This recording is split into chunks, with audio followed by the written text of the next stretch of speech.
Oh no, I love the smell of petrol in the morning. 60 cars, 60 competitors. They are all going against the clock. It is day one of the Festival of Speed, the Simola Hill Climb, and it is Classic Car Friday. My name's Sasha Martiningo. Welcome to all of our viewers across the world. Race Day TV bringing this all to us. And we are here in the beautiful Eastern Cape town of Knysna, otherwise known as Knysna. The whole team is here, including Rodrigo de Oliveira from Hill Climb Monsters. He's going to be joining us remotely on Zoom a little bit later during the whole of the weekend. I have the very dapper and debonair Colin Hasty, who's going to be going up and down the pit lane during the course of the day. The incredibly articulate and knowledgeable Ciro Di Siena is going to be with me in the studio. And well, Cliff, for those who've been watching Race Day TV, Cliff did an outstanding job on the Dakar. However, because it is his virgin Simola, we didn't brief him about Classic Car Friday. So he's Cliff, he's awesome. It's going to be amazing. Join us. We are going to have so much fun. We're in the warm-up runs at the moment. Lots of action over the next 3 days. I'm going to pass it on to Colin. He's going to go up and down. We're going to make our way into the studio. Have fun with us.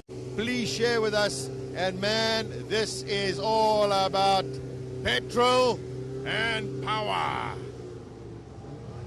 Sasha, it's so loud here. I didn't hear a word that you were saying. We got some proper Ford BDG warming up behind there of Andre Bezuidenhout, who is our reigning Classic Car Friday Conqueror, Classic Conqueror. 21 marks of cars. The temperature for the last couple of days has been a little bit chilly. We've got a berg wind coming in here. The sun is shining hot. We're going to lose some of these jackets just now, guys, because it is very, very hot. We've got all the started off with first practice run format for today. 3 practices, 3 qualifying, then they go into the class final, and then the big cheese, what we've all come here for is Classic Conqueror. Top 10, all times get set, 1 run, the best 40 seconds if you're in one of the quick cars, or 1.5 minutes if you're in one of the slow cars. Oldest car we've got here, a little bit older than you, Sasha, 98 years. So why don't we go for a walk? Let's have a look at a few things and see what's going on here. So let's just start down here. Theatre Bar, absolutely brilliant. At this area here, they do a burnout and then they get to the start line and then go racing. Where are the rest of my guys? Come, guys, Chiro. This is an amazing event, not just a race. For you, what does it for you? I think what's the unsung heroes here really are the people who keep these cars going. Because to keep a classic on the road that's 100 years old, 50 years old, most of these cars, the rule here is 1990 or earlier, so probably older than a lot of our audience members today, and this might be the only time you might see a car like this in racing anything in anger, really. And Cliffy, we sort of Miami Vice, Miami punk kid. This is not classic, but I mean, the 70s is classic, you know what I mean? So I'm already throwing shade back at Sasha, but yeah, here we are, and I think I'm the only one dressed for the weather, so I'll take it. But yeah, looking up and down these pits, I mean, it was cold this morning, I felt it, but the heat's coming in now. But yeah, these cars are definitely heating up the atmosphere here for sure. Let's go for another walk a little bit down the road here. Have a look at this behind us. This is the race over here. Andre Bezuidenhout's Lola 460, Franco Scribanti's Chevron B19 that's had some issues with the engine. Franco, you've got the motor all sorted out now, it's all good? Yeah, well, Kobus has done it himself now, so yeah, I'm a lot happy about that. Awesome. We'll talk to you later. Thanks. Right, let's go for a quick zip down here. There's lots of crowds and people. Another one of our favorites, Ian Schofield, March 77, in a tribute to Nolts Nimon. Beautiful colors, raced his in South Africa, in period, Ford BDG in it, 2 liters of absolutely awesome horsepowers. Lola T70, it's red. We love red cars. They're absolutely fantastic. Where are my guys? Patrick's driving our camera today. Cliffy, so far, let's just get out of here. It's a bit tight in here, but you know what already impresses me and starts to talk my language is that we're looking at cars here with tire warmers on. I mean, that means if you want to go fast and you want to be serious, you got to get some tire warmers on your car. So we'll go down to some of the cars down the bottom there that don't have tire warmers because they got like 98-year-old tires on them. Well, that's the thing that surprised me because, I mean, the guys they already were getting quite excited with how cold it was earlier. There was already a sub-minute run. And I was thinking, because I did this run yesterday with Sasha in a rental, which was frightening. But to go up this hill in anger, where there's a lot of places where you could go missing, with these tiny little tires, is quite frightening, to be honest with you. So let's go down here and have another. There always has to be a Ferrari. There are 2 makes that we want. Enzo Kuhn's Ferrari. And this number is very, very special. We're going to come back later in the day, Monte Carlo Rally, and talk to Enzo about that number. We're going to come back and talk to you about it. We're doing a quick walk here, just on the other side of the Lotus Cortina. Look how beautiful the green, got to have the yellow stripe. See those things on track. Then, all the way down here,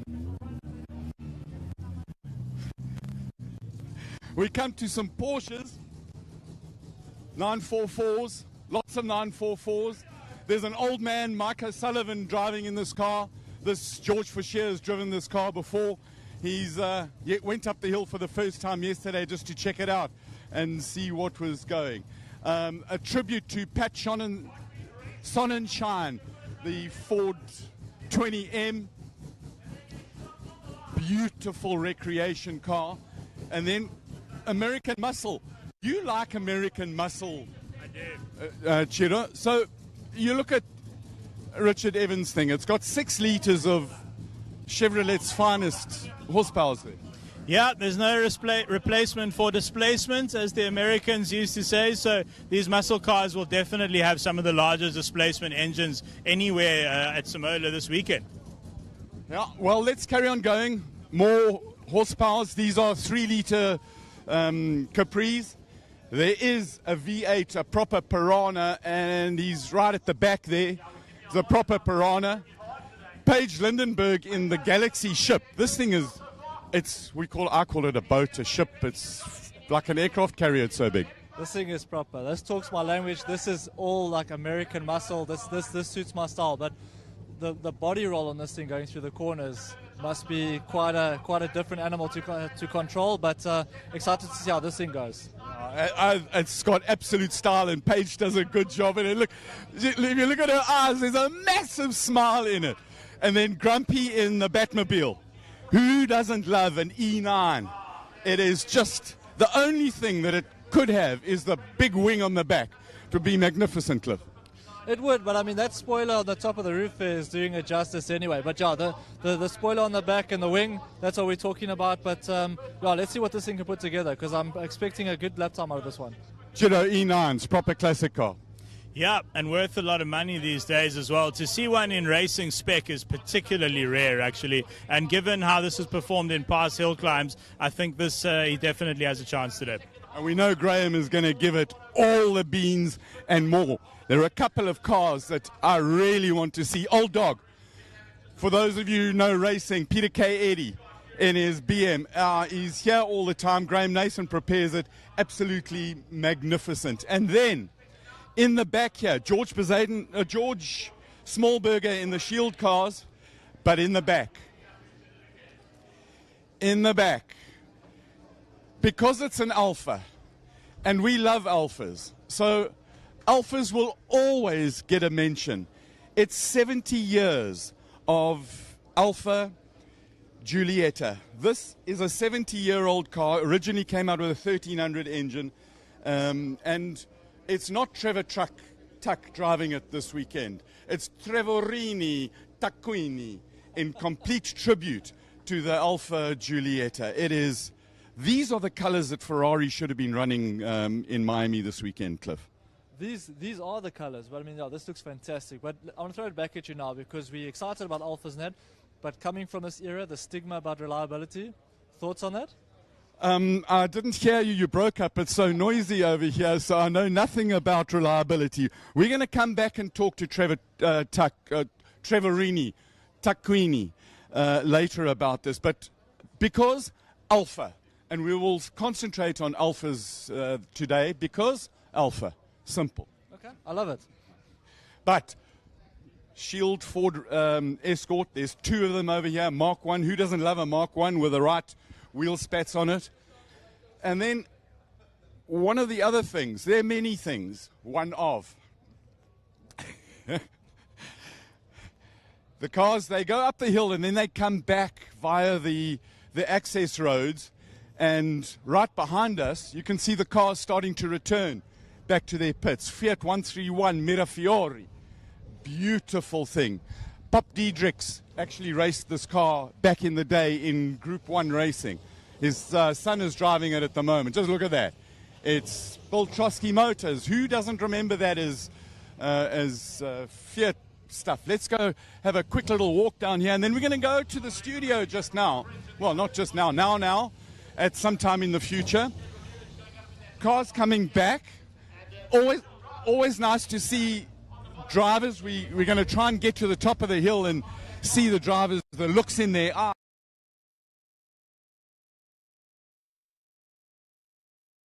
Chatting about the runs they had. Yeah, I think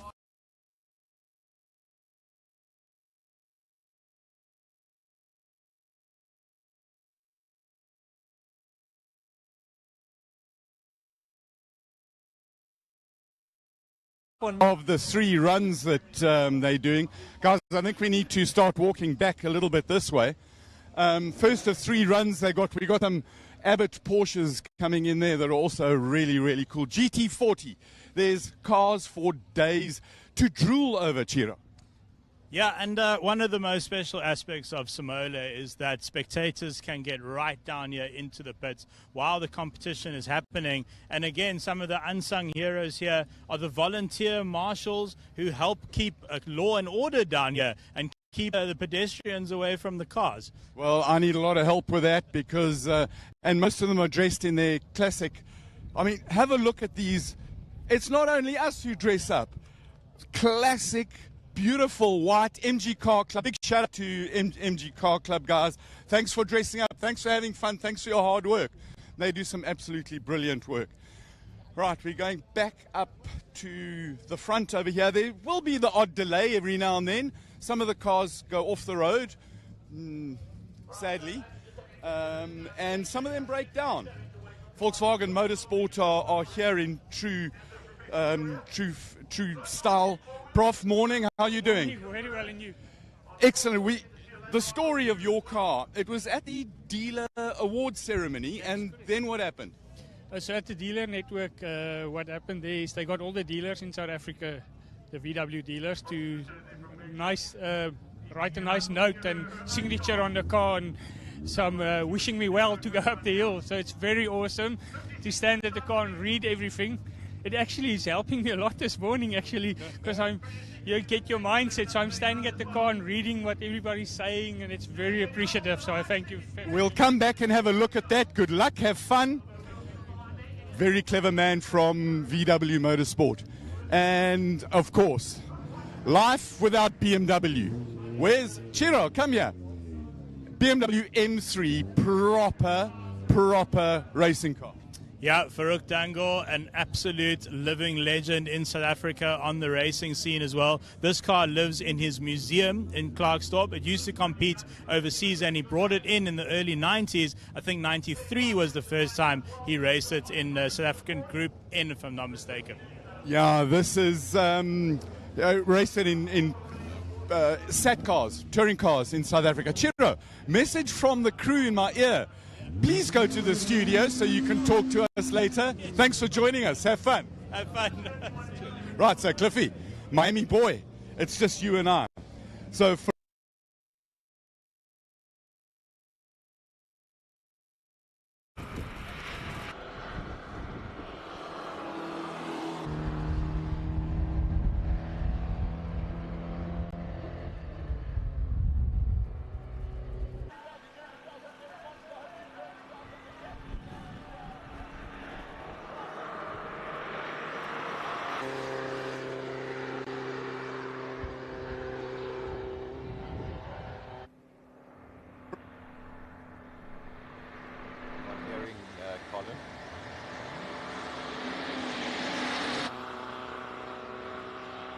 not hearing Colin.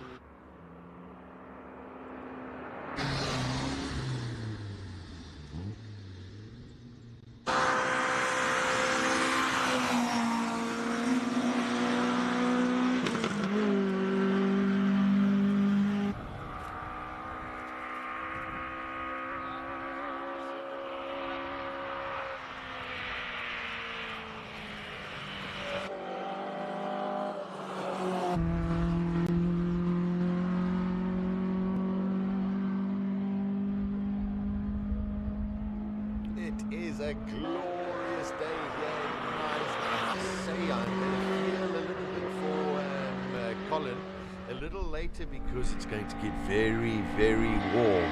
And, well, I don't see that jacket staying on for too long. It's all practice runs at present, going up the Simola hill.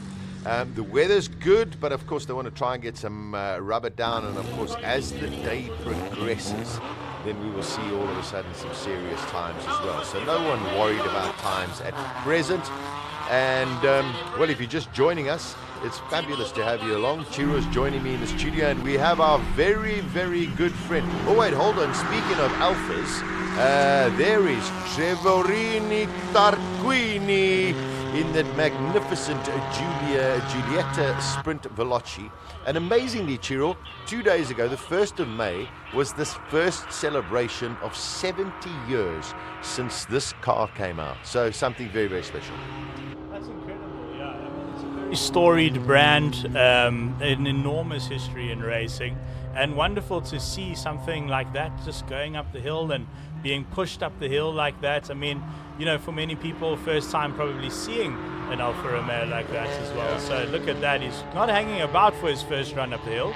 No, that's Tarquini for us, but Magic also in the original colors, the dark blue and pale blue. And I agree with what Colin said a little bit earlier. This weekend is the Formula One Grand Prix in Miami, and Ferrari also have gone retro, and we were hoping that the car would look those colors, but they didn't do that. Anyway, listen, our very good friend Rodrigo de Oliveira from Hill Climb Monsters is joining us for the weekend, just as he did last year as well. Rodrigo, estás bom? Estou, sim, senhor. Good morning to you all in South Africa. Calling here from Portugal. I'll be following along. Today it's a softer day in my terms, but things will ramp up from here, and I'm very, very curious what classical and beauties the South African crew is bringing to us. No, wonderful. I mean, the level is a little bit low, but I'm sure our technical guys will work on it. Last year, Rodrigo, I mean, you've been following the Hill Climb for quite a while, but last year you came and joined us on air. This year, I think even more excitement and probably a very dry weekend as opposed to the challenges the drivers had last year. Hopefully, everything points to a dry weekend, and that will favor everyone. And possibly we will see all the big machines really going for the chronos that they deserve. We'll see records followed this year, I think. Yeah, amazing. I think we're in for something very, very special. Classic Car Friday, which is not customary for Hill Climb Monsters as a real attraction, but did exceptionally well last year on your channel. Although they are not the main attraction, the thing is there is overlap. At the end of the day, something like a 4GT40, a 911 RSR, or even stuff like a Fiat 131 Abarth or something like that. There's overlap. There's interest from those who like monsters because they were the monsters at their time. Yes. And most of all, I'm very curious to see what they brings, and I'm sure all my followers feel the same way. The numbers will follow along. We're so looking forward to it. Chiro's joined me in the studio, and I can tell everybody that Colin Hasty made his way into our little studio and took his jacket off. It's quite a scorcher out there. Yeah, one of the forecasts I saw said 38 today. What? Yeah, no, proper heat wave conditions. It has come down a little bit. I think the forecast is saying 33. But if you're out here with us at Simola this weekend, please stay hydrated. It is really going to be a cooker today. I'm sure at some stage this jacket will come off as well. I think so too. The wonderful thing is our technical crew, in their brilliant, genius design, Chiro. I mean, we're in this magnificent studio. We do have an aircon, however, it's not on. Yeah, no, this would have been a sauna without it. We are literally in a steel box. Actually, to their credit as well, the production crew is also in another steel box. So, no, it's going to be a particular cooker today. In saying that, classic cars do like to overheat. And I do think they might struggle a little bit today. There's going to be some cooling efforts, I think, from the teams to keep the cars cool today. I totally agree. We actually spoke about it yesterday, and this could, as the day progresses and when it really counts. At the moment, it's still relatively cool, but I think later on this afternoon, these cars some of them might be under a little bit of pressure. Got a Ford Daytona coming up the hill under the bridge, and of course we'll go through the track as we go, and you can see still lots of dust which they want to clear away, but most of them just sort of feeling their way. A lot of these cars are returnees, Chiro, from last year, but we've got a lot of new entries as well, and 90% of them all completely rebuilt. So this is also first time out for them. Well, the organizers of Simola now, putting in the efforts for the last 14 years, they now have an interesting problem where they have to, unfortunately, turn entrance down. That's not looking particularly great. That's a lot of white smoke. He's come off the pace completely there. Oh dear, I really hope that there hasn't been oil dropped on the track. And he will park on the outside of turn 3, which is not a safe place to stop, and I imagine that racing will be stopped for a little while. Yeah, these things unfortunately do happen, especially going on first little runs, but our marshals and of course our track officials will ensure that they get everything sorted. That actually is looking a lot more like oil smoke. That is potentially, there we go, there's a fire hydrant going, and the speed at which the driver climbed out of that car makes me think that there's a little bit more than burning oil happening there. Oh dear. Well, the driver is out, so the driver's safe. I think he's just climbing into... Okay, so no fire. Okay. There we go. Just going to roll it back. He's going to get the car off the hill so we can continue. Get it out of the way. Just waiting for the guys at the start to get the go-ahead, and then, of course, they can carry on going. I think that marshal did feel the worst there and ran in with a fire hydrant, but luckily nothing too serious. Yeah, it's okay at this stage. Rodrigo, going through just the list, I mean, we've got 60 vehicles in our classic cars. Is there anything that has stood out for you?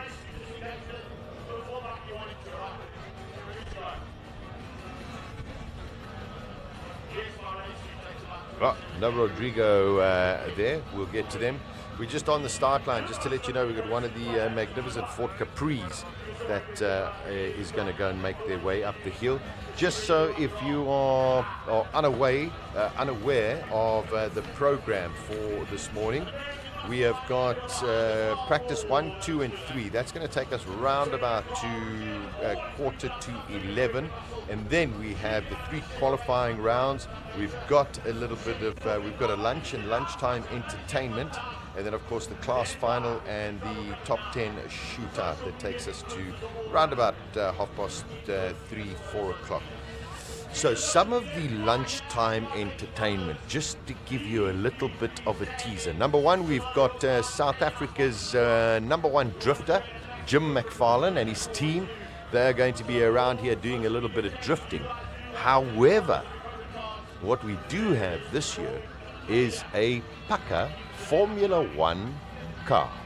Okay, it's not a 2024, 2023. It is a 1991 Jordan, sponsored by Sasol. It was a Stefano Modena car, and Robbie Walk is going to take it up on some demos. So I think that's going to be quite loud.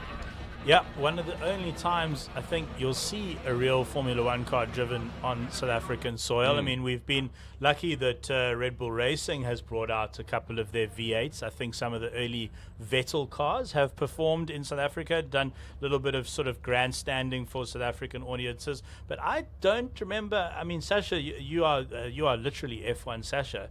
Can you think the last time a Formula One car ran anywhere on a track in South Africa? I mean. Well, it's a very, very good question because I know that Peter Bailey bought Jean Alesi's 1983 V12, but I'm not entirely sure if he's actually taken it round the track, and I can't remember when it was. Of course, we had some testing in the early 2000s, but since then, yes, yeah, the V10s. We had the V10s. You know, we had Olivier Panis, Jacques Villeneuve, we had Alex Zanardi, Ralf Schumacher, those guys came out. But since then, no. Yeah. There are a few owners in South Africa that do have Formula One cars, but clearly they are a little bit shy to take them out on the track. It could be, you know what, Chiro, I might be wrong, but it could be a costing. Yes, I was about to say, no, a lot of risk. I'm not sure you can phone Outsurance and be like, please can you insure my 1983 Formula One car? So a lot of risk, but in saying all of that, a real treat for the Simola attendees and for you on our live stream, a real Formula One car doing some parade runs this whole weekend during lunchtime. So stay tuned for that. Yeah, I think it's going to be very, very special. So warm-ups taking place at the moment. On your screen there, you can see a rather bouncy suspension. Looks very soft on that Capri, making its way up the hill. And we've got some heavy hitters on their way. Look at that old Corvette. That must be difficult to control, Chiro. Yeah, no, that's brave. That really is brave setting up. I mean, he will have full slicks on there, which does help. But powerful, heavy engine up front, rear wheel drive. That's quite a conservative line through the corner. Definitely first run. You want to get back to the pits in one piece, so take it easy. So for those maybe who are joining us for the first time, of course, we got Rodrigo back. We'll chat to him in a couple of moments from now.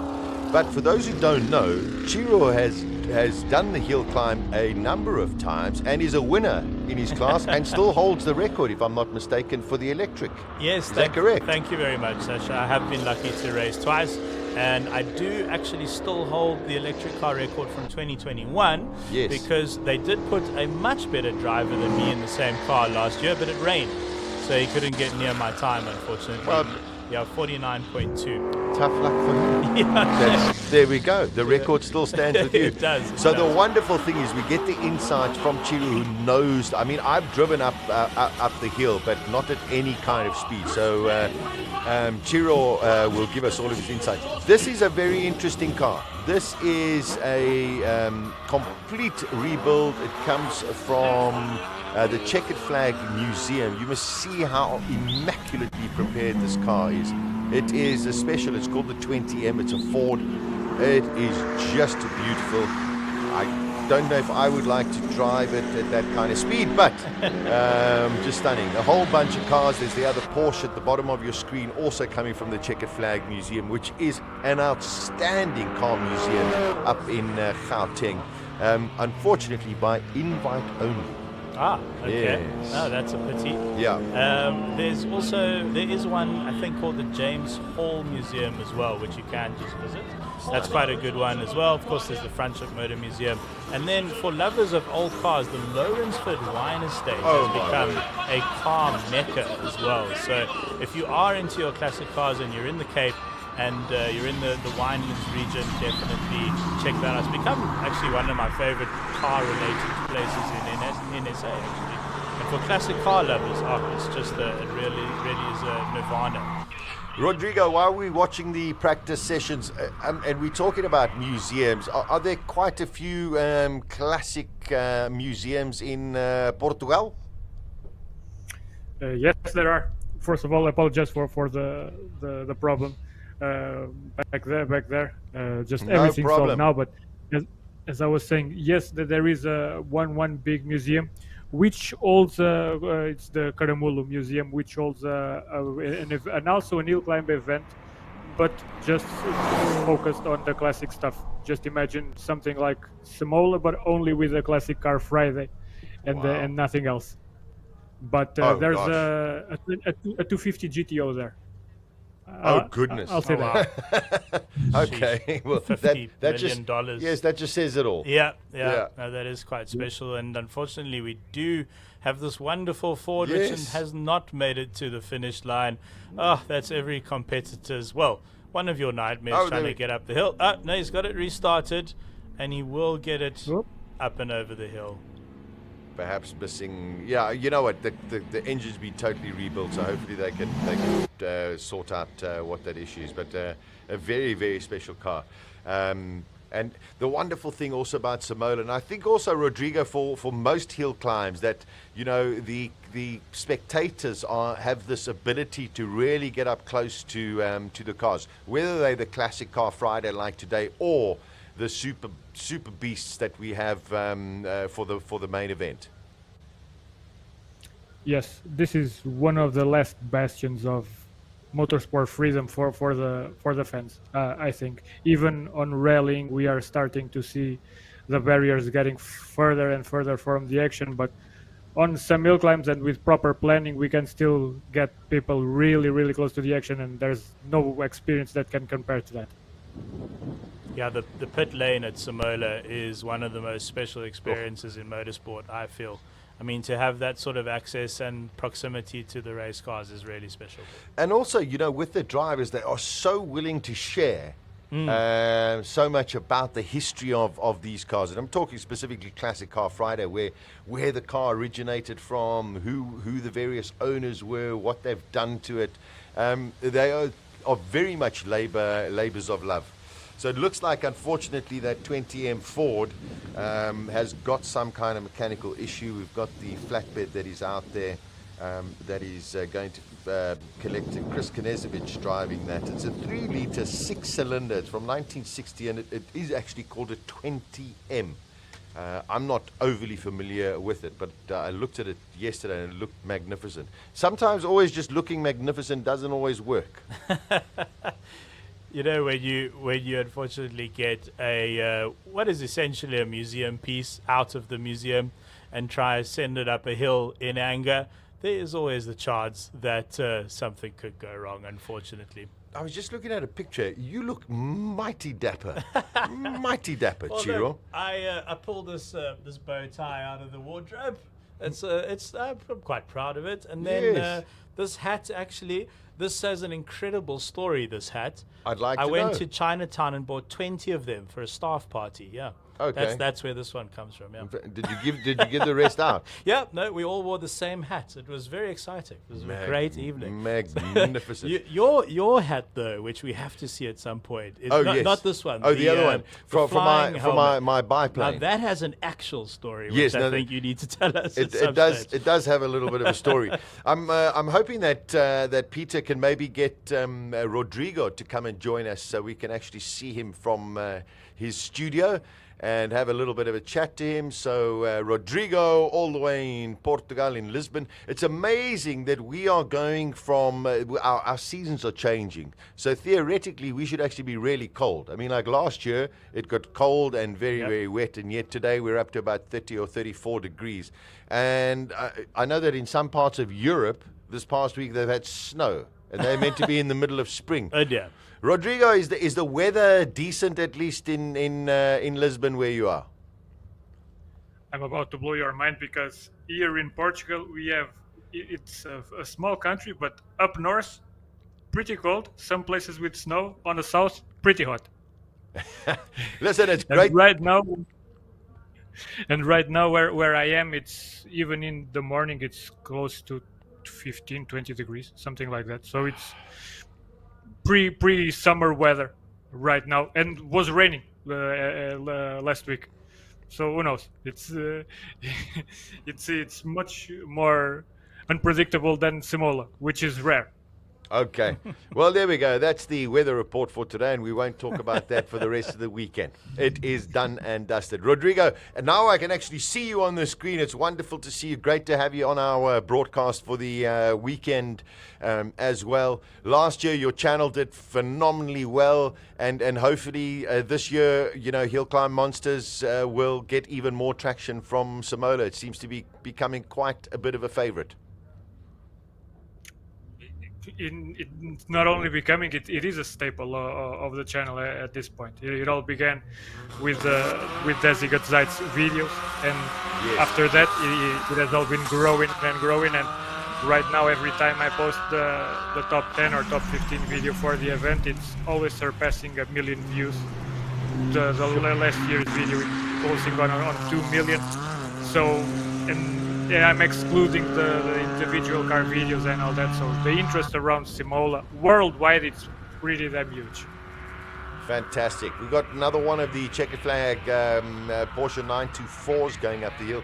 This was the car that was driven by the late George Fischer a couple of years ago, and it's wonderful that everyone's here and sort of remembering George from those days.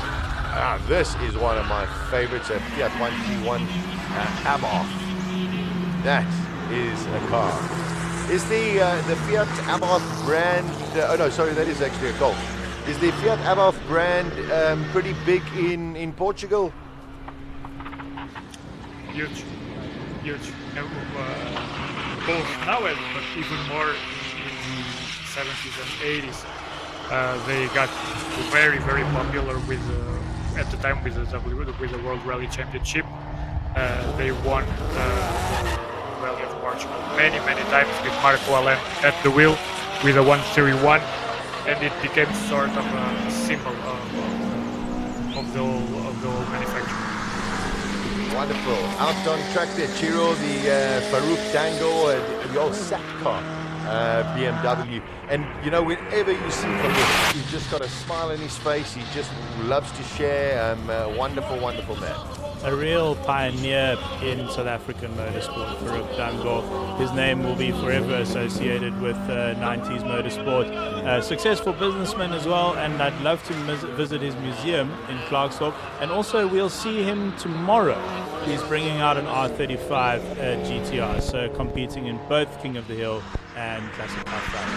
Yeah, and there's a couple of others that have actually decided that this Classic Car Friday also something that is becoming more and more appealing to them. JP van der Walt, who Rodrigo, you must know also very, very well in his Porsche 911 that has won the last 2 years, and he's taking a go on Classic Car Friday as well, which is great. Yes, and I certainly can understand, being the proper premium weekend of motorsports action. If a driver goes with a car during Saturday and Sunday, you will start to think maybe Friday too, just pick up something older, something more analogic to drive, and keep it going. Yeah, I can see at the bottom of our screen Rui Campos in his Porsche. He's won this multiple times. This Porsche does 2 events a year. That's it. It goes into storage after the Simola Hill Climb. It comes out, it does a race in January, then it gets prepped for Simola. That's it.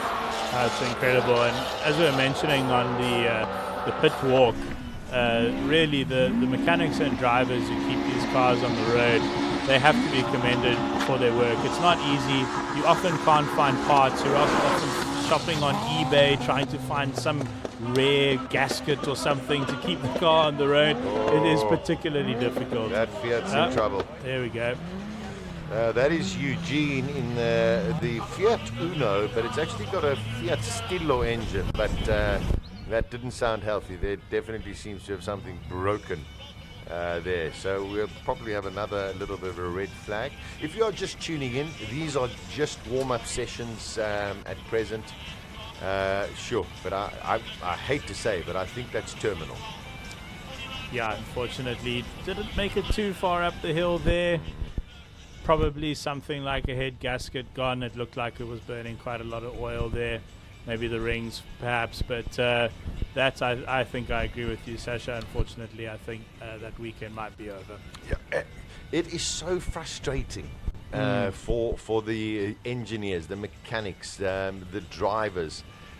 When you've put so much effort into it, you've done the testing, you haven't changed anything. You bring the car here, you turn it on, it sounds fantastic, and all of a sudden something goes wrong, and you think it cannot be possible. It must be very disheartening. a lot of preparation goes into Simola, and we really feel for the competitors who have mechanical issues out on the hill.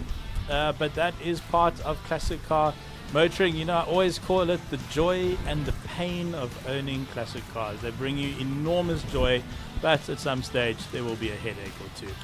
Yeah, it does happen that way. So no action on track at present. Rodrigo, just tell us a little bit about what's happened in perhaps the last couple of 6-7 months in terms of the hill climb world, what you've been doing on your channel, what has gained a lot of traction.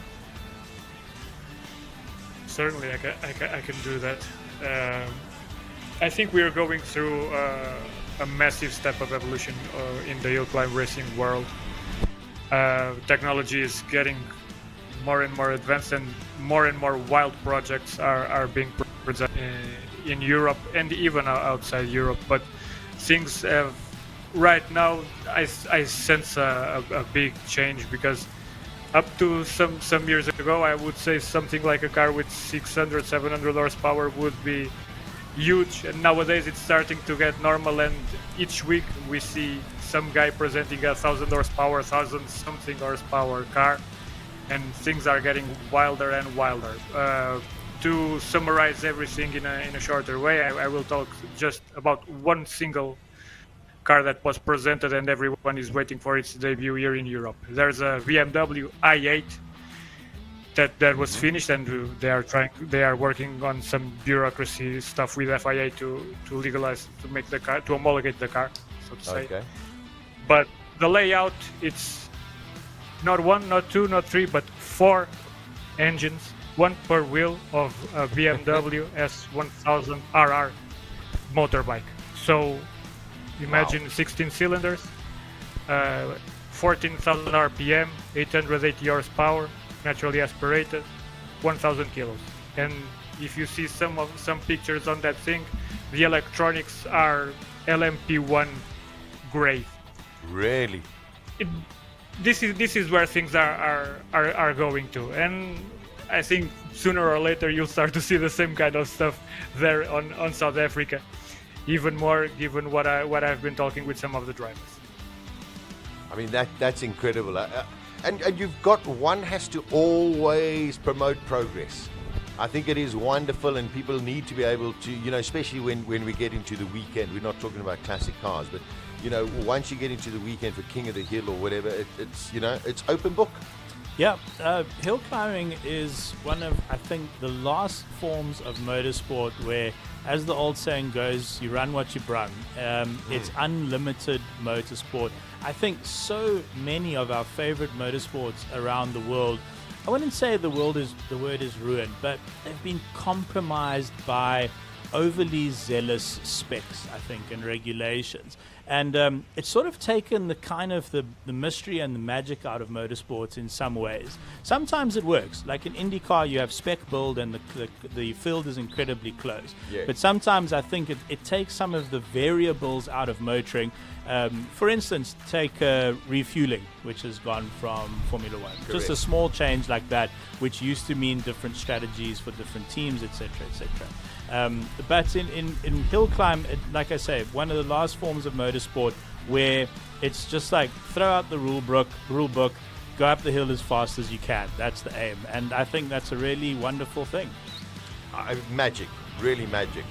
So a little bit of action. They are towing the Fiat back, and well, we'll see. I hate to say, unfortunately, I don't think we're going to see that car on the track again, but I might be very, very wrong. So I think action is going to begin in a short while. I think the next car that was meant to go out, Enzo Kuhn in the Ferrari 355. So in the intro, Colin was telling us the oldest car in Classic Car Friday is 90. 58 years old. It's a 1926 vehicle. Blows my mind. I know. And the youngest is the Ferrari 355 in 1994, which already is 30 years old. Yeah, it's 30 years old. It is a bit crazy when you think that 94 was 30 years ago. And yes. of course, South Africa celebrating 30 years of democracy. Correct. This year as well. So that's a fantastic thing for the country as a whole as well. But the F355, that is a valuable car these days. I mean, the values of those have rocketed over the years. So, but I don't think the car could be in better hands than Mr. Enzo could. Yeah, I mean, well, his record speaks for itself. Well, that could well be the slowest time up the hill so far. And I'm not talking about the tow truck, I'm talking about the poor little Fiat. But they're just about there, and I'm sure the marshals and clerks of the course will get proceedings underway. Look at that view. Isn't that just magnificent? And I'll be very honest. You know, you come down to these events, and Rodrigo, very soon you definitely will be here. And as you can see from those pictures, how beautiful Neisner is, and I'm sure we'll get more pictures during the course of the weekend. But Rodrigo, the problem is that we hear from when it's dark in the morning, and then we leave when it's dark at night, and then you sit and say, but I want to see the beauty of this town, and we don't really have the opportunity to enjoy it as much. So when you come down next year, definitely for the 15th year, you're going to have to come down a few days earlier to enjoy the beauty of Neisner. That is the plan. That's something that I already do, because working on various hill climbs through Europe, I learned quite fast that if I am working really on an hill climb and I'm going there, the 3 days of action, I won't be seeing anything other than cars. So if I have interest in the country or the place, I book everything 1 week, maybe more in advance, go slowly through the 3-4 days prior, ramp things up, and then when it's time for action, just focus 100% on the cars. Yeah, Rodrigo, I think that I look forward to meeting you in person. Worked together now a couple of years, and I know you've worked very hard with our fantastic live stream production team here. And I'm sure we, all of us, look forward to grabbing a lovely dinner with you somewhere in Neisner. If I may suggest, fly into Cape Town and grab a lovely car and do the garden route up to Neisner. It's a special road, it really is. Brilliant idea. Oh, here we go. Enzo Kun.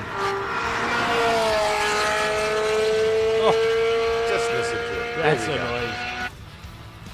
noise. This is one of my favorite car sounds of all time. Magnificent. It really is.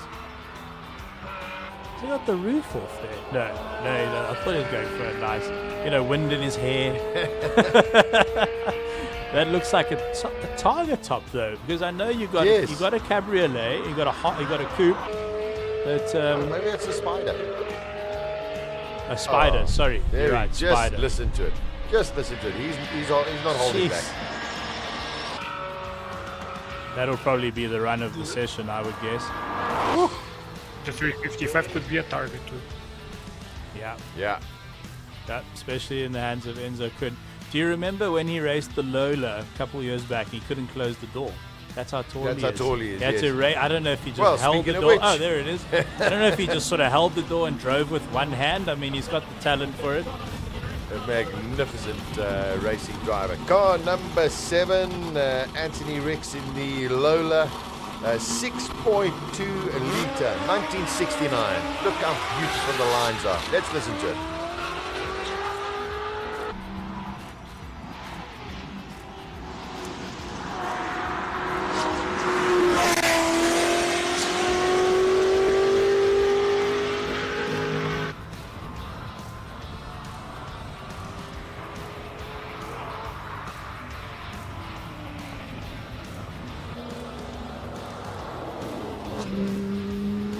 Backed off?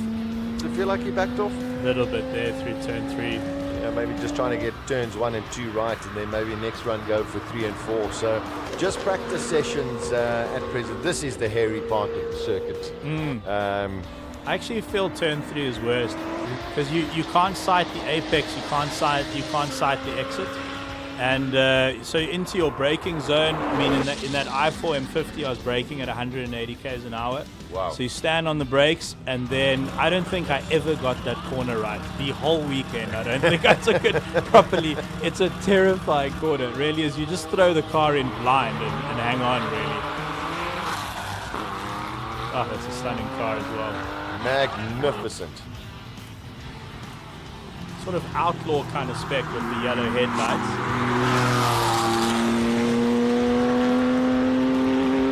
Flat 6 sound going up the hill. Unmistakable Porsche.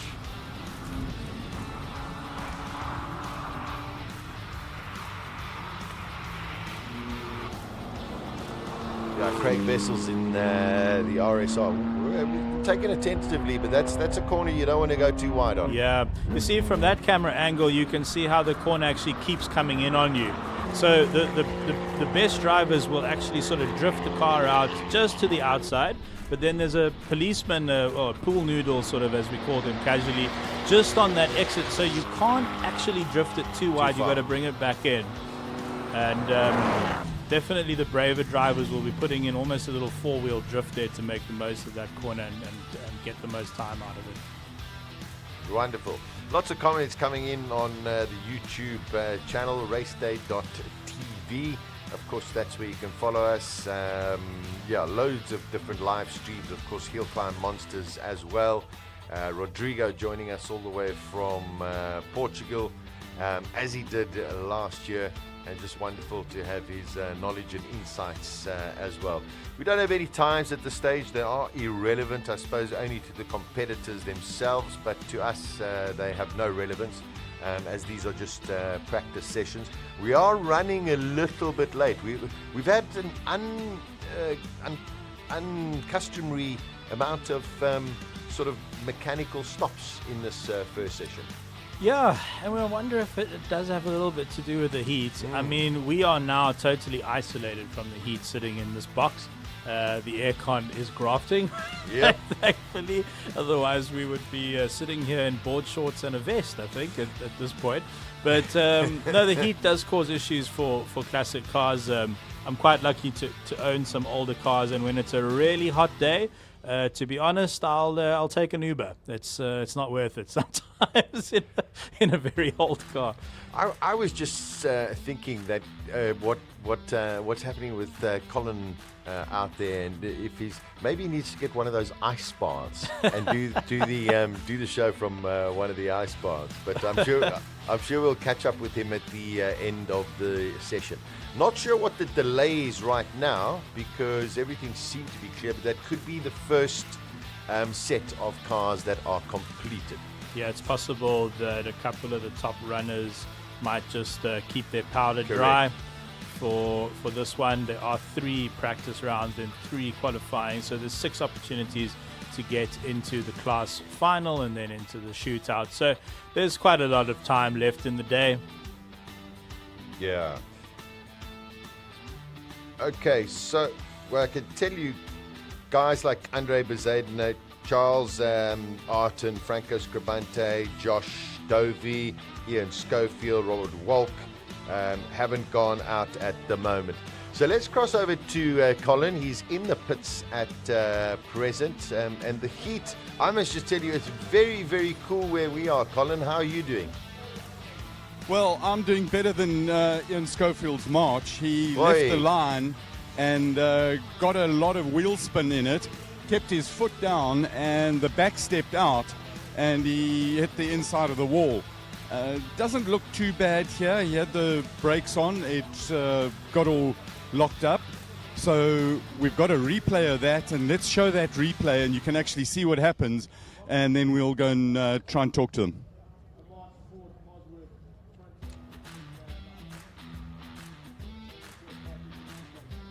Oh dear. Boy. Oh, goodness. Oh. That's just cold tires. That's, Yeah. everything. Shame. I wouldn't want to go and approach him right now. Yeah, that's a tough start to the weekend. You know, sometimes Well, under let's heavy... do that. Okay, let's see if he's going to talk to you. Yeah, unfortunate start. Yeah, we're not quite sure what happened there. Because it wasn't like the tyres were cold, they didn't the blankets. And didn't get much wheel spin, put it into second, and he just swapped ends on me. So we were rather confused as to what's happened. It doesn't look too badly damaged. No, I don't think so. It's a bit of tape and a bit of... Duct tape and tie wrap. Yeah, I think you got it. We'll make a plan. Nice to see the smile. Thank you for talking to us now. Never nice to talk to a driver when he gets out of the car, but big respect to Ian for talking to us. Next car up, while we're here, is Robbie Walk in the Van Diemen. And Robbie, 100 horsepower, tops, if he's got that. And he's always good value. He rings its neck. Probably the best track racer we've got in South Africa at the moment. Let the car do the talking. Less than, he says. Less than 100 horsepower. Okay, let's watch this.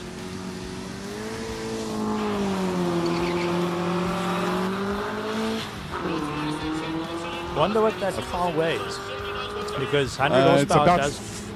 It's about 420 odd kilograms. I'll get the exact weight for you. But what a brilliant pull away. No wheel spin. Got a great launch. He's going to wring its neck. Yeah, 100 horsepower can go a fairly long way in a very, very light car. So, and it's obviously extremely aerodynamic, being a single seater as well. Oh, that was what I was talking about. Skirting the grass there on the exit of turn 3. She's already brave on his first run. He is a class act. He really is. He really. Whoa. Yeah. Getting so close to those policemen. But that's Robbie Walk. Here he comes up to the line. Yeah, I think he only knows one mode, Robbie Walk, flat out. I got to tell you, unofficial, I got to tell you that's about a 48 seconds. Okay. It's a good opening to the weekend. Let's listen to Franco Scrivante in the Chevron. If I'm not mistaken, that car, I know he has two, I think, and one of them has a Suzuki Hayabusa motorbike engine, which he took two and developed into a V8. Oh. I think this one, though, might be the original motor. I wasn't far off. I said a 48. Yeah, you were. Okay. Sheesh, no, that's quick. I think this will probably pip Robbie Volk. Let's see. Does have a bit more horsepower. Wow. Yeah, that's super. Yeah. Well, 6 seconds. Yeah. But great to see that car out again. That wasn't. That's not looking good. Yeah. Okay, that's the end of that run. Back to the pits. He forgot something in the pits. He'll just quickly go back. Yeah. Like the gearbox. Yeah. Sure. You never want to see a competitor abort a run, but at least he sort of picked up the problem early and he's off the track. Yeah, not pleasant. Rodrigo is still there, of course, with us. Rodrigo, the likes of the Chevrons, I mean, very, very popular cars all over the world. And but even in the classic state, wonderful cars to watch. Yes, they're all good. Even more the one from Franco with the Hayabusa V8 engine, which is quite popular too nowadays here in Europe. We're seeing a lot of people swapping that engine in. Yeah. But yes, the chassis of those things stood the test of time very well. Even nowadays we see a lot of them competing on classic stuff. That competed in the Can-Am series, if I'm not mistaken. Yeah. And what's is it true that at one stage they were actually giving Formula One cars a run for their money? I think they were really, really close, if not faster than some of the F1 cars of the time, of the sort of similar period, if I'm not mistaken. So very quick car. They were some of those on the series were even faster than the Formula One cars of the time. Not chassis wise, not so much, but because of the lack of regulations when it came to engine specs, they were getting upwards of 1,200 horsepower, mainly on the Porsche and the McLaren. Incredible. Sheesh. incredible what they can do. I can tell you, in the world of slot car racing, the Chevron is way faster than a Formula One car. There we go. Okay. So there we go. Proves the point. So Bezuidenhout goes slightly slower than Scribante on his first run. He puts in a 45.3. Scribante leads the first practice with a 43.448. Yeah, so I think that's the end of the free practice. I don't think there's going to be a very long turnaround because we've had so many delays. So I'm hoping that the marshals and stewards get us back onto the track as quickly as possible. That's the one thing you don't want to have too many delays. So there we go. It is Franco Scribante with a 43.4. But the times are sort of irrelevant. You want to get a feel of it. I suppose the faster runners are a little bit luckier than the earlier runners because the track is clearing a lot of the dust. It's not really getting too much rubber down, but there's significant rubber from first to last. Yeah, look, I think a dry track always a little bit. You're a bit more confident out there than a wet track. We usually have rain at Simola. I think it is going to be a dry weekend though, and I suspect what could have happened on with the car that snapped around it was Ian Schofield. Potentially you've got one rear tire that gets a bit more grip than the other and you snap around like that. So those problems, you shouldn't see too many like that over the weekend as a bit more rubber goes down and all the dust gets cleared off the track. Yeah, I remember a couple of years ago, Pete Potgieter went off the line as well and also had that sort of problem. Yeah, that snap like that. There was an M3 as well, which had I was standing next to that wall by the media center. Ooh, and that M3 came very close to the wall. The car just completely stepped out on him off the line. And the thing about hill climb racing is you have to get every element of your run perfectly. So if you get such a bad start like that, you basically abort the run, unfortunately. So I hope Ian Schofield gets back on gets his march back on the track though. Duct tape. Duct tape, the solution of everything. Yeah. That's for sure. So I was trying to figure out. I don't know if we're going back to Colin in the pits to find out, but I'm not sure at present.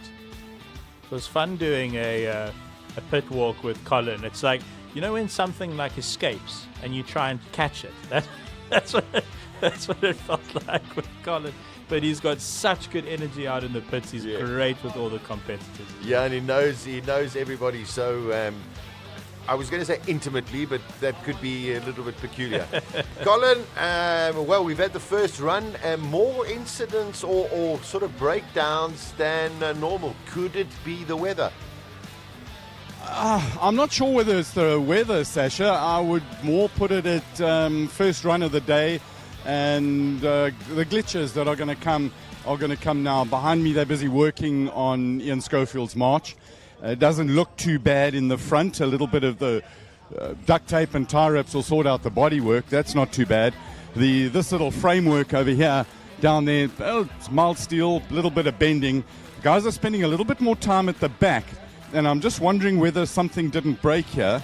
I see a new starter motor getting ready to go on. Is it just the starter motor that you're sorting out?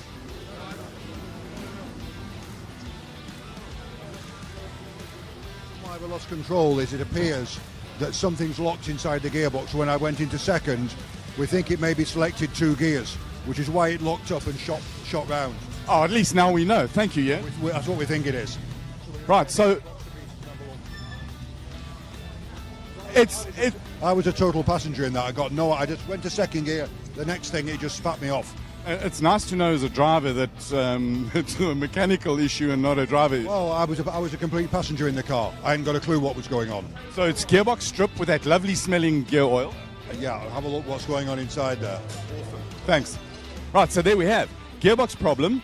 They're busy pulling it apart and checking it out.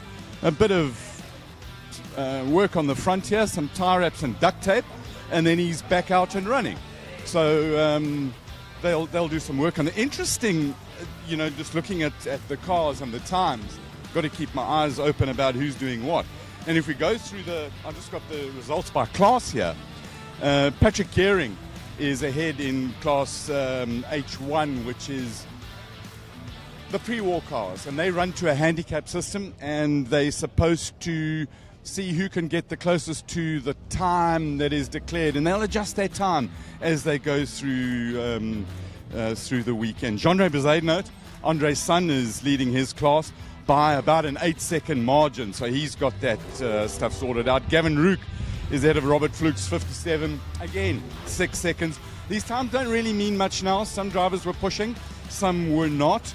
Nice to see Anthony Wixt in the Lola right behind us over here, who's gone really, really well, 52.778. And then Farouk in the M3, beautiful car, that well up. And Rui Campos, who we thought would be ahead of Enzo Kuhn. Enzo in the 355. That is one of the, just the sounds of this whole place. It gives me chills. And yes, it is hot now. It's proper hot as Enzo just tries to drive into me. And then Franco, what a time, 2 seconds ahead of Andre. But I'm sure that Andre will get it sorted out. One of the other cars that we really like is the Fiat Uno Turbo from the Master Drive Academy. Big wheels, got a 1.7 litre motor in it, so it's got lots and lots of grunt. Lovely car. And then Andre Bezuidenhout, our second place guy, coming in into the pits now. Let's see if we can. Well, the many questions is, how period correct is the classic car? Well, I suppose it's a Fiat Uno, and there's it runs a similar motor, similar tires. They're all both round, but they are a lot bigger. It's got a 4-cylinder engine, so it's only 1.5 times bigger than it was. I've got to have a look under the bonnet and see the size of the turbo. But if it's like most turbo cars, it's huge, which we love big turbos that are absolutely fantastic, and we love the Porsches. And this Lola is one of the really, really pretty cars, completely rebuilt. And then my favorite sounding car, Franco Scribanti, who did a whole quick run there. Let's have a quick word with Franco. That was a nice opener for you. Yeah, I won't quite call it a starting lap. A little bit harder than that, but yeah, a little bit of a quickish starting lap. And you've got 3 practice runs, 3 qualifiers, class finals, and then final. And it's all about building up to that top 10 run. Yeah, the strategy is different for the Friday. These are non-turbo cars as well, so there's nothing to play with. It's a question of just getting consistent. There's not much strategy other than go as fast as you can, as soon as you can, for as long as you can. And getting the confidence of that, the feeling of that initial grip as the temperature changes through the day. Yeah, that's correct. Good luck. Have fun. Thank you. You are having fun. You're smiling. He's not always blooming grumpy. He's actually fantastic. Andre's still in the car. Before you get out, Andre, nice, easy starting lap for you? Very gingerly. Track is a little bit slippery, and we had a bit of oversteer. But first run of the day, that's just an installation lap. Are you? Is the driver warmed up now as well? I think so. Good man. Thank you, Andre. The driver's warmed up. Defending classic car, classic Conqueror. Now I want to come and have a look here.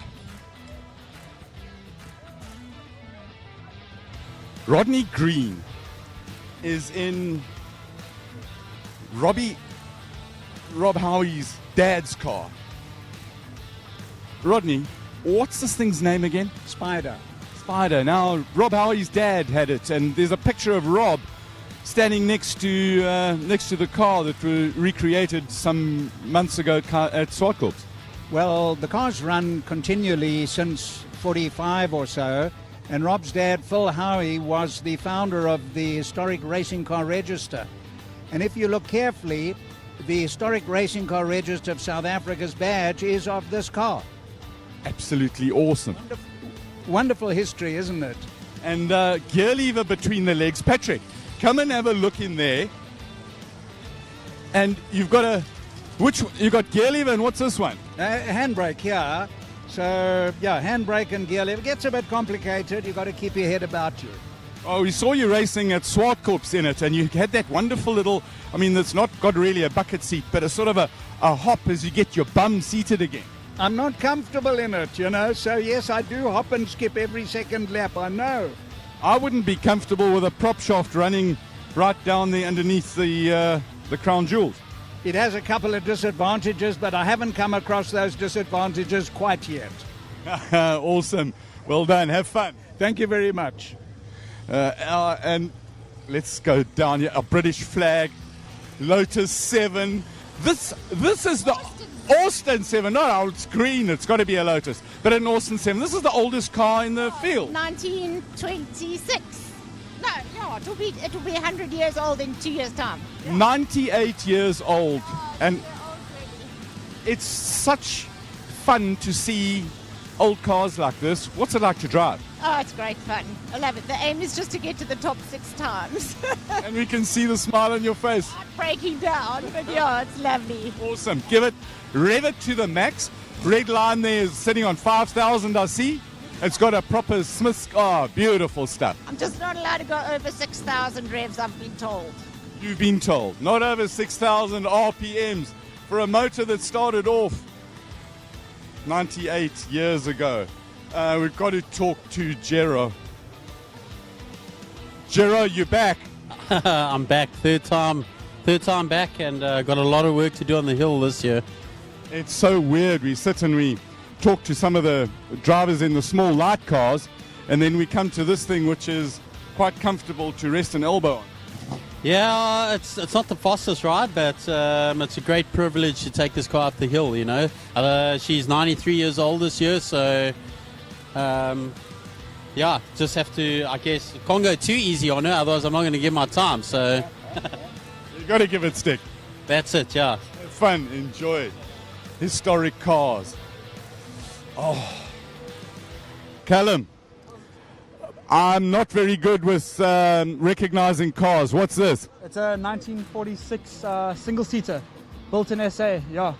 What's it called? It's an Austin Special. Wonderful how the guys took the old Austins and turned them into a special and all sorts of different names. Yeah, it was cool. Back in the day, they used to just take cars, strip them down, build specials, and then race them. I mean, it's like such a cool thing to be a part of, and to hear from the guys like Pat Clough and Ron Hollis, Brian Bruce, to hear what these guys used to do back in the day, to be able to race these cars all the time. It's just amazing. So I'm glad to be part of it. I'm going to go to the other side of the car because I want Patrick to get a look in there where you're sitting on this side of the car and you've got the gearbox on the right-hand side. Yes, sir. So normally with these pre-war race cars, they used to run with the gearbox between the legs, and then now this is one of those innovations where they just took the diff, cut the half shaft and moved the cover for the half shaft, and they've moved the diff across to bring the driver's center of gravity down. Yeah. And this is just one of those cars. Another one is the Austin 7 that went up the hill as well. It's a great idea just to bring the driver down as low as possible. You're almost starting to be like a proper racing car. Yeah, well, I think for all the other guys, I mean, it's amazing just to see these single-seaters here and to be part of this. I mean, it's great. I'm very excited. Talk us through your first run. How was it? No, it was good. I enjoyed it. It was nice just to see what the car was doing. I was struggling with misfires earlier, and then the car just ran really nicely up for the first time. So I'm just taking it easy. Obviously, I'm learning from all the experienced drivers, and they're telling me what to do, and so I'm just awesome. Yeah. Thanks for chatting to us. Good luck and have fun. Yes, sir. Thank you. Lovely old cross-ply tires, and you can see the leaf spring suspension. And this thing, it does two things. You've got a spring, and it also acts as the upper control arm. So completely variable geometry depending on where it actually hinges down there. Rack and pinion steering, modern shock absorbers, absolutely lovely. In our walk around earlier, we showed you this Ford 20M with Ford's finest 3 litres of V6 in it. And this car is actually built as a tribute by Steve Korturba as a tribute to Pat Sonnenschein, female racer, who used to race it in the Star Modifieds years and years ago. Same color, same look, same car. What a tribute. And the fact that people actually do that is totally fantastic. I want to have a good look over here, because just for the hell of it, Morning. Morning, good morning. How you doing? It was a brave run. So you in the Golf the Manufacturers Challenge car? Yes, I am indeed. Loving it. And I see there's lots of stripping going on there, lots of work on the car. We may have made a little bit too thin front spoiler splitter, and it folded on itself on the way up the hill. So could smell burning fiberglass and stuff, but yeah, it was. I don't know how much it changed, but I do have a spare in town, so I sent someone a voice note, please go to town, so we should have another one. It's not a great condition one, but I think it's a little bit harder. It's always good when things are harder, but lovely to see the car here again. Well done on rebuilding it. Yes, it was a bit of a turmoil getting here. Broke the engine on Tuesday on the dyno. Oops. Goldwagen, here we come. At night, opened up a shop at 10 at night so we could get new head gaskets and parts for them and we built another engine that night, and we spent the day on the dyno Wednesday, packed up and came here. Awesome. By the way, I totally love your t-shirt. Yes, it's for you today. Thank you. Love the shirt.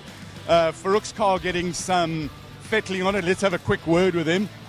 Farouk, how was that run? Yeah, it went well. It felt good. It sounded good. Yeah, the car felt awesome. I was trying to see where to find the right gearing and everything, and it feels good. So I'm sure we can improve. You're head of your class at the moment. That's got to be quite pleasing. Yeah, it is satisfying feeling, especially to see a BMW up there. A nice tribute to Mo, your son again, and good to see you here with him. Absolutely, Colin. I do it especially because of Mohammed's legacy here. This was his favorite race from whatever he raced, and he used to look forward to it so much. Thank you for keeping his memory alive for all of us, and big respect for what you do. Thank you, Colin, and look forward to doing some better times now. Yeah, give it horns, go flat out. M3 BMW, proper touring car, single lock nut drive pegs for the wheels, so there'll be holes in the rims, vented brakes, and then BMW's finest motor, tilted over with the carbon fiber air intake, has a magnificent roar and a scream as it comes towards you. It's goosebumps kind of stuff that really, well, I get goosebumps, and it's all about the feelings that you get there and just the absolute passion. And I suppose because BMW, Enzo Kuhn is here, and I want to ask him a couple of things. Enzo, the guys were talking, sorry, Jeff Goddard. This is Jeff Goddard, what is your function? Sporting director? I am indeed the sporting director, yes. So you basically decide the rules and the classes and who can come and who can go? Yeah, look, it's in discussion with the team, with the organising team. We come up with the class definitions, we adjust them from time to time, but not drastically. But we're in a lucky position that we always get oversubscribed for the event.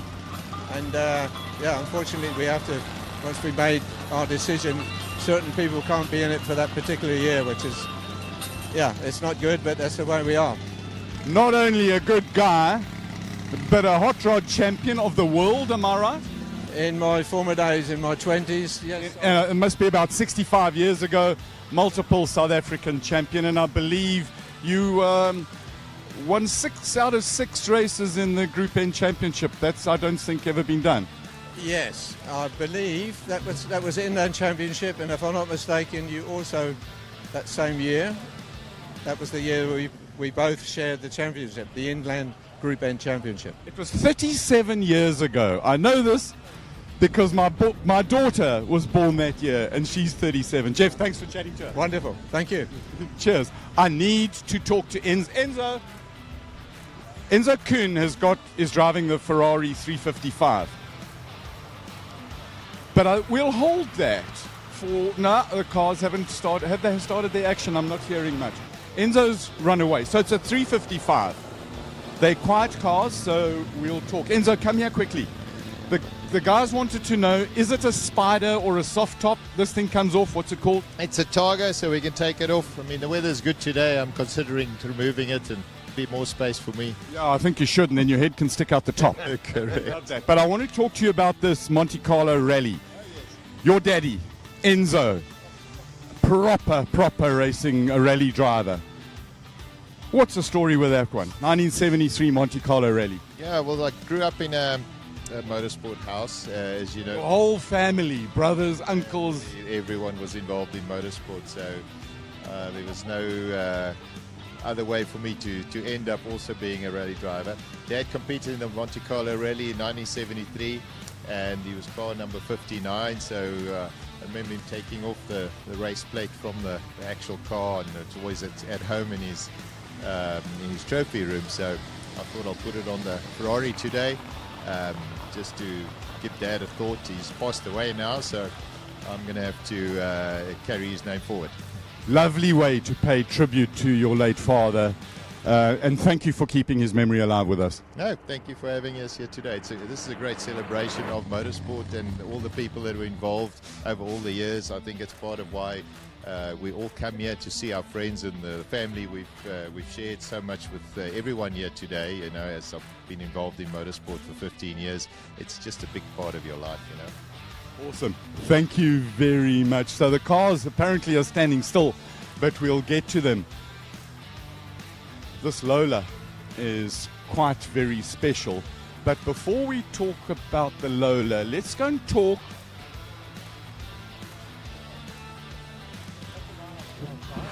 You're going to try. How are you? I'm good, thank you. How are you doing? I'm fantastic. We have to look Yeah. at the Brumus logo on the Porsche. Few people who knows what livery this car's in, huh? Well, I like Porkers just a little bit. Yeah. I don't know much about it. What's it's got a 3.6? It's got a 3.6. It's a 964, early 964 motor. Yeah. And what are you revving it to? It's quite conservative. I've set the rev limiter to 7,000. Oh, come on, give us some more, because a flat six Porker revving is brilliant. It is, but this thing's got pretty much straight through pipes, so it's all the gear, but not a lot of idea at this stage. All the gear and some sound. Yeah, no, it sounds good. Yeah, it sounds good. Lovely. We've got cars on track now, so let me stop talking and let the cars do the talking. Cheers.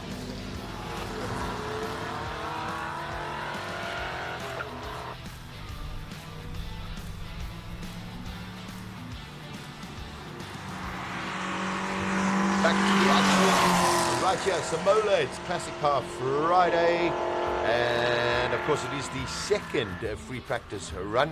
Running a little bit late this morning, so there's going to be a little bit of pressure later on for the guys, but fortunately, even though we've had one or two small incidents with cars breaking down on the track, no serious incidents, and hopefully they can fix all of the little initial gremlins, Chiro, that I suppose racing cars are notoriously famous for.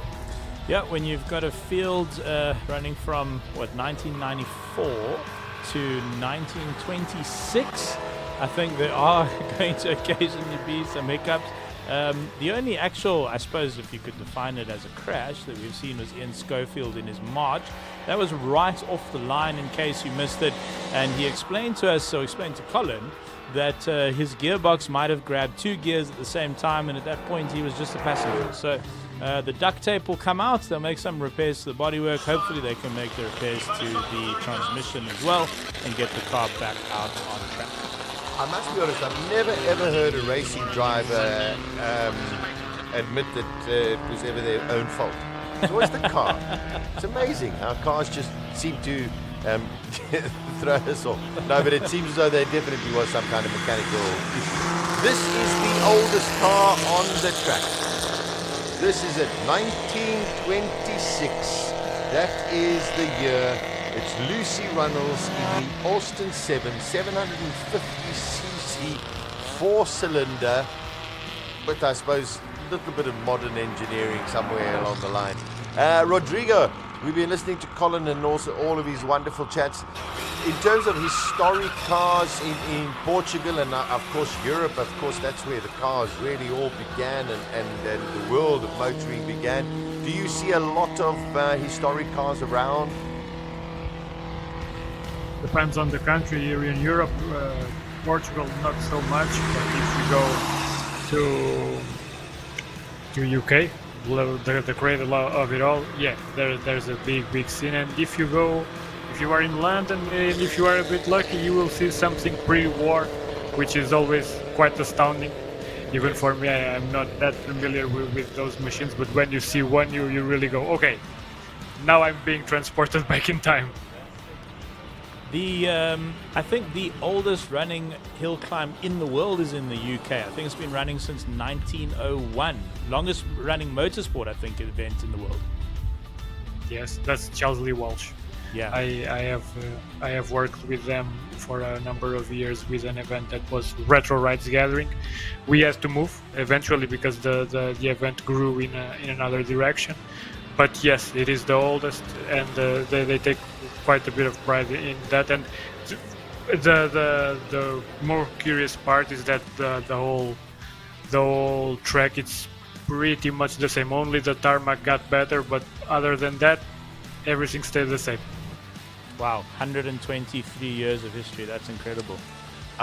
Unbelievable. Just watching some of the real pre-war cars going up the hill. It does seem as though there was a little bit of an issue with the Austin, Lucy's Austin. Hopefully it is all okay. There we go. Car number 44. That's oh Gero. no. Yeah, sorry. I think it just says 44. Yeah, I think that's front. a piece of history, but he is number 59. Yeah, Gero in the Ford Model A, 3.3 liters. In a car that probably weighs about 7 tons. Unfortunately, we didn't see. Yeah, there's Rodney. Lucy. Oh, there she is. I think she's there. Yeah. Oh, and she was just saying to Colin in the pits, the aim is to get the car up the hill 6 times. On the second run, unfortunately, something's gone.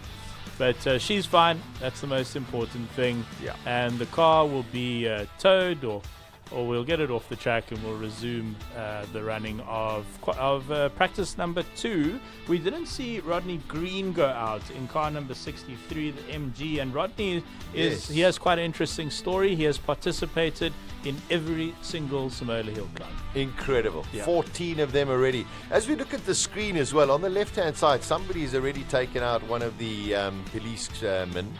So they're going to have to repair that as well. True. In terms of the regulations, if you touch one of them or knock one of them over, your time is immediately disqualified. So Dion Hubert every year just complains because, he's a real racing driver in the sense that, they love to ride the curbs and gets very frustrated that he's not allowed to. The first time I raced, Sasha, it was more of an exhibition drive. It was in a Jaguar SUV. And at that year, they didn't have the policeman yet. Okay. And there was actually quite a serious incident where the late, also Dion, his surname escapes me, he was the editor of Top Car magazine. Yeah, Dion, Yeah, he dropped a wheel on his Jag in a convertible. He just dropped it off the tarmac. And it sort of flipped the car over. And what the organizers also explained that the competitors running right to the raggedy edge of the tarmac were starting to actually destroy the edges of the tarmac. And so this system of the policeman has been implemented. There we go. The late Dion Skuman. Dion Skuman. Yes. There we go. Yeah. I think he also had a bit of an incident with the Alpha 4C a couple of years ago. Okay. Here as lovely guy and rest in peace. Sadly missed. So hopefully, we're still waiting for somebody to clear Lucy's car. And then, of course, we'll continue with the second free practice session. There's got to be a little bit of anxiety now. Even though you're still in practice sessions, you've had your first run and you're going, okay, that wasn't so great, or that was quite good. You want to keep that momentum going. These delays surely going to have an effect. Yeah, your adrenaline spikes every time you go up the hill, and that long cruise down the access road through the Simola Hotel, the Simola Estate, you start to calm down a little bit, and you're still on a little bit of a high. You get back into the pits and you chat to your team and your friends and your family and your colleagues, and you start to come down a little bit. But then as soon as those marshals start waving those flags, bang, the acceleration's back up. Sorry, the adrenaline is back up again, and you're wired for the run. And actually, those spikes of adrenaline actually tire you out by the end of the day. I mean, it's 6 short runs, but you're actually a bit knackered by the end of the day. It's so different to hill climb racing as opposed to circuit racing or rallying. Well, more sort of circuit racing in the sense that you can have a lap and you can make a little bit of a mistake and you can maybe hopefully make it up over the next lap. Where here, that little mistake can compound because you're going up a hill, can compound. You make a mistake, as you say, turn 3 so difficult. You get it wrong there, Chiro. I mean, it can really hurt you all the way up the hill. Yeah, do you know what is actually quite an odd feeling is when you haven't launched properly, or you haven't taken turn 1 optimally, and then in my case turn 3, it was my bogey corner, unfortunately. But it can be a little disheartening. You think, have I wasted this run? But at the same time, you've got to push on. You've got to sort of swallow that feeling and just make sure that you nail the next few corners, because essentially all you're doing is practicing for the next run. And I suppose, like you say, hill climb is all about just consistency, trying to get every run slightly faster, slightly faster, slightly faster. But I suppose you're right, it's less like circuit racing, because circuit racing, you maybe got 20, 30 laps, and maybe your competitor makes a mistake and you catch him a little bit, So hill climb is really about the pursuit of perfection, really. Without a doubt. We're waiting for some action to get back on track. Car 57, Brian Bruce in the Jaguar D-Type. Coming up, Rodrigo, this is a question I don't recall asking you last year. Have you ever personally done a hill climb? Not yet officially.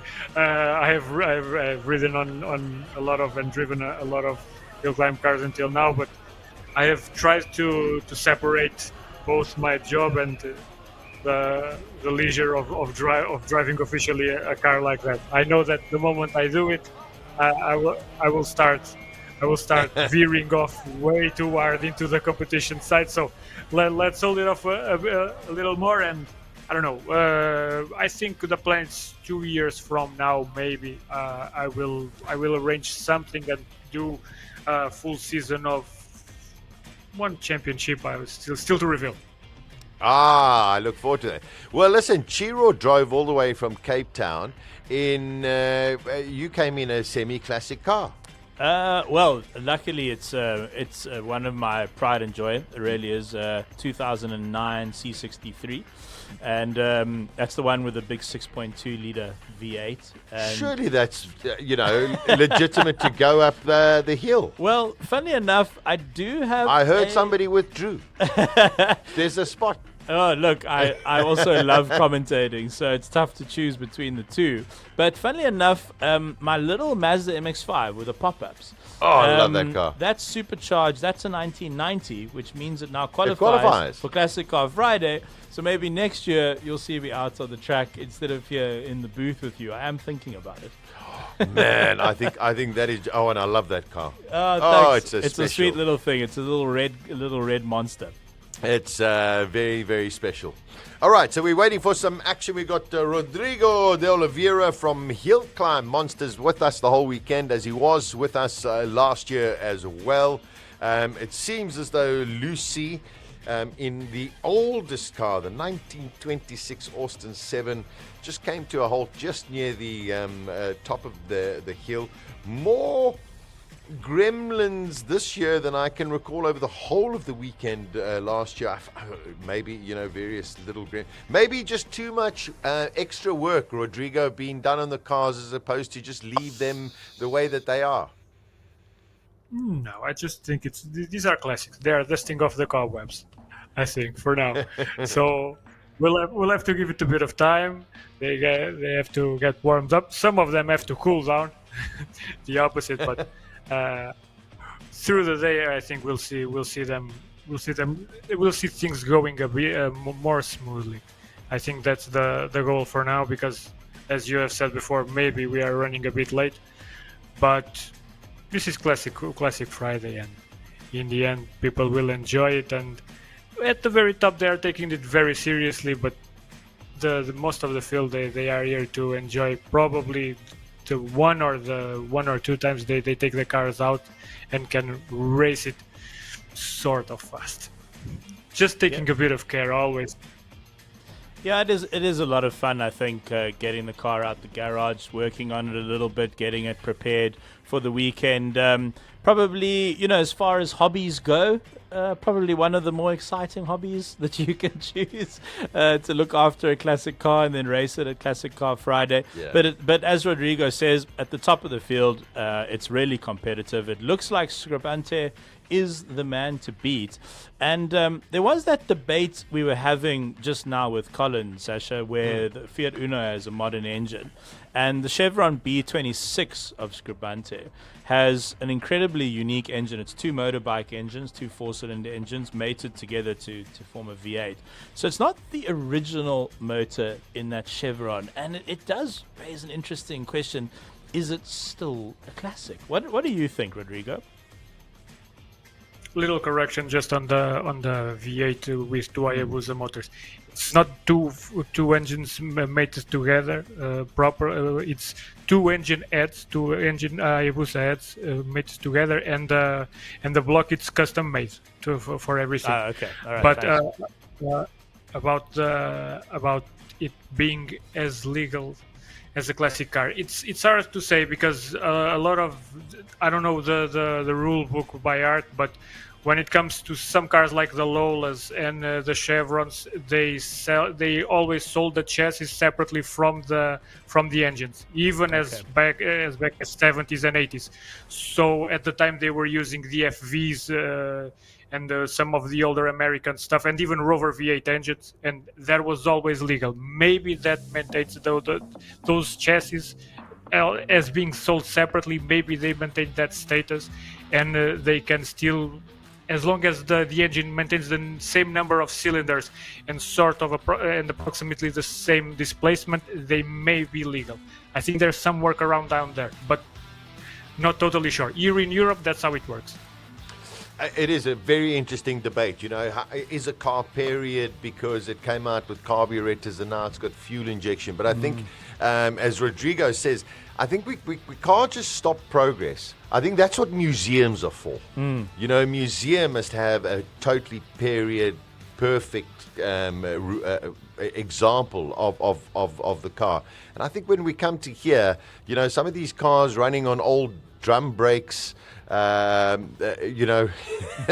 not make it up the way. So I'm for progress, but not too much. I don't know this. Oh well, a Cortina, for example, came with a 1600 and a four-cylinder. Now it's got a V8 inside it. That I'm not entirely sure is correct. But then again, I think it does come down to the regulations, and I'm not au fait with all of those regulations. Yeah, it's interesting what Rodrigo said, and Rodrigo, it's so great to have you on board and your incredible depth of knowledge. But perhaps the fact that the chassis goes back to, I think, in the case of the B26, it's the 80s, if I'm not mistaken. Was it further back, Rodrigo? Is it a 70? Is it 70 chassis? 77, somewhere around there. Yeah. So at the same time as well, you want the drivers to be safe. I mean, 100%. Franco and Bezaida Note Volk, they're going at serious speeds. Sure. And the technology in brakes has certainly come a long way. So definitely not trying to be disparaging or in any way disrespectful to any of the participants. But it is an interesting debate to have on Classic Car Friday. And I think as well, another point that Rodrigo made is as long as the cars have the same number of cylinders, it's also bringing them close to their original state. Well, hopefully we're getting some action. Conno is 60. This is the fifth time. Yeah, 5 in a row. Callum Price in the Austin Special. This is a little 1500 that is going to make its way up. I was just checking. The smallest engine in our Classic Car Friday is the 750cc. And the biggest engine in Classic Car Friday is an 8-litre. 8-litre Ford engine in a Cobra. So it's quite incredible. They must have towed a Fenta trailer full of fuel here along with that's for sure. Oh, beautifully done. I love the yellow rims. Sounding a little shaky. Can hear that thing coming from a long way away. and it no, don't worry, it's not slow motion. That is how it's going. No, it's wonderful. Just want to let everybody know, huge thank you to the Vintage Club of South Africa. They are responsible for all of our pit camera footage today with Colin and over the weekend. So huge thanks to the VCSA. And here's my colleague Gero Lalaika from Cars Arcosa. He is wrestling that Ford up the hill. That is that is quite a beast, that car. Chiro, there seems to be a seat next to him. I think you should go up there and do a little commentary on the next run. Do you think they'll let me go with your flight helmet? I think I didn't bring a helmet this year. Yeah, I think they would. Oh, the beautiful D-Type. Brian Bruce, his 10th running this year. A very, very special, beautifully designed car, the Jaguar D-Type. That is just one of those eternal classics, isn't it? The D-Type, the E-Type. If I'm not mistaken, Enzo Ferrari himself said that the Jaguar E-Type was the most beautiful car ever designed. Yeah. Which is quite high praise. And the D-Type more a design for racing. Correct. I mean, look how low that car is to the ground. How low the entire body, but the whole bodywork, everything. You're basically on the floor in that car.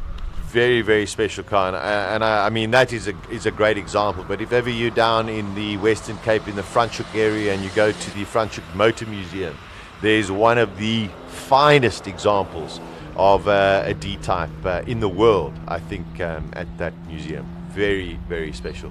Enzo did say that, but he didn't see the Alfa Romeo 33. And then when he saw that, then he changed his mind. The Ford GT40 pulling up to the line. And a lot of these cars are owned by Brian Bruce, actually. This is one of Brian Bruce's personal cars. He is an incredible collector and passionate classic car enthusiast. I've been really lucky to tour his collection. Oh, really? Yeah, he has multiple workshops on site. He also has a skills development center as well, where he's training up young Neisner locals to be mechanics, to work with cars. So he's locally based as well? Yeah, he's based here in Neisner, yeah. He was very kind to give us a tour of his cars. He's a GT40 aficionado. If I'm not mistaken, he has 3 of them. They're quite something to see. And he has lent the car very kindly to Peter McPherson for this year's Classic Car Friday. Wonderful. And it's so lovely when people have got these classic cars and share them and like to have them out and being driven. You know, you read a story of somebody who's selling his McLaren F1, which they reckon will fetch over £20 million, and in 3 years he's driven 14 kilometers. What's the point? Yeah. Here's Jennifer Abbott going up in the 914, and for those who've been familiar with the hill climb over the years, it's the same color, but it's a completely different car. They have an array of Porsche, do the Abbott family. That is probably one of the most unrecognizable Porsches. Yes. I mean, it I think was one of the great classic designs. But you wouldn't look at that and think immediately that was a Porsche. But it is a stunning little car. And Sasha, you're talking about the McLaren F1 that's done 4 kilometers or something. Yeah. I mean, I always say, if you want to look at your money, buy a painting. But you can't race a painting up to the Simola Hill Climb, So what? Yeah, that's she's got it proper sideways, Jennifer. She stays on the black stuff. There we go. Oh, gosh, that was well held. Don't stall. And managed to miss the tires, miss the policeman. Thank goodness. Yeah, if you're going to spin around, that is about as elegantly as you can do it. Yeah, I know that. She's a very capable young lady. Good to see her giving a little bit of a push. And when I after her first run, I saw her and had a chat to her, and I said, it just sounds and it feels a lot stronger, this one, than last year. And she says, no, it is a better race car. Oh, behind. I do trust her. I think on the left-hand side there would have been yellows just out of our picture. Yeah, out of our picture. So Jennifer Abbott, no damage. Sure, doing a stunning job of controlling that oversteer. Really impressive to see, and she lives to fight another day. She'll make it back down the access road, back into the pits, and you steady yourself and get back out on the track. Here we go. Headley, Whitehead in the, well, it looks like a Mini, but it's an Austin Cooper, which is a Mini. And yes, it is a Mini. And he's going to go up the hill. Those are such lovely cars. Oh, it's like little go-karts. Rodrigo, do you see a lot of modified classic Minis on in the European circuit? Huge number. I don't know how big the mini scene is in South Africa, but here in Europe it's damn huge. Now they are getting a bit pricier, and the classical status has made prices really go up. But the interest and the amount of different versions I have seen, it's amazing. Curiously, last week I've been talking with someone who has a Mini with the V8 Hayabusa engine, like Franco has on the Chevron. Wow. No, that's crazy. I mean, how much can that weigh? 400-500 kilograms, somewhere there, with a V8 in the back? That's incredible. That car specifically, it's 380 horsepower and 515 kilos. That's mad. No, they can be really quick, and I suppose relatively easy to modify. Pushing hard, wonderful. Very, very appropriately, the owner of that Mini is called RV Tess. There we go. Got it. Oh, look at the classic Ford Escort. Wow. Just iconic in all ways. Of course, the RS Cosworth came from this as well, or became one of these cars. A very sought after vehicle. This one, it's Craig Redlinghase in the Ford Escort, 1980, but it's got a 1700 cc engine in it. A little bit of wheel spin off the line.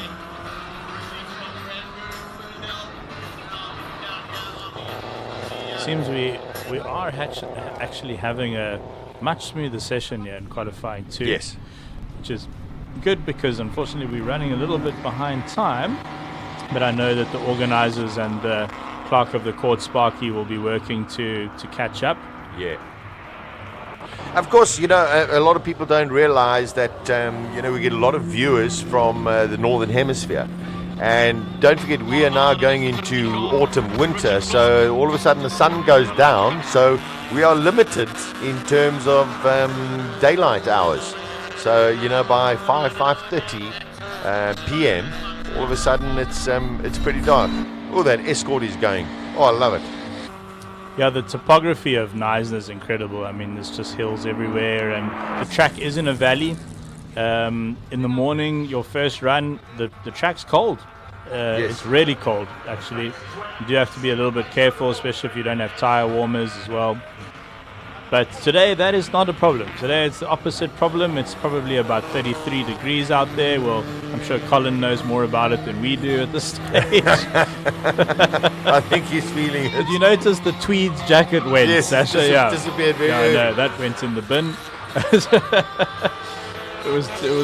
It's really hot out there today.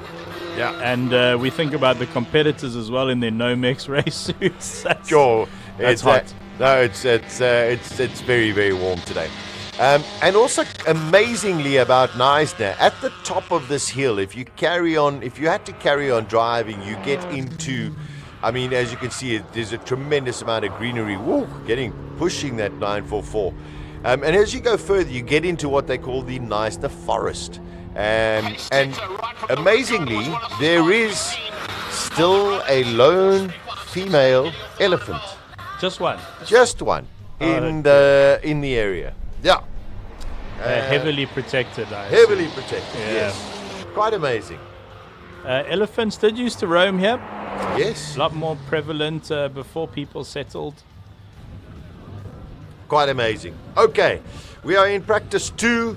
The time 11:45. You can see it on there. Currently at the moment in this practice session, the times do not count. So they're just for the competitors, just to go and have a couple of runs up the hill. Thereafterwards, of course, then we go into qualifying 1, 2, and 3, and then from there, of course, we get class certifications, and then we go into the top for the Classic Car Friday.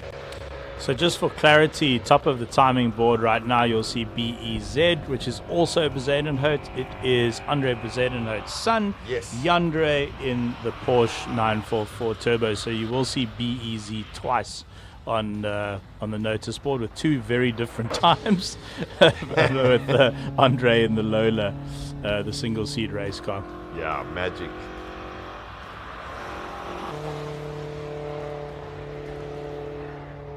That's one of the Fiats, quite a number of Fiats. We've got a little 600 Abarth, and then we've got a couple of 131s.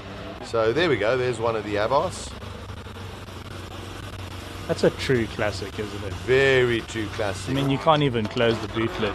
Yeah, and also a car that comes from, oh, that wasn't a great start. Also comes from the Czech Flag Museum in Johannesburg.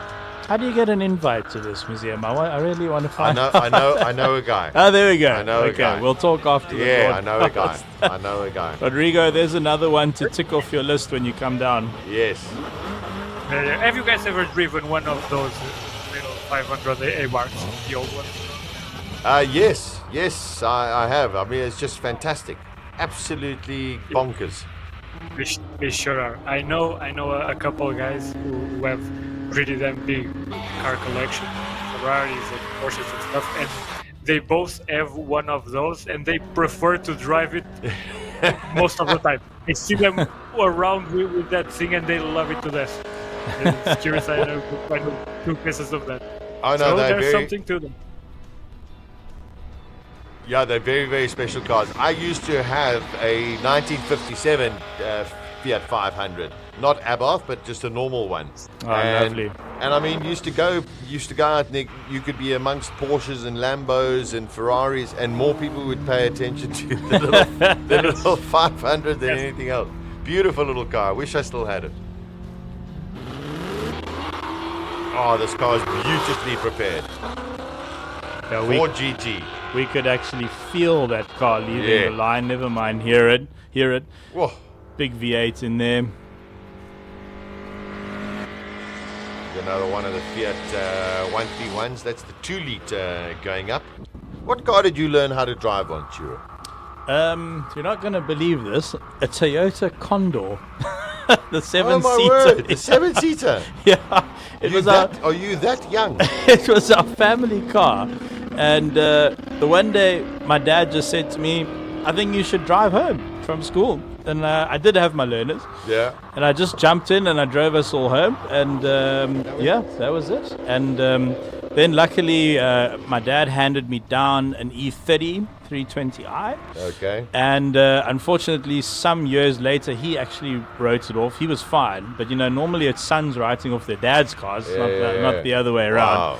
And oh my word, the tears in my eyes when they took that car away. I bonded so much with that car. Oh, no shame. Yeah, I'll get one back. It's definitely on the bucket list to get one back.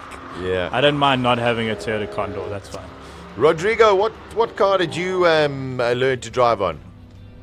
Drive in. A Mercedes 190. A Mercedes 190. Cool. Wow. Okay. Magic. But my story is a bit sadder than Ciro's because I was the one riding it off. Oh no. Sorry. Okay, as long as you were okay. That's the most important part. You know what? On our YouTube channel, while we're going through the free practices, why don't you tell us what car you learned to drive in? There we go. Let us know on the YouTube channel. We'll pick up some of the comments. I learned to drive in a Fiat 131 Mirafiore. Okay. Which was a fantastic 4-cylinder 1600. The only problem is the way that they designed it is that the spark plugs were at the bottom of the car. Underneath. All right. So when it rained, when they got wet, and as soon as you drove over a puddle, bloop, car just stopped. I mean, that just sounds, I'm not going to lie, it sounds very Italian. No, the design must be beautiful. Yeah, but it's not very practical. Yes. I don't care. Yeah. Just make it beautiful. Yeah, there we go. So, free practice. That is what's happening. It's Classic Car Friday, Simola. Hill Climb 2014. It is the 14th edition, which is wonderful. So LaRue says he learned how to drive in a 1983 Datsun Skyline 2-liter GLX. Well, wow. Sounds fancy. Yeah. Ed will do it. A Hyundai Terracan. So he must be about 20 years old. Simeon Fenter VW Beach Buggy and a 1600 with a 1600 Golf engine, and Ford Escort MK1 1100 GT. Lots more coming in. Yeah, keep them on. What is the car that you learned to drive in? Because those are, a lot of them would be classics now. Well, some of them might be on the hill. Yeah. Yeah. They could be running up the hill and probably. Very curious. Yeah. Very curious that on my channel the responses are way different. Oh really? Give us a few. VW Combi, Peugeot 504, Opel Kadett C, the 83 one, Proton Saga, Proton, it's fantastic. Wow. 500, Golf 1, Mini Cooper 2007, so this must be someone really young. Yes. A Ford Taunus, wow, fantastic. And the guy still has it. Amazing. Sure. Mitsubishi Lancer, the 70s model, a 1979 Fiat 132. Wow, there's some really rare things. Opel Monza and the Trabant. Trabant is fat. It's the greatest answer so far. Trabant? You guys wow. You guys know what a Trabant is? I drove the Trabant in Hungary when I went to the Grand Prix a couple of years ago. I actually met up with the Trabant club, and they set up a whole day for us. It is just crazy. It's just solid metal. But it was fabulous fun. Lots of fun. Yes. Oh, incredible. Somewhat solid. Yeah.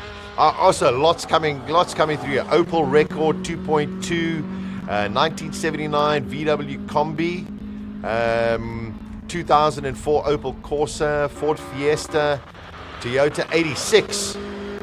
Wow. Okay, so somebody also young. Fiat Uno, MK3 Escort 1600 GLE, Land Rover 110 model, Fiat 125S, Nissan 1400. Man, that was a good car, yeah.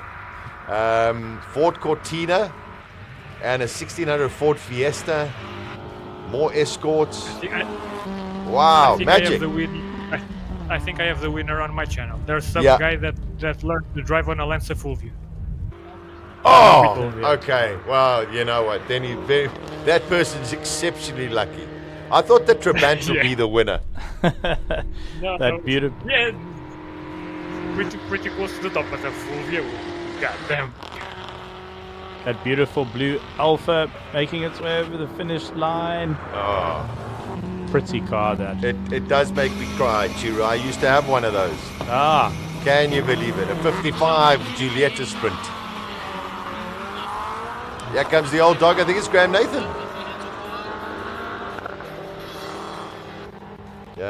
In the BMW. So getting towards the business end of the field here, Classic Car Friday, where it starts to become really competitive.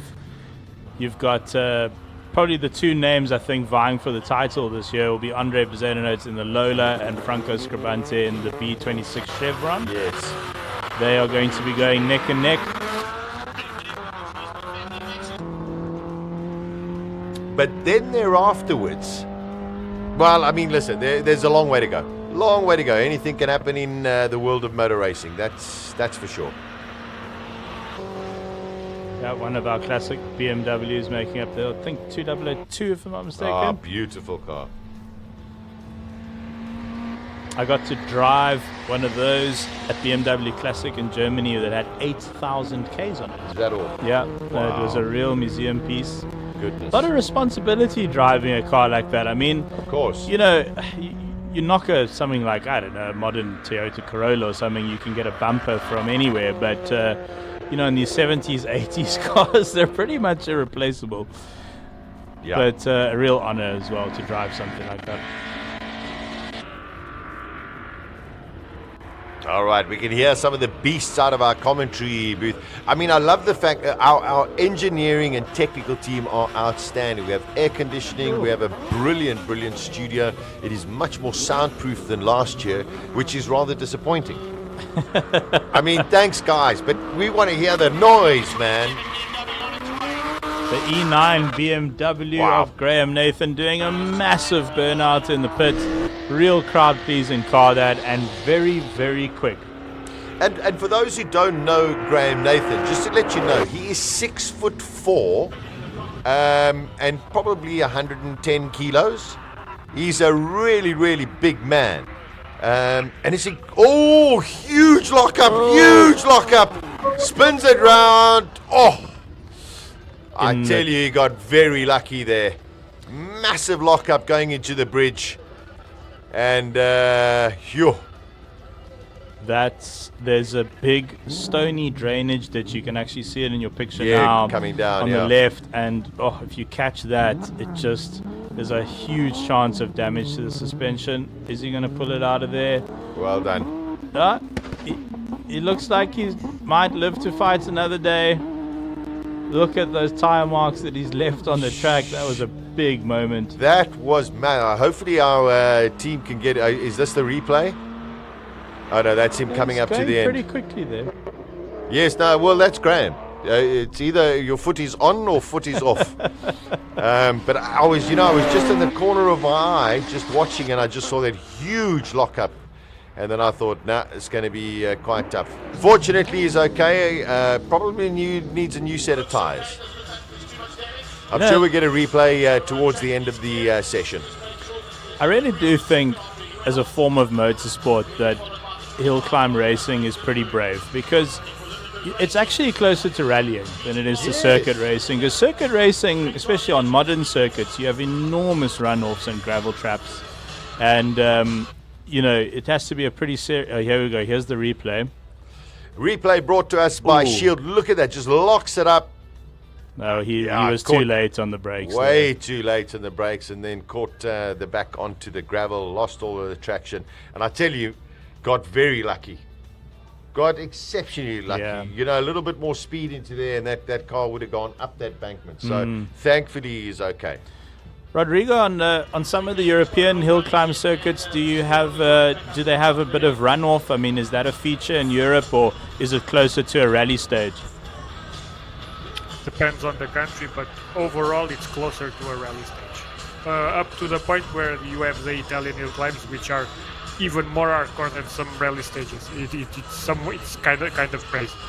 But up north, England, even Germany, they are shorter, sort of smoother, a bit wider. But when you go to Italy, Greece, Spain, they are pretty much rally stages, both in length and width, and it gets kind of crazy. If you guys go to my channel, I've posted a full-on board of a Lotus doing Trento Bondone, and Trento Bondone, it's pretty much the European version of Pikes Peak. It's 17.3 kilometers in total. Wow. And it takes even for a massively fast car, it takes around 10 to 11 minutes to finish. And as far as layout goes, it's even crazier than Pikes Peak. Pikes Peak offers another type of challenge with the engineering side of things and all that, and the air getting the rarefaction of the air and all that. But Trento Bondone, as far as the bit of road goes, it's as much of a roller coaster as a road can get. 17 Ks long. The course here is 1.9, so I mean close to 10 times the length. Unbelievable. Yes. We just saw Paige Lindenberg go up in the fair lane. Rodrigo, I think we've got a new winner on who learnt in the most difficult vehicle. We've got a 6610 Ford tractor. All right. Have to end it. We'll leave it there. We've got Matthew Williams watching all the way from China, which is magic to have you along. That's very cool. Yeah. The beauty of live streaming. Oh, it's magic. Just love it. Paige Lindenberg holding this Ford Fairlane. I mean, you know that it's got the aerodynamics of a. No, that is like piloting a house up a racetrack. Yes, exactly. Basically. Driving your dining room table. No, massive respect to her for taking that car up the track. There's a lot of power in that Ford Capri. Little bit of oversteer through there. That's brave through the S's. So the Simola hill climb is relatively short, I would say, by international standards, 1.9 Ks. However, one of the standout features of the Simola hill climb is the elevation change, 160 meters, and it is one of the fastest hill climbs in the world, with the average speed of 200 kilometers an hour set by Andre Bezuidenhout in his Gould. Yeah. So, you know, if you think from a standing start to then average 200 Ks an hour, I mean, that's just absolutely bonkers, to be honest. And it's not going straight. Unbelievable. Yeah, very, very special. No, it's a quick hill climb, this, and of course every effort made by the organizers to aid in the safety of the participants, as you'll see all around the circuit. 10th edition for Richard Evans in his Corvette Stingray 7.4 litre. Yeah, just American muscle. That's all you could say. Those are wild. I mean, American muscle cars were very good at going in a straight line. Yes. There aren't any corners in America. Well, most towns and cities, grid design. Rodrigo, correct me if I'm wrong, but does Pikes Peak have a rolling start? Sort of. The thing about Pikes Peak is that the time cell it's something like 70 or 80 meters after the launch. You'll see a huge banner right because they start in sort of a little corner to the left, and on the middle of that corner there's a huge banner with Pikes Peak and everything, and it's on that banner that timing starts. I see. Thank you. Oh man, there are all sorts of trouble for the Ford. Yeah, the 20M Ford. This is the second run and second time there's been a mechanical issue, which is very, very sad. That car wants to go home. Yeah, and it's just so beautifully prepared. It's just been done. There we go. Take me back to the museum. Okay, I found it. There we go. I found a gear. It's just one. I only need one. Back. It's all right, let's get back to Jennifer Abbott in the orange Porsche 914, who also had an issue. Oh, this M20 is just not happy. Yeah. Let's look at our shield replay here. This is the top of the course through the S's. There's the oversteer moment. Yeah. And that's when the car will snap around on you as soon as you get off the power. Hard on the brakes, all the wheels locked up there. Yeah. And actually, she also had the presence of mind to clutch in there, because definitely when you're rolling backwards like that, you can run the engine backwards, and then that's catastrophic. So on the brakes, on the clutch, and she'll live to fight another day. Yeah, there we go. But it is one of those moments where parts of your body do freeze up a little. Yeah. I think there's a obviously a certain amount of instinct develops. I always say to people who are learning to drive, it's important to know what it feels like to lose control of a car. Yeah. Better to do that on a skid pan, obviously, than on a public road. But an experienced campaigner like that, it seems like she kept a cool head and managed to stay out of the barriers, which is great to see. We never want to see anyone go into the barriers. And we look forward to seeing her run again. Yeah, that M20 is having problems. Hopefully they can fix it for the third free practice run, and hopefully we will see that car a little bit later. Let's cross over to the Dapper and Debonair, and probably pretty hot in terms of temperature. Colin Hasty in the pits. Graham Nathan, that was the largest burnout in the history of burnouts. It was quite spectacular. Did you enjoy that? I loved it. That's the fantastic part of this whole weekend, is that you get to play with your toys. Where else do you play like that? Well, absolutely magnificent. And then you had to pull away and the smoke was still billowing out the window.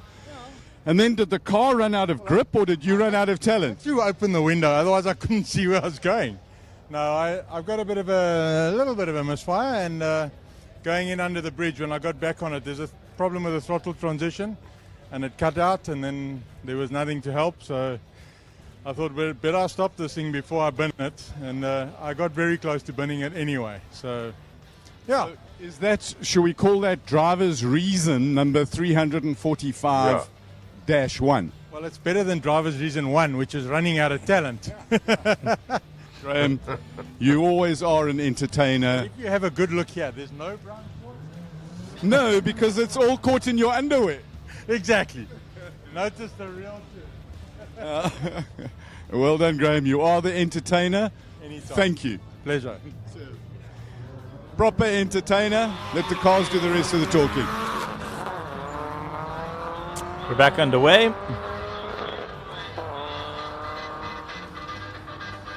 Yeah, another one of the checker flag Porsches. They come as a pairing. Hopefully going to do quite well this weekend. I do hope they figure out, Chiro, the problem with that M20 Ford. Just, yeah. But I suppose some of these things cannot be cured. Wants to go home. Simple as that. Why have you bothered me and taken me out to the sauna? You should have left me in the museum. No shame. I'm sure they'll sort it out. Yeah, Quivers de Kock in the 944 Turbo, the 2.5 litre. 1986. That car is immaculate. If you go and look at that car, you'd think it came off the showroom yesterday. It is beautiful. You know, we're talking about the joy and pain of classic motoring, and there's something about a classic car that has its foibles and has its idiosyncrasies and its troubles that allows you to bond with the machine in a way that you can't bond with a modern car. And so, for instance, I mean, that electric car that I drove, for all its impressive technicality, you know, there wasn't a romance there. And I think that the 20M having its troubles and all the rest of it, the reason why it's here is someone loves it. And someone wants to send it up the hill, and they'll probably love it more after they go home, even though it's given them so much stick. But that is why we love classic cars. It's we really bond to these machines. Yeah, someone loves it, someone will love it again, and someone forgot to tighten something. Okay, this is the Golf, isn't it? It is crazy. Okay, we're looking at the Porsche coming to the end of the run. I'm just trying to see. I couldn't pick up which car number it was. Colin did an amazing job of asking the drivers to provide some extra info on the cars. Yes. And Rob Press, I'm not sure if I'm pronouncing his name correctly in this Golf Manufacturer Challenge, he says, once again this year my main concern is to not scratch Brian's special car. It's actually quite amazing how many of the drivers of the cars on the Simola hill climb, whether it be Classic Car Friday or when we get to King of the Hill tomorrow and Sunday, are driving somebody else's cars, not even their own car. Yeah, that's something that drives up my anxiety like crazy. Wow. I hate lending cars to people.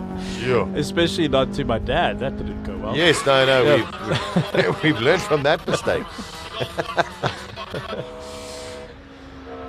Okay, so currently... Oh, sorry, yeah. He's going for it. Yeah, currently James Temple in the Shelby, the Daytona. He's sitting quickest, but these times are not not relevant, as we are still in free practice. We are actually, it's showing practice 3, so I think they've cancelled practice 2. That might be. That's what I think they've done, due to, so basically 2 rounds of practice.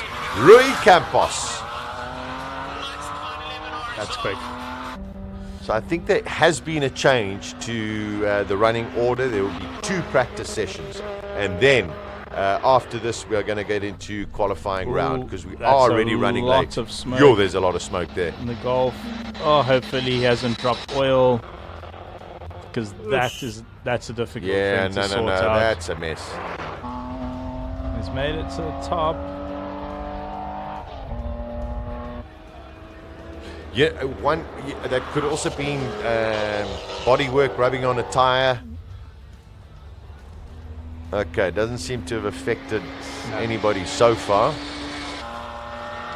Yeah, you do not want to be the next competitor after someone's oil. dropped oil on the track, but they would have yellow flagged it, I think. I think they've definitely got to check the track, that's for sure. Yeah, if the Golf dropped oil there. All right, apparently getting confirmation there was oil dropped. Rui Campos does go quickest with a 48.8, so I'm sure they're going to check the circuit. But as you say, I mean, you don't want to be the next car on the track and go, yellow flag comes out and you could still be too late. And Campos didn't tap off there. No, yeah. That might hold up proceedings again. We'll get confirmation now from the clerk of the court's office, and Enzo Kuhn being held up on the line in his stunning F355 Targa. Very special car. Beautiful sounding engine. Well, exhausts. Really interesting to hear the Kuhn family legacy. His dad raced in the Monte Carlo Rally 1973. That's quite special, and honoring his dad with that sticker on the front of the Ferrari. Very special. I think that happens a lot where you have these motorsport families, and you sort of have these dynasties, and the passion gets passed down. And I mean, the Lindenbergs are a classic example. Incredible, and everyone. Yes, I mean, Calvin and Sheldon are doing this incredible job, especially on the massive international stage. But you've got to go all the way back to Henny van der Linde. Their grandfather. It's just remarkable. Wonderful. What a legacy that is. Ferrari F355 Targa going up the hill in the hands of Enzo Kuhn. We're getting towards the end of practice 3. It seems as though there are only just going to be 2 practice sessions. Practice 2, I think, has been abolished. And thereafter, we start getting into the qualifying heats as well. Rodrigo, are you seeing a lot of growth in classic car hill climbing in Europe? Not so much growth, but it always has a lot of power. And with the rise of popularity with the Goodwood Festival and the Goodwood events on their circuit, that part has really grown, because now many of the guys who own these cars have a place and everything live stream and all that. So there's a lot of incentive to race those cars. There in Spa, there's also a lot of events. And for those braver, there is a classic section in the European Hill Climb Championship, and even there we see it released with something like 50 to 60 or 70 cars always. So the interest is there, the people have the cars, and some people don't mind that they are appreciating like mad, and they don't keep them on air-conditioned garages, which I really praise. It is very brave, isn't it? Some of these classic cars are worth a lot of money now, and only going in one direction as well. The Lola looks quick. Looks very, very quick. Nice and sideways, getting a little bit of four-wheel drift. Well, I mean, if this is their last run before the qualifiers, you really got to start laying down, finding out where your limit is. We're talking about the Kun family, and Kobus Conradi has come through saying his first rally that he went to was the International Castrol Rally into Swaziland with Jannie Kun and Ben van der Westhuizen. Incredible. So Campos remains at the top for practice 3, and Anthony Ricks looked very, very fast in the Lola, but posted a 50. Campos still fastest. Yeah, James Temple second, but I think some of the big guns are coming. Here comes Franco Scribante. Is that Robert Wolk going up in the Van Diemen?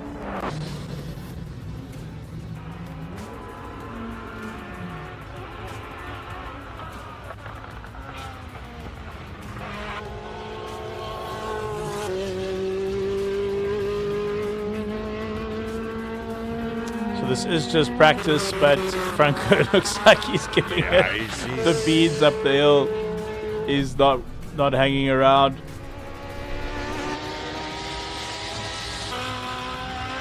I suspect that'll be. That was quick over the line. It's a full second quicker than before. Okay, great to see Ian Schofield back. He had a gearbox issue the first time around. He has posted a best time of 41.6 in the past.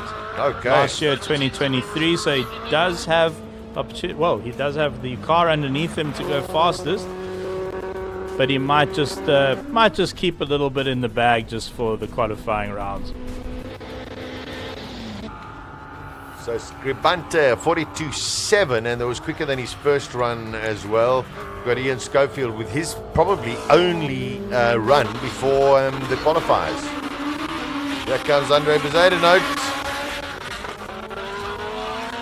And we can hear that car right through our soundproof commentary box. Beautiful. Yeah, Ian looking a little bit ginger just gingerly through the S's.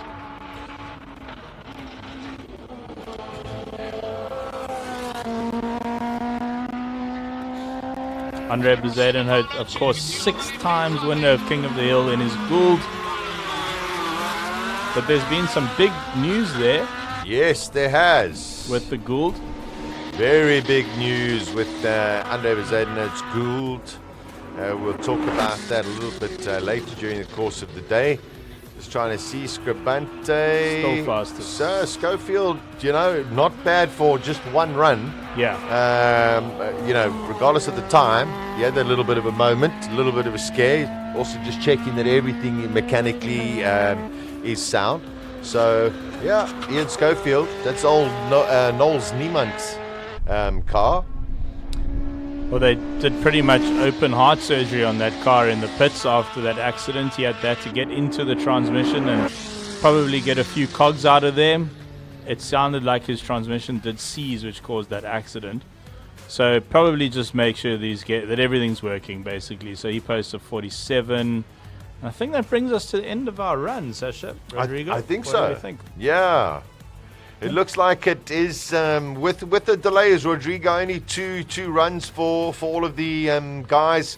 I suppose this is the nature of motor racing. Sometimes things change, and you got to make sure that you're on it from the beginning. Very much so the reality in hill climb racing. We see that happening all over, and thankfully here it was not because of the weather, but sadly it was because of some problems with the cars. But yeah, that's to be expected. But in the end, we're starting to see the guys up front getting faster and faster, and both Bezuidenhout and Scribante with the 42 and the 43. Well, what I said earlier about the conditions and the weather being good for records this year, it's starting to materialize. Oh, without a doubt. I think, the heat, the rubber getting very, very sticky, Chiro. You just got to make, hopefully you get your tire, pretty warm off the line, and then from there you've got the grip. That's for sure. Yeah, the more sort of the guys racing for the title here, I think all running tire warmers from what I could see with my quick pit walk, and again, very different to circuit racing where you've got an opportunity to warm up your tires over the course of the race. Whereas with hill climb, it's tire warmers off and off you go, or no tire warmers and you set off with cold tires. So that's another challenge that the drivers face as well with hill climb racing. Wonder if they should ever do like a downhill race. Just hang on, basically. Here's that replay. Yeah, Jennifer Abbott in the 914. We had a couple of moments. She managed to save that one very, very well. And I'm sure we'll get that replay as well of Graham Nathan. But there we go. A little bit quiet. I think now it's a little bit of fine-tuning because these are the runs that count. So you got to try and make sure that you lay down a marker. You've got 3 qualifying runs, but you want to make sure that you get into it as quickly. Well, you lay down something as quickly as possible so you don't have more pressure as the day progresses. So the best time of your qualifying counts. That's what takes you through to the class finals and eventually the shootout. So you don't have to post your best time in qualifying 3 or 1. You've got to it's the best time out of the 3 runs. So that's what the competitors will be aiming for. Maybe 1, 2, qualifying 1, qualifying 2, qualifying 3, trying to get a little bit faster each time. Yeah, okay. Let's have a look at probably the could have been a much scarier incident than what actually transpired. But Graham Nathan pushing as Graham Nathan only knows how to do, and loses. Sort of goes in a little bit hot and deep on the brakes. There we go. Oh. He said when he came off the throttle, he had a misfire, and he sort of alluded to the fact that his engine died, which I suppose would have meant loss of braking power, but it just looked like to me he was just very, very late on the brakes there, or maybe he was early on the brakes and just had a huge lockup halfway through the braking zone. I don't know, Rodrigo, how did you read that incident? Always asked to say or criticize from the outside, but I would agree with you. It's a combination of thinner tires, late braking, probably turning and braking pretty hard, and all the way up to the apex. Probably a little bit of trying to do a trail braking there, and in the end, it's a classic car, and all transfers of mass are way exaggerated when compared to the modern stuff. It can happen. Yeah, that's a good point. And look, Graham Nathan, a lot braver than me, taking that E9 up the hill at pace. So, but he's in good spirits. Colin having a chat with him afterwards, and he doesn't seem to have been at all affected by his incident. And he made it up the rest of the hill at quite a bit of pace as well, so the car seems fine. As we mentioned, there's that stone gully that runs along the left-hand side of the road the whole way up, which is obviously just a sort of water gully. But putting a wheel or 2 in there usually results in some damage to your suspension. But he did seem to end up in the gully, but maybe just sort of just sort of rolled in, and he looks like he and the car survived. I'm sure him and his whole team will be giving the car a proper once-over just to make sure that there's no little dings, little bends on various suspension parts. So they'll definitely give it a go. Some of the cars returning. So what happens at the Simola hill climb? The initial first set of cars, as they go up the hill, they go through the magnificent Simola estate and make their way all the way back down. But then basically from halfway through, the cars are kept at the top, and once the session is finished, they actually go down the hill to get back to their pits. Yeah, right, I think. Sorry, Chiro, carry on. No, just one of the challenges is that there are speed bumps on the return road. Yes, so the through flats, the estate. what they call them, the flatties, have to come back down the racetrack. Yeah, yeah. Okay, so I think we've got Colin in the pits. Colin, how's the heat treating you, and how's the tension? Oh, Colin's not.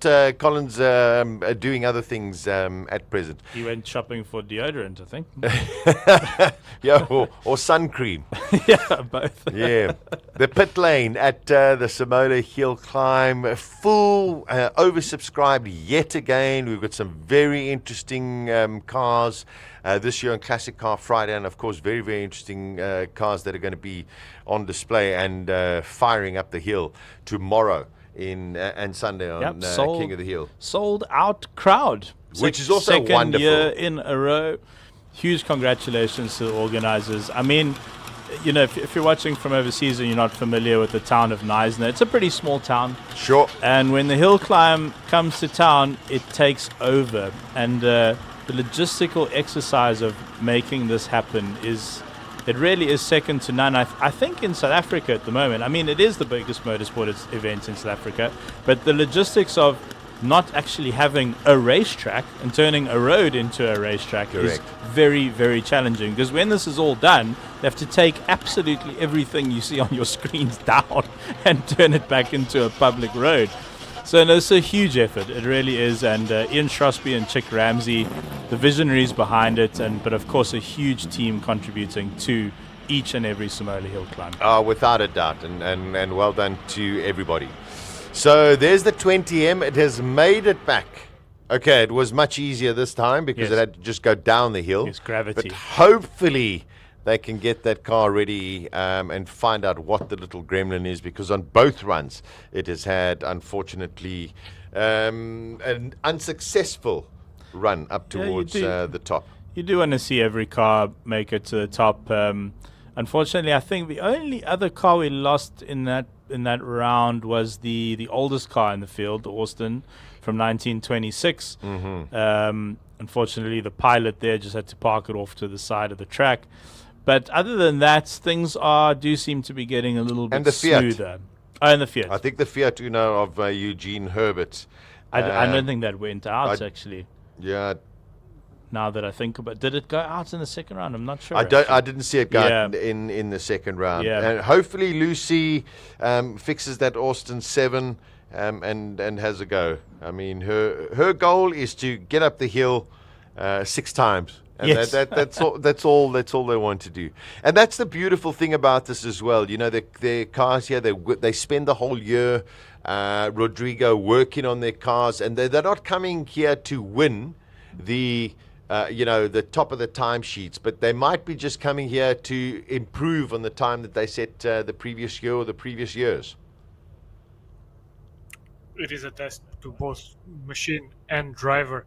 But we touched upon this subject earlier about the type of driver that excels in hill climb racing. There's a bit of an art behind all this, because focusing during a whole day just to do a couple runs, or at the most 3 or 4. Normally, Knysna year Simola year is very good, because you guys provide a way to race quite a bit more. But even then, you have to really focus. You have to, every year you come back, you learn a bit more, and you calm your nerves. And when you're on the start line, you learn to shut everything off and then focus on that single run.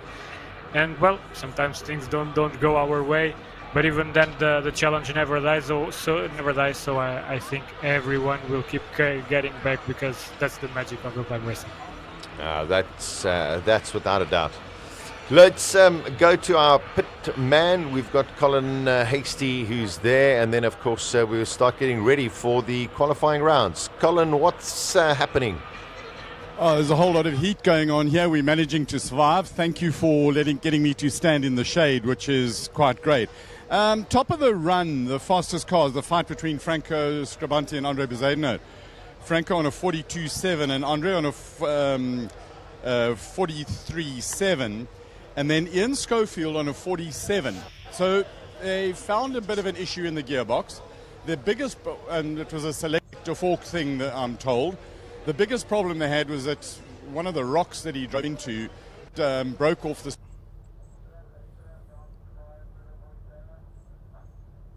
start. The single selection of gears was correct.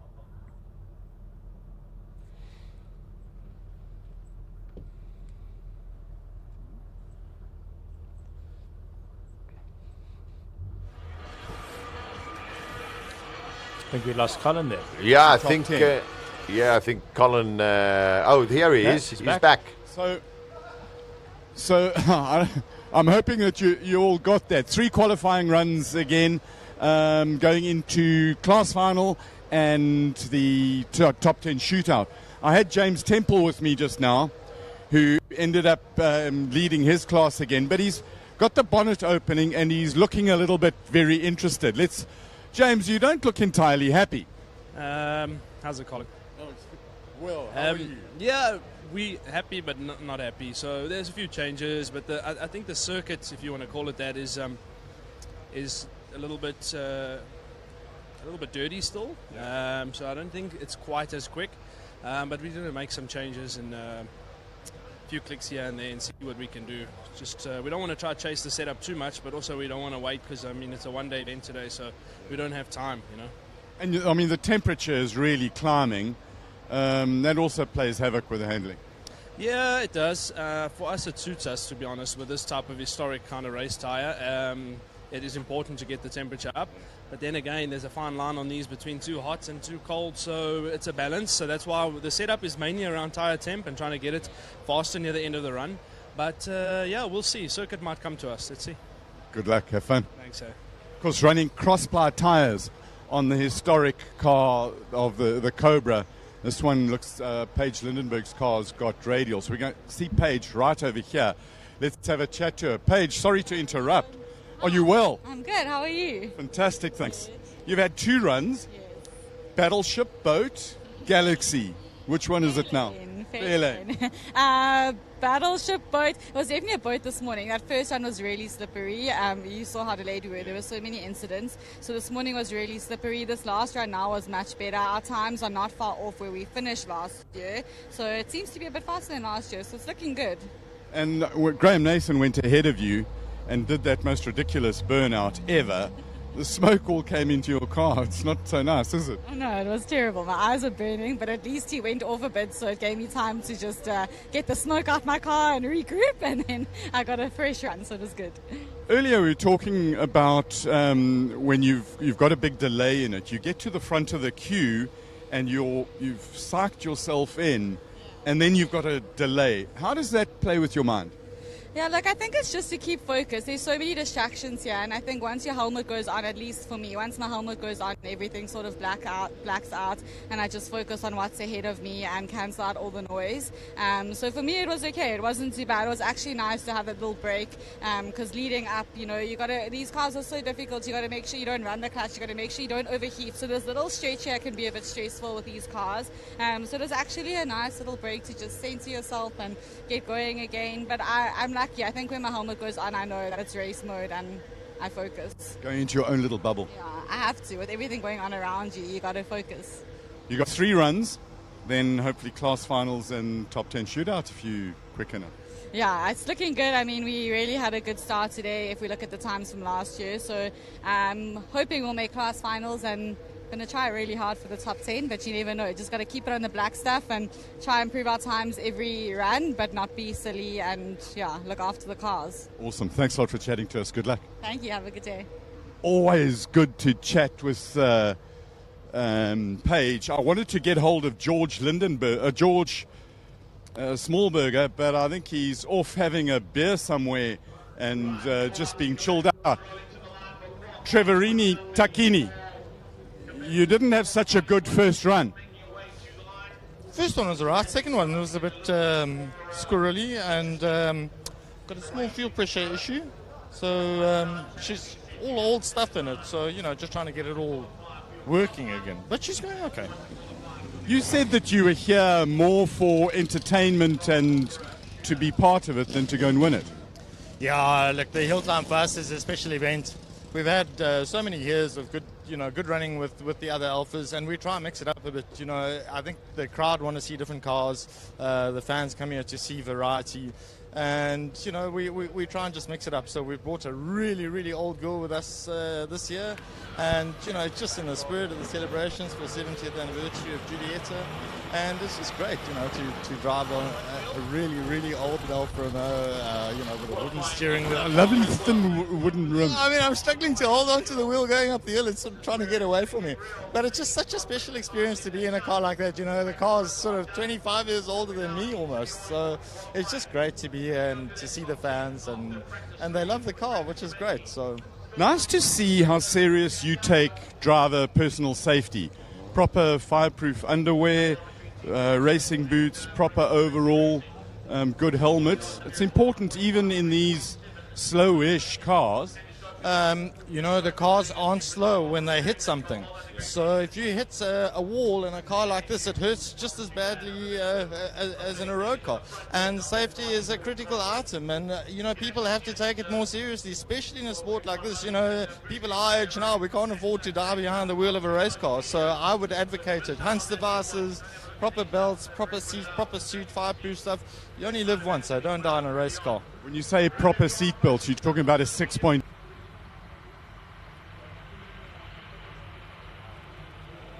You should only have a 6-point harness in your car. I think if you and I had our...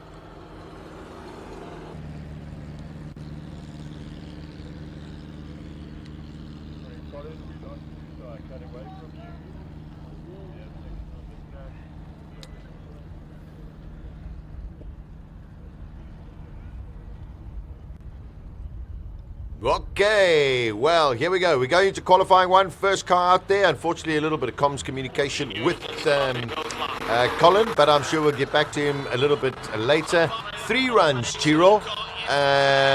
Times, well, listen, you just got to get one quick time to basically get into your group sort of finals. Yeah, I think in that sense, Simola's maybe a little bit more forgiving in that you do have 3 opportunities to post your best time. Rodrigo, you were saying that Simola does allow for a lot more running, perhaps, than some overseas competitions? A lot more. I think you guys have the format nailed down, even more than us here in Europe.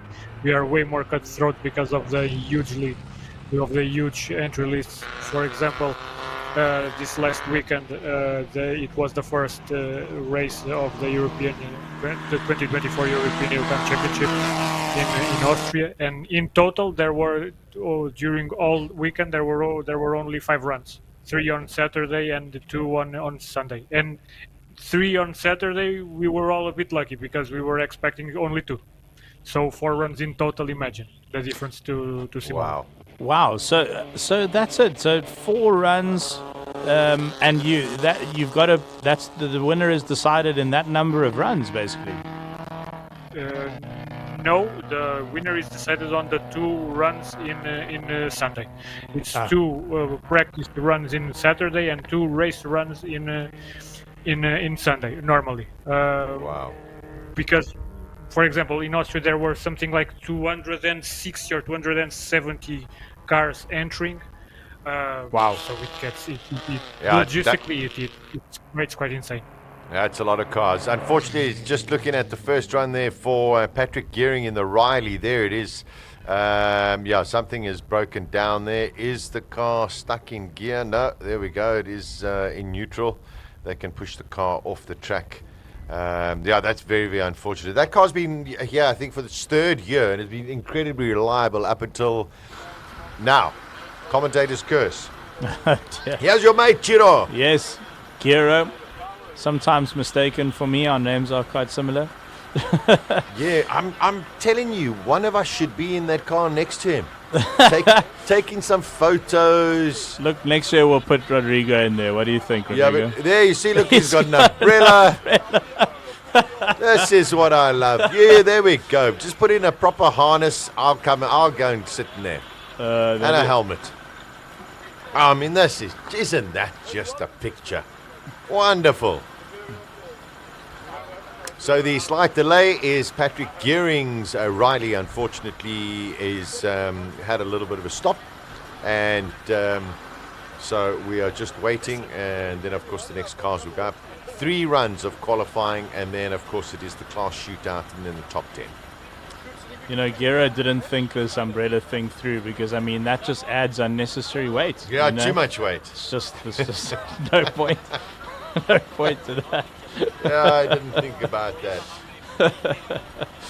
This Ford Model A. Let me actually pull up the year here. I can't see it, unfortunately. But that is probably one of the heaviest cars on the hill, I can imagine. And look how skinny the tires are. It's incredible. Yeah, I mean, he's that's... wrestling that thing up the hill. Oh, no, I can imagine. Oh, there we go. Should have thrown the umbrella out. And he's off. Oh, listen to that. Man. A little bit of wheel spin off the line. A little bit of squealing off the wheels there. Well, and this is where it counts. You want to try and be as fast as you can. These are cars all in what we call the H1 category. Okay, so, you know, these H1s are invitational pre-war cars. I just love to go out on a Sunday for a drive somewhere in that car. I mean, I think it's just beautiful. Another one of Brian Bruce's cars, actually. Yeah. Part of his collection. I think the oldest car I have had the good fortune of driving was a 1936 Rolls Royce. Oh, really? Yeah. Wow. I pulled up outside a sort of a friend's dealership, and it was standing there, and he said, "You want to take it for a drive?" And simultaneously one of the best and scariest things I've ever done. I mean, those old cars, it's just there's very little to do with how new cars work, you know. Of course. I don't remember really how the gear shift worked or anything, but it's completely unlike a modern car, and you have to rewire your brain a little bit on the fly. So a lot of respect for these guys taking these pre-war cars up the hill. Yeah, there we go. There is that Ford Model A making its way up. And then, of course, we got Callum Price, which is his 5th entry into Simola in the Austin Special.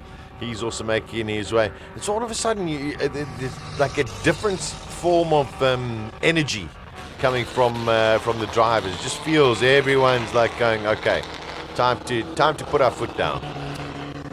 Yeah, it counts now. Rodrigo, what's the oldest car you've driven? I think there I won't impress anyone. It should go to something like in the 60s, maybe some Ford Taunus, something like. I'm really not sure, because one thing I really don't like, it's the whole responsibility of driving something super old. I had a couple of opportunities in Chesley Walsh on that old hill climb in England. I had the opportunity to drive a couple of pre-war cars, and I ran from the opportunity like out, because I really didn't want the responsibility of necking a gear or something like that, because those gearboxes are so finicky and they have so much tricks. You have to you have to declutch everything, and I know how the owners are, and I went, okay, no, that's not for me. Yeah, no, I can relate to that. Well, there we go. Brian Bruce in his 10th edition. He's the man with all of the cars in his D-Type, 1956, 3.8 6-cylinder. This should be a joy to listen to going up the hill.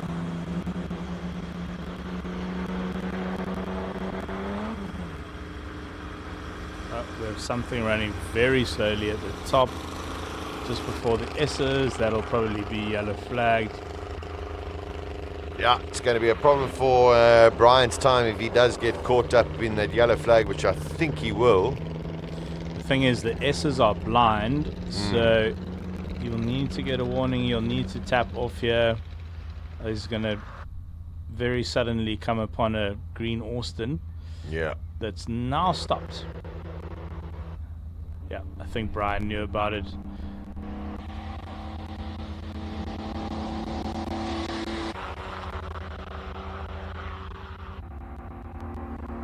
That's a tough day out for the classics. Sure, this year. wow. And I personally suspect the weather has something to do with it. Classics just don't like running this hot. And But I think more of a sense of occasion for a lot of the drivers here today. As we were chatting to that man with a really fascinating Italian name, I can't get it, in the Alfa. Tacquini. There we go, Tacquini. There we go. Tacquini. Yeah, I mean, he was saying, it's just a special. Yes, a special. We'll see. Let's see how his runs go. Very competitive class. So we got the yellow flag. It seems another one of the pre-war cars, unfortunately. Seems to have a little bit of an issue. In front of you on your screen, of course, the magnificent Ford GT40 4.9 litre 8-cylinder Peter McPherson category H2. So the categories, I mean, some of them, all of them, Chiro and Rodrigo, very, very competitive. It must be in Europe when you've got 250 odd cars competing in one day. Is it not something that they should reconsider to do it over 2 days or 3 days, or 2 different weekends? Because it seems as though an incredible amount of effort for, as you say, probably 4 runs. The thing is, people are used to things going this way at this point. I would agree with you.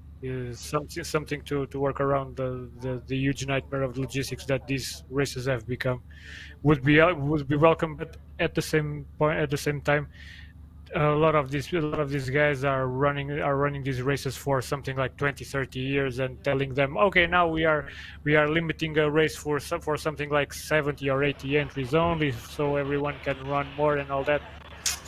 It's a fine balance to strike with everything, and here people are used to do it this way. Me not really agreeing. I am organizing two races here in Europe, the one in England and one in Croatia, where we limit entries to 80 cars tops.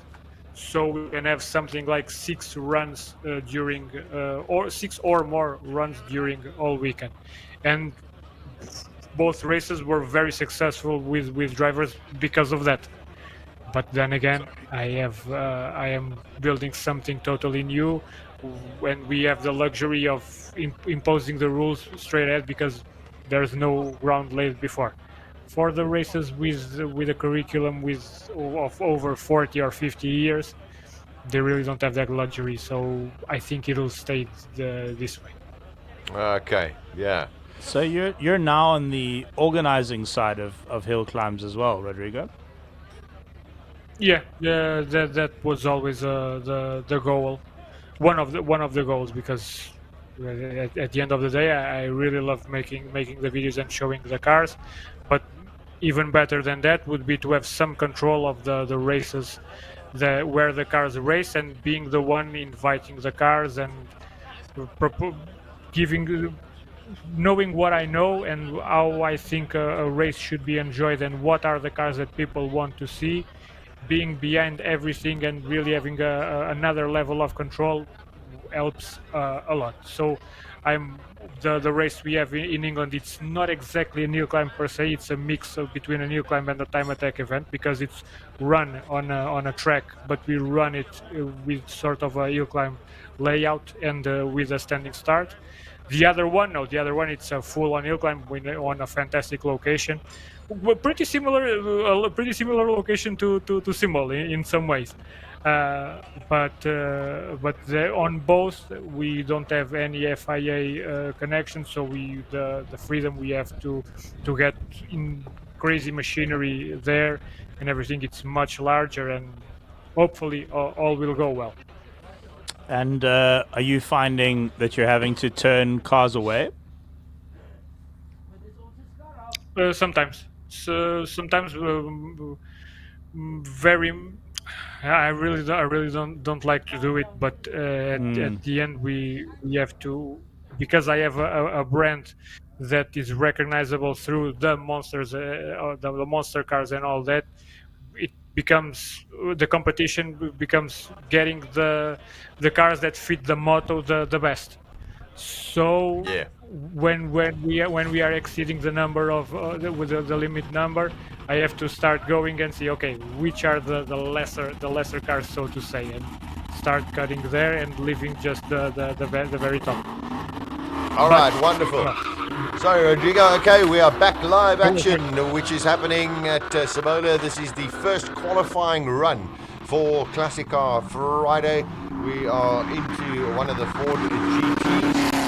And just there we go. Chiro's got a torch. Somehow the powers that be at the municipality in Nice have decided that, well, you don't really need any power at the moment. But we're still going. One of the Ford GTs, I think it's Peter McPherson in that GT.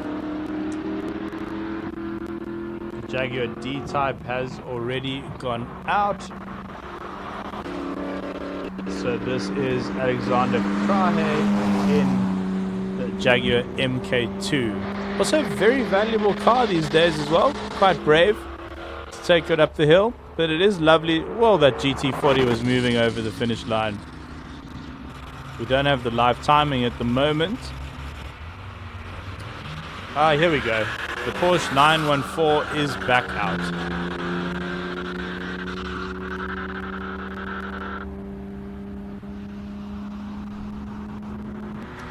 Yep, Jennifer Abbott back out there. She had a bit of a moment in her last practice run. Let's see, how she does this time. Do you think she should be more tentative? A racing driver just says, put it behind you, go. I think, as one of the drivers was saying, the track is getting cleaner and cleaner. It is obviously a public road, but you can't go sweep the whole thing. So what happens is the first cars sweep the road for you. And as more and more cars go, you get less and less dust. You get a bit more rubber down. So here we go. She's going back through the S's now. Let's see how she takes it. But no, still quite quick through there. Maybe a little bit slower, and she'll pick it up in qualifying 2 and 3. Yeah, there we go. Well, she goes second with a 1 minute exactly 0.6 at the moment. Fastest Peter McPherson. He is sitting there at 54.5. Of course, you can see that on your screen. Mini going out, well, the Austin Mini going out, Andrea Krah. So she's out there as well. Big guns still to come. 3 qualifying. We go down from 64 cars to 24 cars after the lunch break. And then, of course, the top 10 shootout from all of the categories. So we've got H1, H2 all the way down to H9. And then from there, we will have a top 10 shootout. Car number 52, Dave van der Merwe, Ford Anglia. Made famous, of course, by the Harry Potter films. This one I don't think is going to take off at any point. So, we hope not. It'll make it easier to get up the hill, that's for sure. Yeah, straight line. Yeah, as the crow flies. As it goes. Car number 52, yeah, Dave van der Merwe, and 1965. Oh, I do love an old Escort. Yeah, beautiful. Just beautiful. Craig Redling-Hayes, it is an Escort, but it's got a 1700 1.7 litre engine inside there, which I think is one of those Pinto. Okay. Ford Pinto engines. Yeah. So not a matching numbers car then, but that's okay. No. We don't, we don't keep score yet. Yeah, well, who are we to judge? Yeah. As long as it fits within the rules that the that the organisers like, then we have no issue. There is also scrutineering, very intense scrutineering here at Simola as well. So every single car is checked before it's allowed on the hill to have all the safety requirements in place. It's a really thorough event. It's a 4-day event. Scrutineering started yesterday, the Thursday, and takes all year round to prepare as well. The team never sleeps, I don't think. Yeah, no, very much so, and I must endorse that as well. The scrutineering and the checks during the event as well is exceptionally well controlled. Just one question, guys. Yeah, sure. I was seeing the Escort Mark II going up the hill. You guys are asking me what kind of cars are popular here or not. How popular are the classic Escorts here? Interestingly, what's happening, Rodrigo, is because we live in a very dry country, we don't put salt on our roads. A lot of the older Escorts are being exported and sold overseas at great profit, actually. There's almost a whole industry now out of exporting cars that lived here in very, very dry environments with no humidity. And those older cars, of course, didn't have the great rust protection that modern cars have, the corrosion protection. And so in wet countries and countries where they put salt on the road, they sort of tend to fall to pieces. So we really, this country is sought after. It's obviously a little bit sad to see cars leaving the country, but that's the reality at the moment. All right, makes a lot of sense. Thanks for the explanation. I was asking because these things here in Europe, they are massively popular. If you go to anything closer to a classic rally, you will see something like 20 or 30 units, and very developed units, crazily so. And I never saw many there on South Africa, and it always bugged me. Yeah, I think the Escorts, if you've got one in good condition, you probably keep it in good condition, I would say. Yeah. There was also an extremely popular car in Europe, and I imagine there's lots of them hanging around if they haven't rusted. Yeah, and listen, there were lots, as you say, lots here, lots being exported, but a lot, I think, unfortunately, just, people never ever saw the value in them. They were just the vehicle. A Citroen on the track, an Abarth on the track, Bezuidenhout fastest, McPherson second at the moment. Qualifying one of the classic car Friday. As you can see, the little Citroen always bending and leaning a little bit to the left. Notorious for European cars. I wonder what suspension that Citroen's running, if they've stripped out, or if it originally was fitted with the pneumatic suspension. I love Citroens. Yeah. Oh, I just love it. Oleo-pneumatic, I think, was the technical term. I actually raced a 1957 Citroen DS in the Cape 1000 rally. No, man. Yeah, I came first in my class with no aircon. We did 1,600 Ks in 4 days through the Cape. And without much of a seatbelt either. I mean, it was a sort of it was like a testimony to a seatbelt. It was, I mean, what's the word? But what a beautiful car, isn't it? Incredible what a car. It ran absolutely perfectly the whole time. And it will always be a great memory for me. And sadly, that car has been exported as well. Oh, no. Yeah, belonged to my colleague and sold it overseas to a collector. But great memories for me. All right, we've got one of the Ford GT40 MK1s that's on the track. That's Robert Fluke's car. Is so beautifully set out. Getting into the H5 category, I think going to be incredibly competitive in H5. Here we've got the likes of Fiat, Ford, Datsun, Alfa Romeo, more Fords, even BMW. So going to be a very competitive class H5. But Bezuidenhout, the younger, Jandre Bezuidenhout, the son of Andre Bezuidenhout, he's category H3, currently the fastest on track at the moment.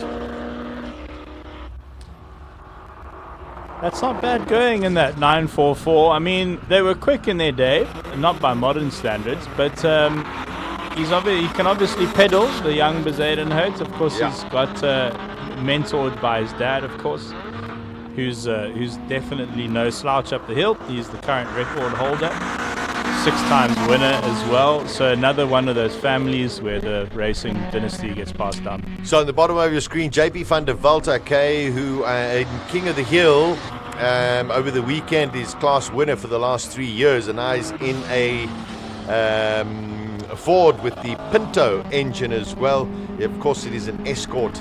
It's got the 2-liter 4-cylinder. This is going to be, I think, an unbelievably quick time. Let's see what happens with JP van der Walt.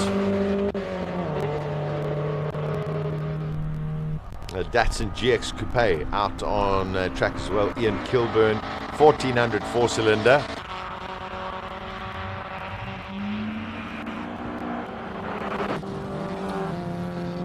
JP van der Walt with a 56.1, sitting in 4th position.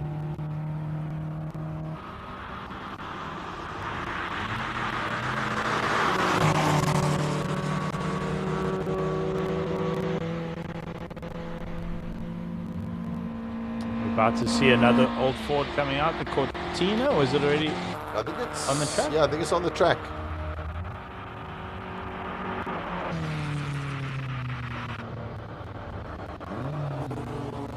Zayden still quickest. Yeah. The 53.169. I really thought that JP van der Walt would have been right up there with that time. There's that stunning Alfa Romeo. Julius Sprint, Sasha? That's no. So this was just the GTA. Okay. Well, GTA was sort of a replica. Also 2 litre. This is Ashley Bowd. Tuck should be coming shortly. We're going to have... Something's making a tremendous noise outside our window. So that's the GTA that's out there. This is a Ford Cortina. Yes, as you can tell, that very... very standard. Very standard. As you bought it in the showroom 50 years ago. But all within the regulations. Such a classic shape, though. Yeah. The Cortina, real legend in South Africa. I think that's the Mustang making all that noise. Wow. Could be. That's the Datsun GX Coupe going out. Oh, sorry. Yeah. That front end tricked me.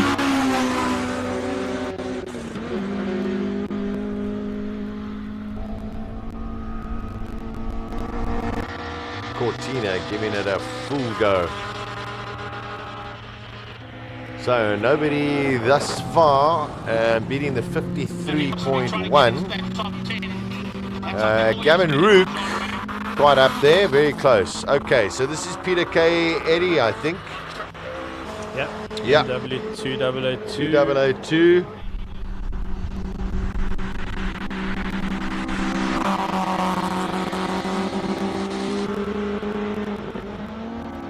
That K. Eddy, long associated with South African motorsports as well. Incredible. My uncle, Sasha, actually, and Rodrigo, my uncle was Portuguese, and he was JSN head mechanic for the E30. Rebuilt a lot of cars for Robbie Smith. Goodness gracious. Yeah, won a championship with Robbie, and quite interestingly as well, he built, when JSN had the AC Schnitzer license in South Africa, my uncle built every single AC Schnitzer on the road in South Africa. Yeah, so if you ever see one, it was built by him. His name was Louis Lopez, or Lopes. Louis Lopez. Oh, that's amazing. What a brilliant he's still story. with us, and he has the most amazing stories. One can imagine. Here we go, bottom of your screen, Trevor Tuck. Ian Kilburn's put in a proper time in category H5 at 53.8. He's only 7/10 off Jandre Bezuidenhout, but 2 categories below him. So Ian Kilburn, H5, that is the man. JP van der Walt is 3 seconds slower than that. So Ian Kilburn is definitely the man to catch in that category. Capri Piranha, another South African classic. Classic car.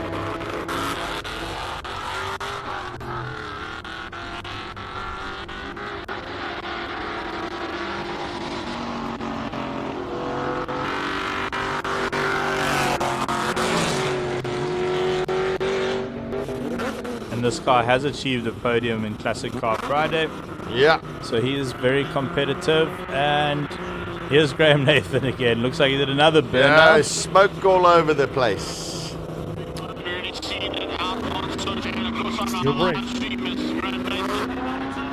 So very interesting. In category H3, Jandre Bezuidenhout with a 53.1. No one close to him in his category. Genuinely, no one close to him. Gavin Rook, H4, he's done a 53.3. The next is a 57.7. Ian Kilburn, a 53.8 in H5. The next closest is Trevor Tuck in a 55.7. Yeah, so that seems to be the closest out of everyone so far. Here comes Paige Lindenberg in your dining room table. Yeah, all credit to her. That's a beast. That is a monster to wrestle up the hill.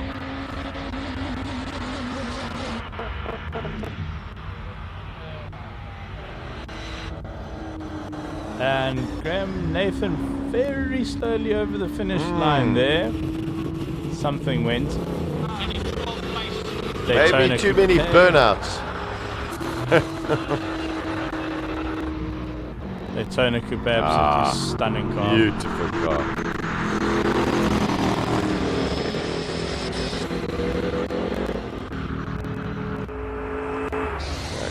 Yep, Paige not hanging about either. 53.6 for Paige Lindenberg. That's a magic time.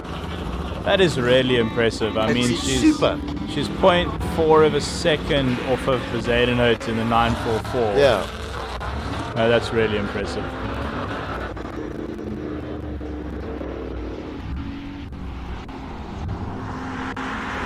So we can feel something literally coming through us, through our feet here, the commentary box. Oh, something looked very sideways there in that Shelby Daytona. That was a bit sideways off the line. There comes the Corvette. But James Temple going fastest, 48.7. Wow, that's quick. In class H6. Yeah. So that is that was the Shelby. So Lindenberg in H6 as well. They'll probably, the two of them will go through. Yeah. There's a 5-second difference. 5-second difference. Wow. Oh, that Daytona Coupe was quick. Sure, very quick. Really quick. Oh, huge burnout off the line. Yeah.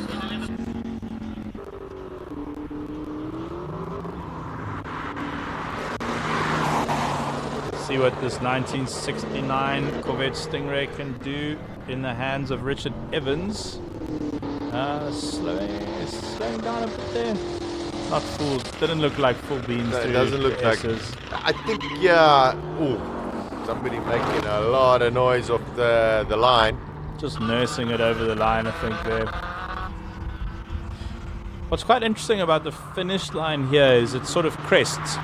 And some of the bigger incidents we've seen over the years actually just over the finish line. You're obviously really moving at that point, and the suspension goes a little bit light, the car goes a bit light, and if you've got a bit of steering angle in when the car settles again, you can be in a little bit of trouble. Yeah.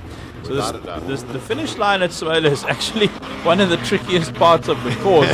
So you can't relax until it's not over until you're in the braking zone after the finish line, basically.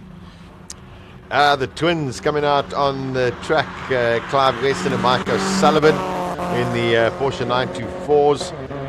These, of course, were originally just Audi engines, and Porsche made the 924, and then, of course, they made the 924 Turbo. Let's see if this car can make it to the top.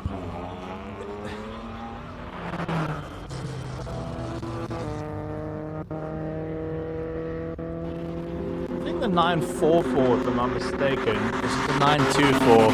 It's actually going to be badged as a VW. I think it was. Last minute, I think they changed it. Yeah, but it's still the Audi engine. Yeah, well, a VW Audi. A lot of part sharing. Yes. Well, I mean, just as it is with, Bugatti, Lamborghini, Polo. Yeah. People tend to forget just how bad the economic situation with Porsche was at a point during the late 80s and early 90s. Yes, very true. Nowadays, well, powerhouse. But back then, it was quite rough.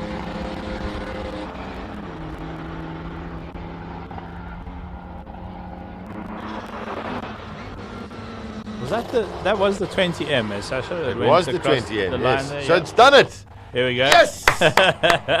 Well done. They sorted it. There we go. Well done. Checkered flag music. Whoa, no, he's still going through. Oh, no, he's through. Wonderful. Brooke Dangor now at the bottom of your screens in the BMW E30 M3. And the Manufacturer Challenge Golf, I think, is probably just finished. Yeah. Here comes Dangor. Let's see what he can do. He's very near the top of the course now.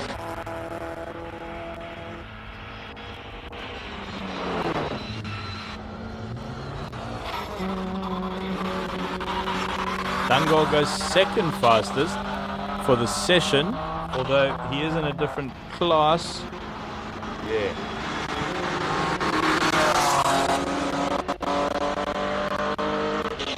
Yeah, Farouk is in H7. H7. Rui Campos in the Martini branded Porsche. Stunning car. He's usually very quick up the hill, using all of the track on the exit of turn 3 up into the second straight, approaching the S's at pace here. You'll probably see the Porsche step out a little bit. He'll dial in a little bit of oversteer there. No, quite neat. Yeah, it should be quite close between him and Temple. Oh, wow. That's quick. 1.4 seconds. Yep. Campos goes fastest for Sure, the session. put it down there. 47.3. He's in class H8.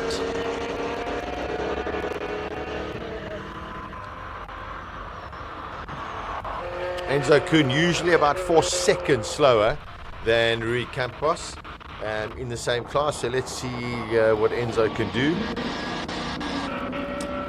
From what I understand, the F355 is full road car spec. So Oh yeah, no, he drives it here. Yeah, yeah. Oh no, he drives the car. He drives the car. Oh, yeah, really? Oh, yes. amazing. No, Enzo drives it here and then drives it home. Oh wow, that saves a lot of fat on trailering the car. That's for sure. Exactly. So yeah, he goes third fastest, 52.3. We got the Lola. We're getting to the top end of the guys. The Lola is out there, H9. The 9 class H9. The rest of the field from this point on, from the Lola on, are all in H9. And they will be fighting for the top 3 spots over the 3 qualifying sessions. Yeah.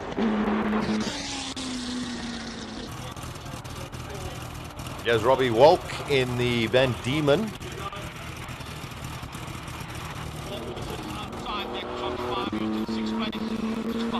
Quite amazing. Just a 1600 cc, but like 500 kilos of weight. I think someone said 380 Kilos, should be like 380 kilos? Yeah. Sorry, Rodrigo. 370. Normally, could be more, but normally the rule books on these Formula 4 type of cars, Van Diemen's and all that, was always 370.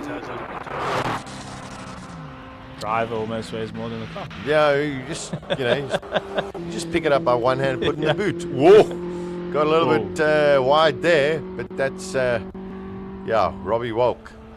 This should be pretty impressive.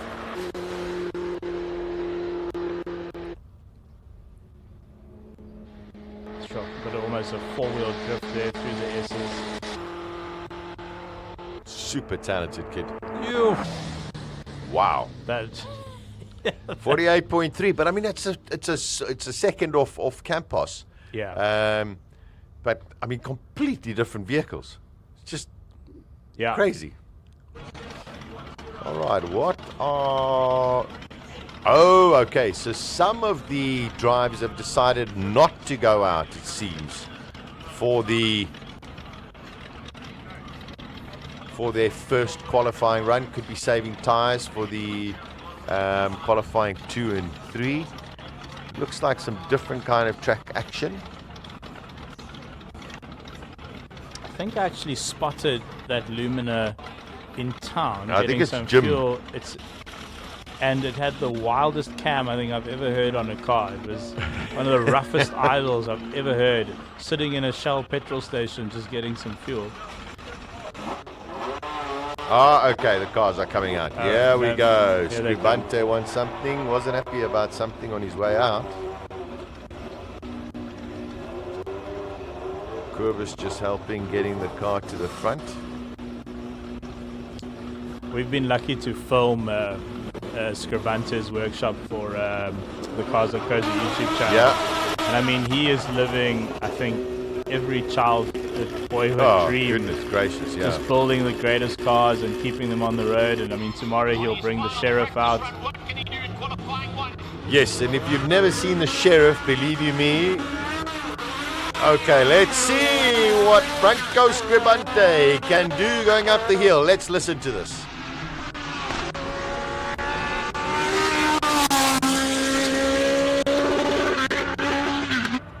Oh, just hit the rev limiter there, I think.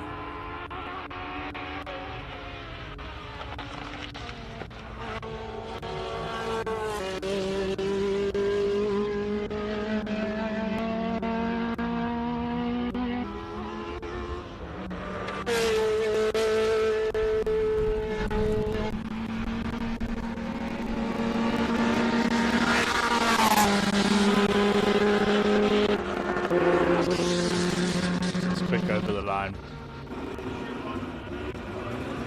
Yeah. Super fast. 42.4 seconds. For Franco Scribante. Well, listen, let's see what Andre Poseidon can do, because I mean it's very much between these two men. Great rivals.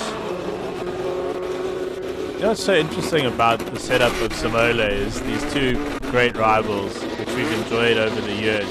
They stand right next to each other in the pits. Yes. Literally, the cars they are are next wheel to each to other. wheel. Yeah, and obviously, you know, I'm sure a couple of side eyes from the mechanics. Oh, that's a good pull-off. That is a good pull-off. You know, watching each other work on the different cars.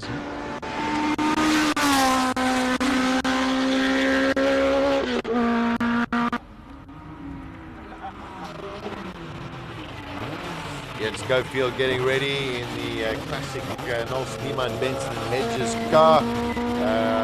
Yeah, car seems to be all good. It'll be interesting to see what Andre Poseidon does. I must say, I thought he had a brilliant pull-off. That wasn't a great pull-off from Jens Schofield. I have a feeling Poseidon is trying to prove something here. He was very squirrely under braking into turn 3.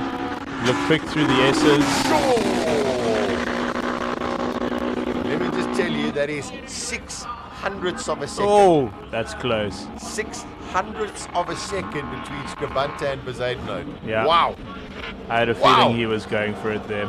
That is unbelievable. That's phenomenal. So it's extremely close at the top this year.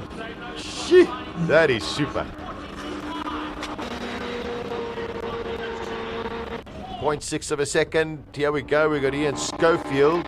He could be with the. I don't. He started and looked good on that one. The beginning of his run wasn't great. Probably about a 44. Goes into with a 48. 48. Okay. 48. I was way off, So not his best time. I wonder if he's still sort of nursing that gearbox up the hill. Maybe. Charles Arton in the March. This is a Ford BDC, not a BDG. Actually had a chat to him last night. Bumped into him at the restaurant. I was having dinner. Very, very nice man. That was the nice start.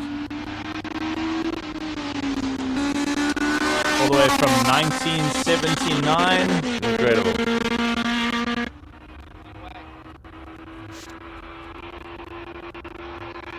How bumpy the right hand side of the track is there. Some of the flatties, the single seaters, they actually move to the left hand side of the track, but it seems with the older cars the suspension's maybe a little bit more forgiving, and they can hit those bumps. This is just a normal public road after all. Yeah, it is. That was quick through the S's there.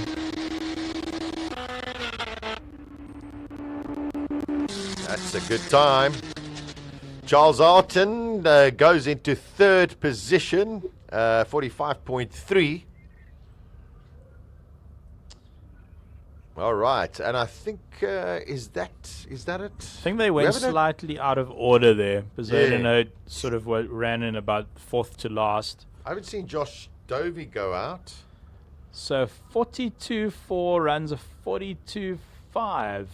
Yeah, 600ths of a second. Gosh. All right, it's very close at the top this year. Rodrigo, how did you enjoy that qualifying session? It's sitting up. Now we're seeing the rivalry up top, just getting closer and closer. I wasn't even expecting this amount of competition. Now I'm wondering with the stagnation of Evolution in the times of script, if he's running the Chevron, the B26 or the B19. No, he is the B19. He is the B19. Okay. Makes sense because I was hearing intently the live stream just to check the engine noise, and I was thinking, no, this is the B19 for sure. But okay, now I have confirmation and it makes sense. So I guess right until the end we won't know the winner, even if both cars run perfectly. Hopefully so, and we will see it down to the wire. Oh, without a doubt. I honestly didn't expect it to be this close, and I'm delighted that it is this close. Here we go. A little bit of drifting action. Let's enjoy this. Drift taxi.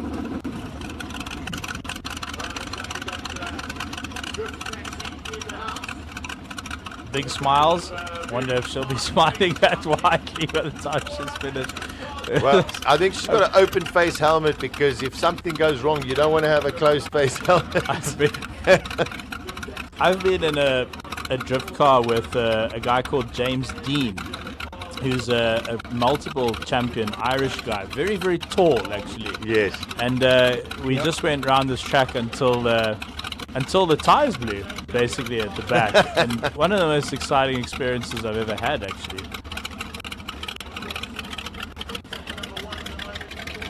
Do you keep an eye on the drift scene, Rodrigo, at all up in Europe? I do not know. It's not my cup of tea personally, but I collide with those guys a lot, and I know James, and he's a wizard behind the wheel, not only in drifting.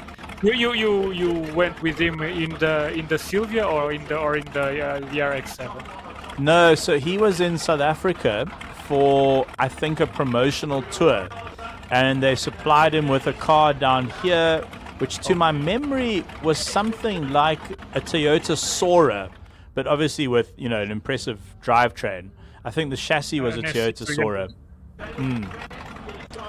Yeah, and fully sideways, and you just go until something explodes, basically. Hopefully not the engine. Fantastic guy. For those who want to know more about him, he has a YouTube channel too, and he's living the dream, or the drifting dream. But yeah. So it looks as though, funny enough, the Chevy on the left, I don't know, it doesn't seem to be working. I see Jim getting into the car on the right, and hopefully the ladies join him as well, because it is a thrill to go in a drift car with somebody who knows what they're doing. Jim McFarlane, of course, is our South African champion, and is off to Oman towards the end of the year to go and race in the internationals, which is fabulous. Yeah. There's quite a lot of talent. Yeah. Wow. There's a lot of talent coming out of SA at the moment. Incredible when it comes to drifting. Insane. But across motorsport, I mean, Jordan Pepper came second, I think, in the Nürburgring 6 hour. Yes. And but not drifting. No. Keeping the car in a straight line, relatively. And then Jonathan Thomas, who I'm fortunate to have become quite friendly with, is racing in an LMP3 class in the European Le Mans series. Phenomenal. And I have a strong feeling that Jonathan is being sort of groomed and mentored to get into LMP1. And that would take him to Le Mans. Which would be fantastic. He's a lovely, lovely guy, and I wish him all the best. I think he's got what it takes. So it's really nice to see South African racing talent coming through, and the karting scene is very vibrant as well in South Africa, and that's obviously where it all starts for a lot of these drivers. Yeah, very, very special. So, I don't know why there is this break right now. They've only done one qualifying run. I think they might be going towards running with the program. I'm just looking, it's 12:30. We should be doing qualifying too. Bit of a fashion shoot going on in the pits. Yeah. The Monster girls. Monster, a great supporter of the hill climb as well. And originally Monster Energy, founded by 2 South Africans. Yes, that's actually a good point. It's a wonderful story. That's true. They both went to Wits, I think. Both went to Wits. Good friends. And they took over what I think was a sort of failing drinks brand in California and turned it into Monster. Correct. And if you had bought, there was some fact of, if you had bought shares in that company when they started, it's the largest share growth in history, I think, of any company ever. They built an empire. They really did. 2 South African guys from Johannesburg, and Monster has, it's become a Monster brand. Yeah, and then I think they sold it out to Coca-Cola. Okay, so it seems as though the track action, I think, is now going to be about some displays, some drifting, etc. They might be taking lunch a little bit earlier. So we're going to take ourselves a little bit break, and then when the action continues, we will be back with you. All right, from all of us, see you in a bit.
I'm coming!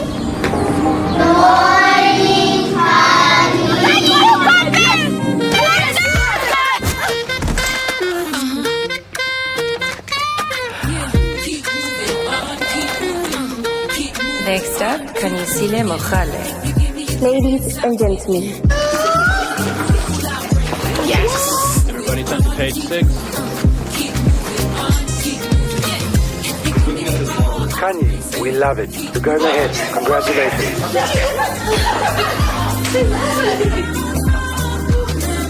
I am a champion.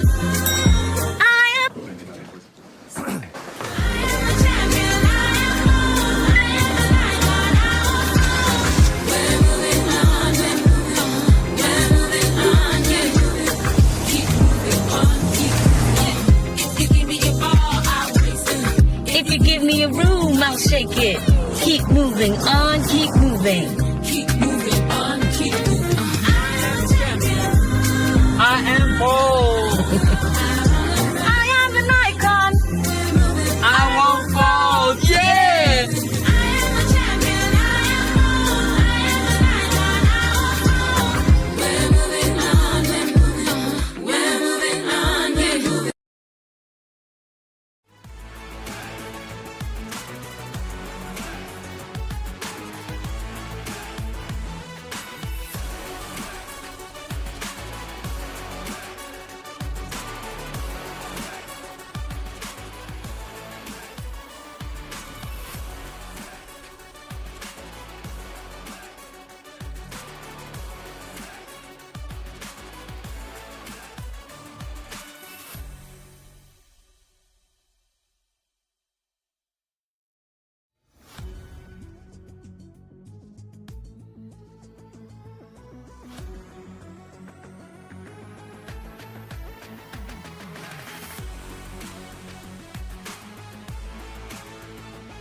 It's my first time here at Simola, but I've been following it for years. Known Ian for a long time, and it's such a pleasure being down here in great weather. Oh, what's not to love about one of the best motoring festivals? You've got the cream of the crop for all motorsports. Everyone wants to go up this mountain.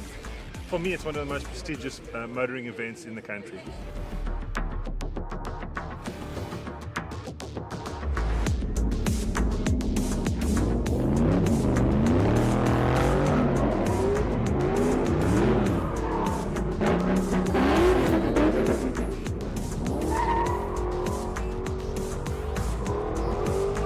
We're very excited for this year. We've got a very good crowd. As expected, the free ticket sales have gone brilliantly. The cars that we've put in the field are super, and the weather's playing along this year too. So yeah, we're excited. I think it's going to be another great event.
Rocks on the decks on deck. They wonder how I do it like that. Two-step, then I bring it back. Hey! I wish we could go to the moon. I want you to pack your bags, baby. We'll be leaving soon to do all of the things that you like to do. Baby, I'll be coming for you. I wish we could go to the moon. I want you to pack your bags, baby. We'll be leaving soon. Live the legacy in the all-new Suzuki Grand Vitara.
Welcome back. It is Simola Hill Climb 2024. It is Classic Car Friday. We are into the second qualifying practice.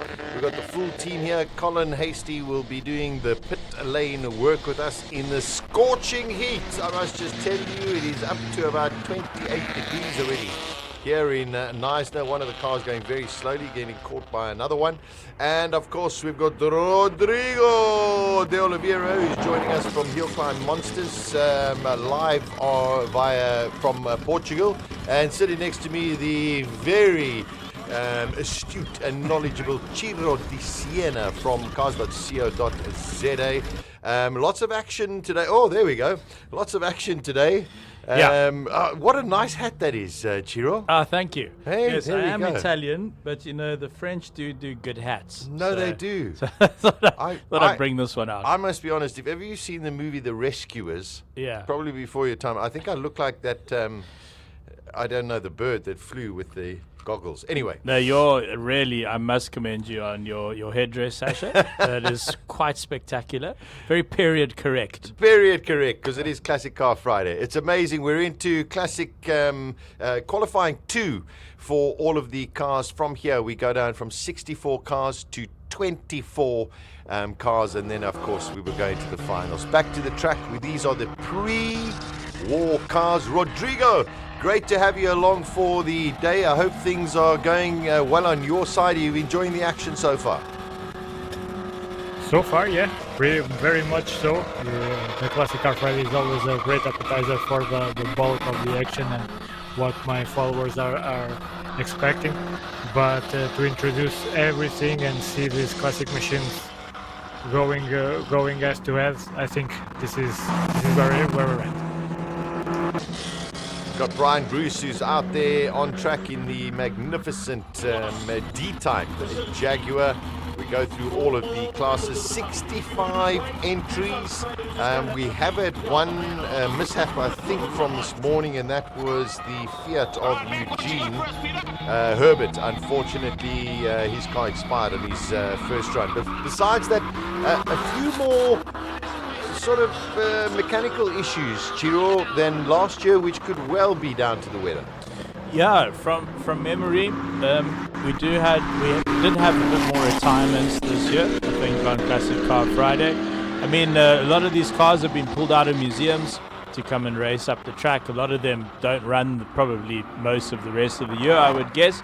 So it's a real best effort exercise, I suppose, by the mechanics and the drivers to get these cars out onto the hill. And as we were saying before the break, you know, it's the joy and the pain of classic motoring. This is why we love these cars. They're full of character, full of soul, even when they go wrong. That's for sure. They call it a blessing and a curse to own a classic car. Yeah. Wonderful stuff. This the second qualifying. Whoa, that's putting it on the limit. That was quick. Well, at the very least, it looked quick. Yep. Yeah, it looked quick. We'll keep you up. 54.2. Yeah, it was a bit slower than what he did. You know, also heat sometimes not the best factor for tyres. It all depends. There's Jennifer Abbott. She had a bit of a moment earlier on, caught it, got into a bit of an oversteer, but thereafter it actually was very, very cool. That 914, just a stunningly prepared car from the Abbott collection. I did ask them, I asked a friend of mine earlier, I said, how many Porsches do the Abbott family own? And he just looked at me and he just went, all of them. I went, okay, Sounds that explains good to me. it. Yeah, that explains it. So at 914 heading the S's now. It's where Abbott's had a bit of a moment earlier.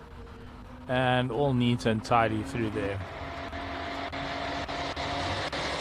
Fantastic. Got the timing screens on your left-hand side. Of course, they're all in various categories. So at the moment, H2, the fastest, Peter McPherson at 54.2.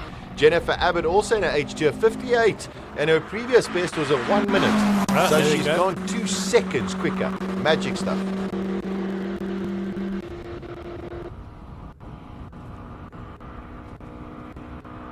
It's a beautifully prepared Porsche going up the hill, a little bit sort of outlaw style. Austin Cooper S now.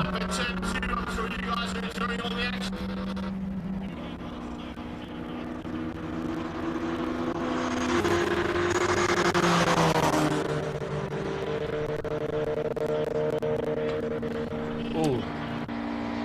An escort going a bit squirrely through the S's there. Yeah, everyone beginning to push it. Yeah. Let's ask Rodrigo. Has any of the cars here surprised you so far? I mean, we've got very much a complement of what we had last year, but some interesting new ones. For example, the Anglia going up here. We've got a couple of the Ford Escort with the Pinto engines coming up. Anything that caught your eye? Normally, the thing that always, not that it surprises me, but I always appreciate a lot. It's the BMW stuff in South Africa.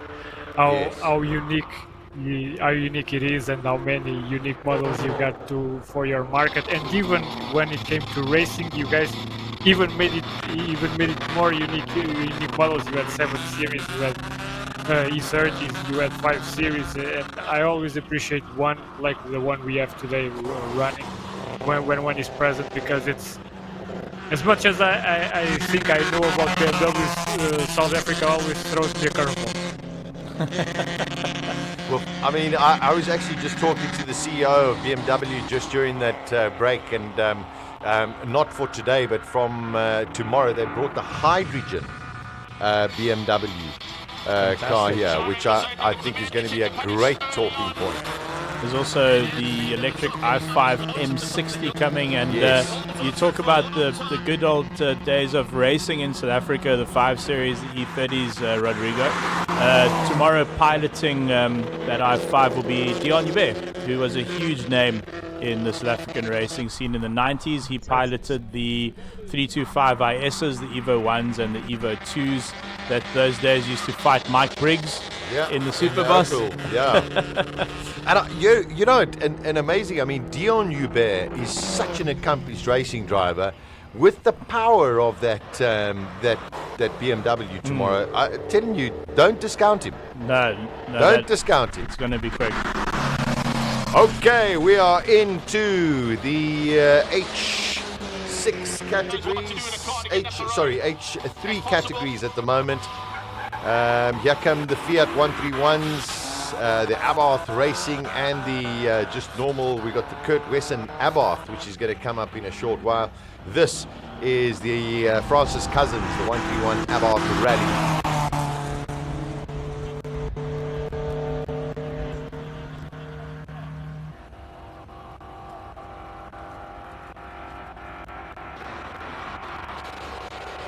It's a very classic Porsche going up there as well. Probably worth a small fortune. Yeah, I think that is Tim Abbott in the 356, the 1600. Just one of his collection.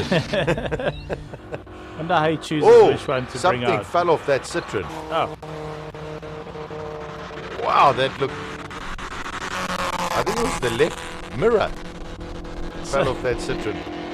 Such an interesting, different way of driving that Citroen. He almost has to go into the corner the wrong way, load up the suspension, and then turn into the corner the right way to get it around. So, Jean-Ray Bezuidenhout in category H3 of 54.1. No other H3 so far. Oh, yes, we've got Francis Cousins. He's at a 1 minute, so 6-second gap there. But H2 looks quite good with Peter McPherson 54, Jennifer 58. I do love how the Abarth motor just hangs out the back of the car. It's just crazy. I suppose it makes it easy to fix, you know. The whole motor just exposed like that. And also just to keep cool. Yeah. Yeah. And in the end, the real reason is way simpler than that. Yeah, no, exactly. It's a special little car. It's nice to see it. Jean-Ray Bezuidenhout fastest again in the Porsche 944 for the current runners, 54.152.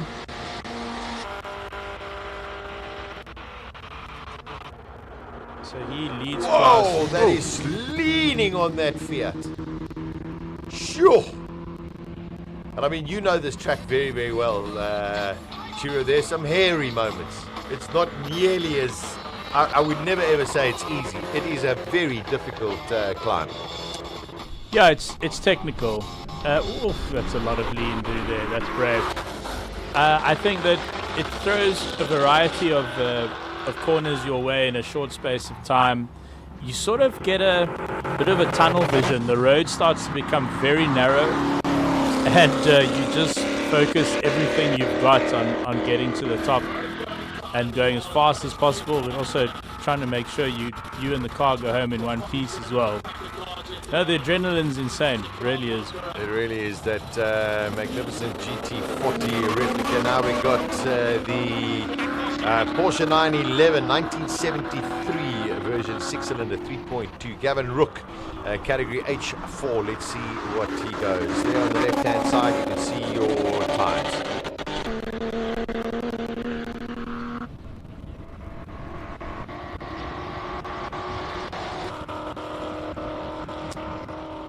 This Porsche in the hands of Gavin Rook is a full nuts and bolts restoration from the ground up. Wonderful. Now, there's a lot of that happening in South Africa at the moment. A couple of workshops that specialize in that, real down to the metal stuff, paint off. So here's a category to watch, going to be extremely competitive. That is the H5 category. JP van der Walt decided after 3 years of winning his class in King of the Hill Saturday and Sunday, decided to go with the classics. So here he is in the Ford Escort with the Pinto engine. So very, very cool. Gavin Rook has just pipped DeAndre Bezano's time, but they are in different classes. Different classes, yes. So they might go head to head in the shootout. Yeah. So there we go, just 0.3 of a second. Rivalry, yeah. Very good. Oh, is that something going wrong with that Pinto? Ah, that is not going to be fantastic.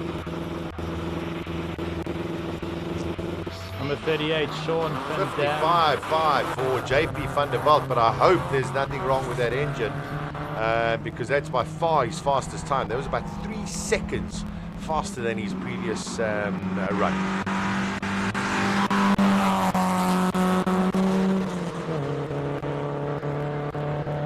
It's another one of the Fiats going up. Quite a lot of Fiats this year, which is wonderful to see. Nice so to 1, see 2, the 4. Yeah. tricolore. Italian flag going up the hill. One of my favorite liveries ever, the All-Italian one. Yeah, it is special, the tricolore. And listen, of course, the Martini Racing. Oh, wow.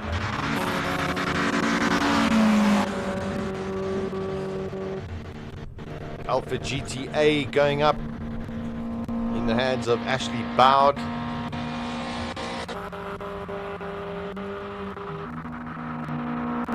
This is Ashley's 8th hill climb. Oh, wow. Good on him.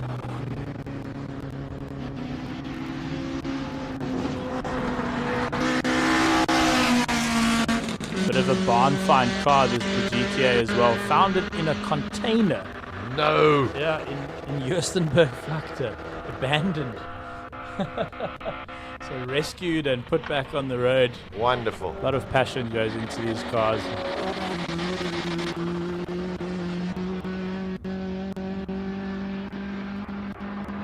Ashley Bard goes across with a 103. So Rook's still the fastest of the session.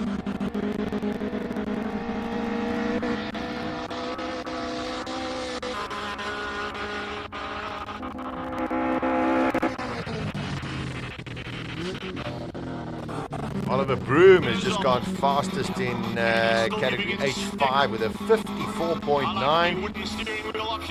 Here is the Alfa Romeo Giulietta Sprinter Trevorini Tarquini in the livery of the original 70 years celebration of the Alfa Romeo Giulietta. Again, Kilburn goes 53.4. Wow, this category is unbelievably competitive. 53.4, 54.9, 55.5. Yeah, Kilburn in the Datsun GX Coupe.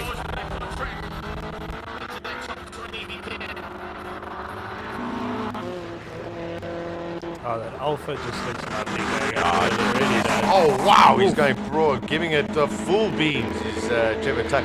He's raced in 5 Simolas. He's brought 4 different Alfa Romeos. Yeah.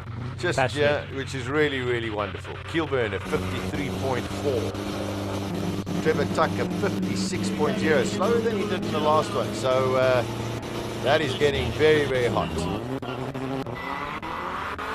Here's Peter K. Eddy. Rodrigo, I mean, when it comes to the classic cars, as you mentioned, you love the South African BMWs, but Alfa Romeo is still one of the big names in classic cars all over the world. And will always be. I think that there's no discussion there. I think there are even models that are not as recognized as they should be, and in the future they start appearing. You talked earlier of the Tipo 33 Stradale, which was a car that for a number of years was sort of ignored, and in the last, let's say, 5 years, people started referring to it as the most beautiful car ever, which I agree. And I was lucky enough to be beside one once. Oh wow! Quite the experience. I have to say, but it goes to prove their reach and their appeal that in South Africa they are as loved as they seem to be by you guys. Yeah, I must say, you know, Chirio was speaking a little bit earlier, but unfortunately a lot of the Alfa Romeos also being exported, which is sad from South Africa. But that is the way of the world. Fort Capri. Let's have a listen.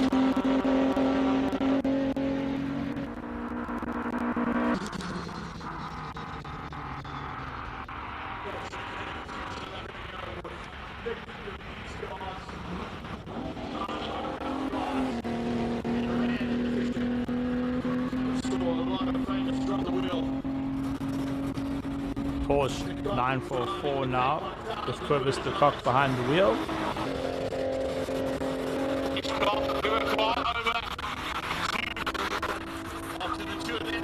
That's a very decent start from Cobus de Kock in the H7 category. Yeah, very much. It's amazing. 2 years ago, the lady who owns this car, Michelle, came and drove it up the hill. But as a fully road-going Porsche, all the seats, everything, and then has now sort of slightly modified it. I think it's still got the passenger seat, but it's got a full roll cage and everything else inside it. Some of the cars that come from the Checkered Flag Museum, car number 18. And that is Michael O'Sullivan in the 924. The twins, they'll go out together. A car that was driven by Dion Hubert and by George Fischer a couple of years ago. The late George Fischer.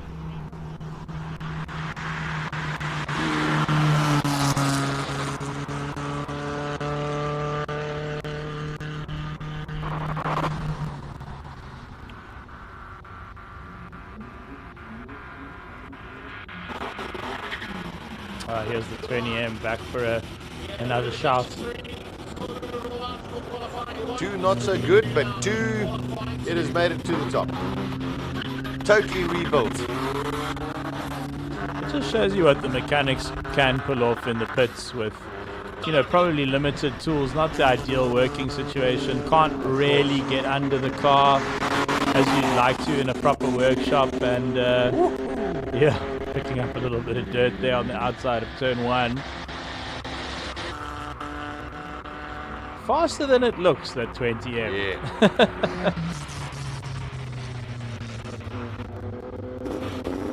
There comes the sister Porsche 924. From 1981. Yes, incredible. 23 years old. Let's not remind ourselves of age.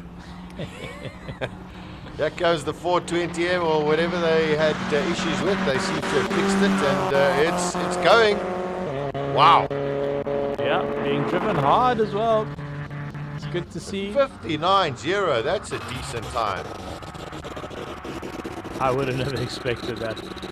That's really well driven. Very well driven. Chris Knezovic.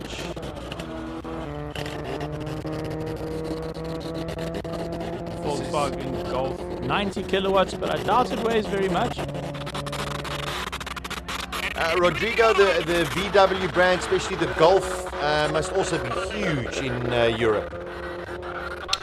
Not only is it huge in Europe, it is a staple of European hill climbing, more specifically the Werk Cup stuff, which is the German hill climb series. There's a whole aesthetic and a whole thing about the Mark 1 Golfs there. You see them in so many different guises, so many bespoke bodyworks were made there through the years. The tuning scene is majorly influenced by the hill climbs and Mark 1 Golfs that were built through the years, and we have them with ABF engines, touring car engines. Nowadays they are making 1.2 liter turbo engines because of the regulations. They go crazy on that things. Yeah, it's amazing. The smaller the engine, all of a sudden, the more power they've got. There's the magnificent E30 Farouk Dangor Speedy Car Sales BMW. Oh, what a beautifully set out machine. Tremendous amount of power as well. If you're just joining us, the third voice you're hearing on the commentary is that of Rodrigo de Oliveira. He is sitting in his studio in Portugal, and he's joining us from an incredible YouTube channel which he's built up from scratch called Hill Climb Monsters. And we're glad to have him on board with us, and he is covering, and he's done lots of coverage on the Simola Hill Climb. And a lot of it has proved to be very, very popular. This event is definitely going international more and more every single year.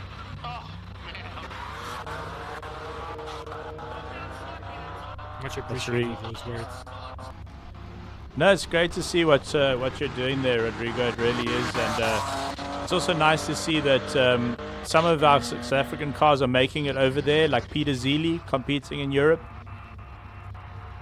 Yeah, I was very glad to help that happen, and I think after he tries some of our stuff here, I think he will be back pretty much every year, and hopefully there will be some exchange in the future, and maybe we will be able to bring some of the European guys down there.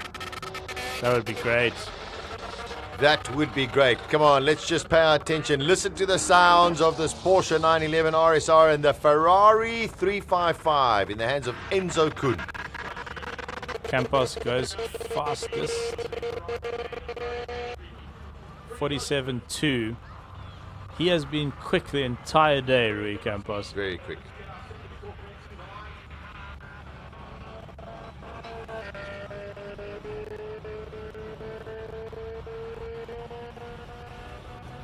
According to the sheets I have here, Sasha, Rui's time last year was a 46. Wow. So he's actually slightly off his best at the moment, but obviously he'll give it the full beans in the class final and the shootout as well. So still a little bit more in that beautiful Martini liveried Porsche of Rui Campos. We now have Stefan Wintershoven in the Corvette. We haven't seen this before. This car hasn't come out No, this morning. It ran. Did it run? Yep, yeah. I must have missed it. It's a really brave. It's brave to send a car like that up the hill again. American cars, the older ones, not famed for going through corners or making it to the other side of a corner, we should say. Yeah. But pushing Wintershoven. Lola! It's a real crowd pleaser, that Lola. It sounds beautiful. fantastic.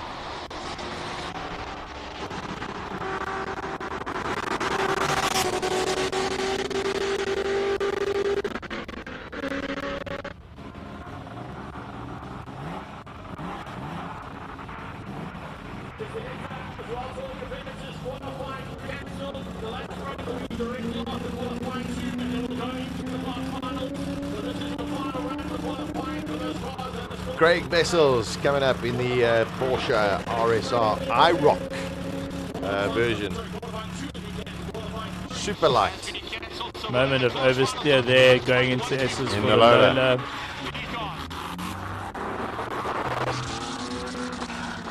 48.7. So Campos still fastest of the session.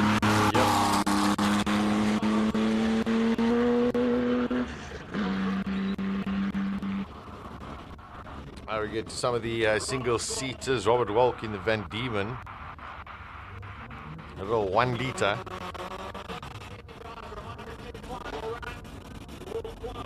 $370 odd kilograms.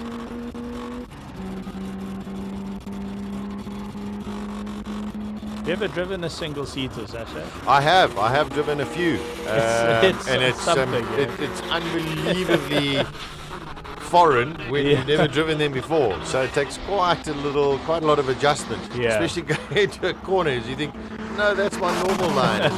No. But yeah, a tremendous amount of fun once you start understanding and learning the. And I mean, the engine is literally up against your back. Yo! Yeah, it's a very visceral experience. Really Very is. much so. Right, Scribante up next. And it was 0.06 of a second between Scribante and Andre Bezuidenhout in the last qualifying session. So, I mean, these times are necessary, but there's definitely a wonderful duel going on between the two of them.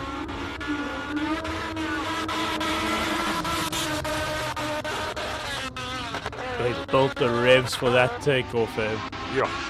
Robbie Walk goes second.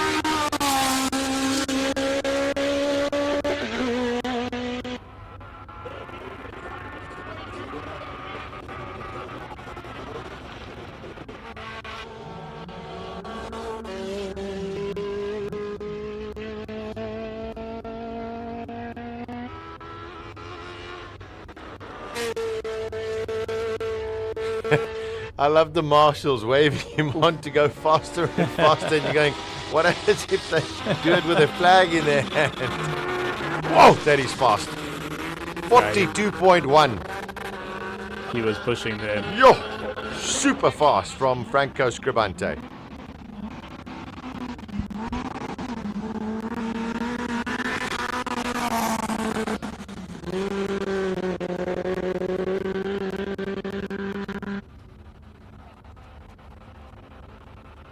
So 1 second quicker than he was in the previous run. So it's amazing.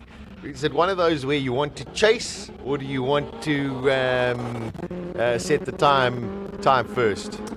Yeah, I think between with the Bezuidenhout's last run, it looked like he had something to prove in there. So they're definitely pushing each other this year. Yeah. But Scribante finding a second out on the track is incredible. Is pretty damn impressive at this when you're running the 42s. 56.4. Here comes Andre Bezuidenhout. This is a Lola with a Cosworth 2-litre engine in it. 1976 car. Oh, that's very, very tight through there. That's good.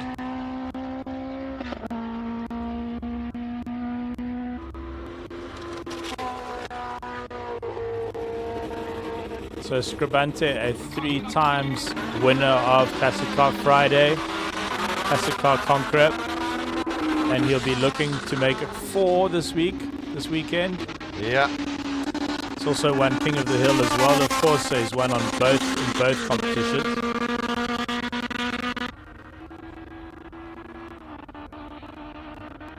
It was a really wonderful few years where Andre Bezuidenhout ran the Dallara, the F1 car. That's correct. That was great to see. It Magic. Really was. Yeah, Magic. very special.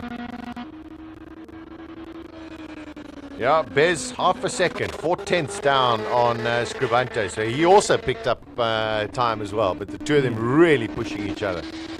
Speaking of F1 cars, there is the original Sassel Jordan from 1991. The Stefano Modena car is here with a Cosworth engine, not with the original Yamaha engine.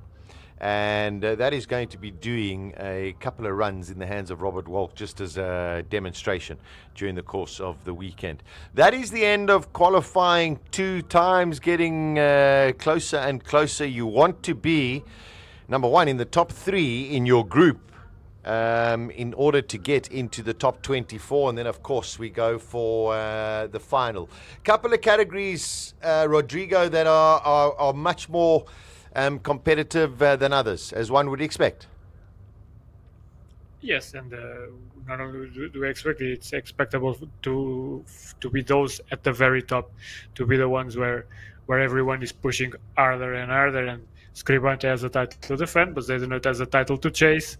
Yeah. We're seeing them going head to head. Scribante seems to be pulling a bit ahead, but well, there's a whole afternoon to race, and even for something as relaxed as Classic Car Friday, people will go flat out.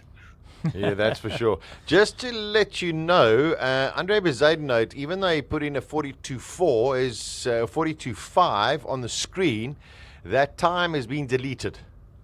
So I've got a different timing screen in front of me. It looks as though it's deleted. So perhaps he hit one of the policemen on the way up. I'm sure we'll get some clarity on that in a short while. But the way that I see it, it has been deleted.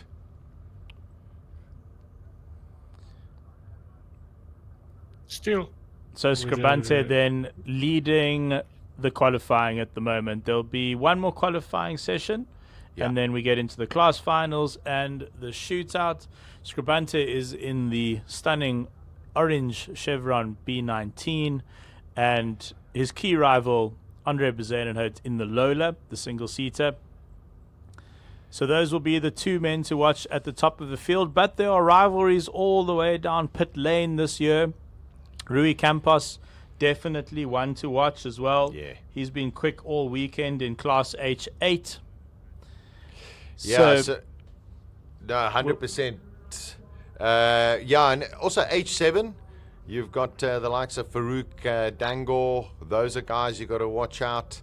Then we go to H6, and the Porsches up against the Fords, the BMW, Graham Nathan in there as well. H5 is very, very competitive. So as we wait for all of the cars, or some of the cars, to make their way back down the hill so we can get to qualifying 3, let's cross over to Colin. He's in the pits and he's got all the information that we've been waiting for. Cole, what's going on? You said you're frustrated. Why?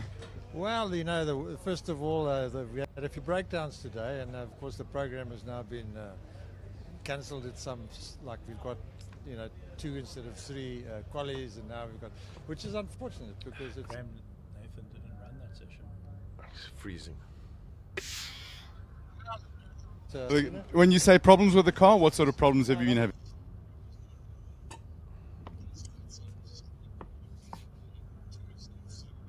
I don't know why we don't shut down and reload.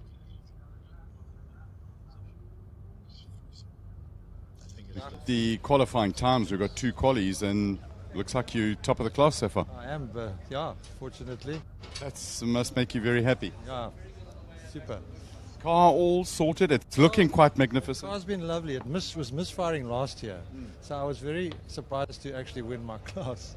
So this year I was hoping to get better times, but maybe the heat's got something to do with it. But I think the heat's got a lot to do with everything. So we're right up there at 54 seconds. Try and snip a little bit off it. Well, good luck for the class final. Thanks, man. Cheers, Colin.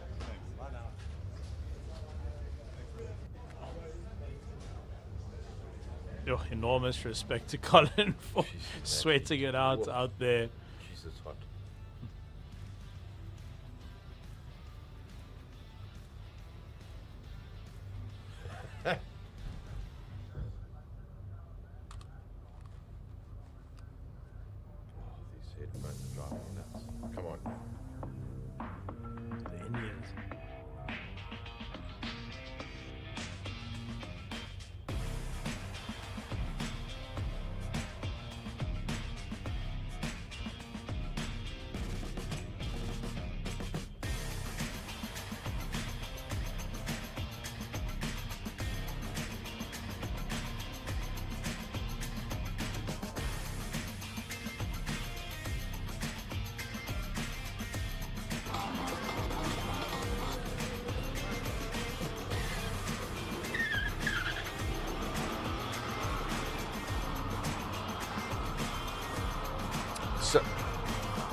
So it seems like they're taking lunch early. After the lunch, we will have the final quali, and then, of course, we will have the shootout and then find out who wins Classic Car Friday. Rodrigo, I know it's a couple of hours earlier, but you go and have some nice bacalhau and maybe some prawns and something for lunch.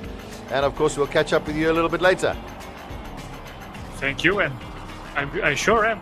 You were right on the money. Fantastic. All right, everybody, we'll be back with you as soon as the lunch break is over.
see that one more time, I think.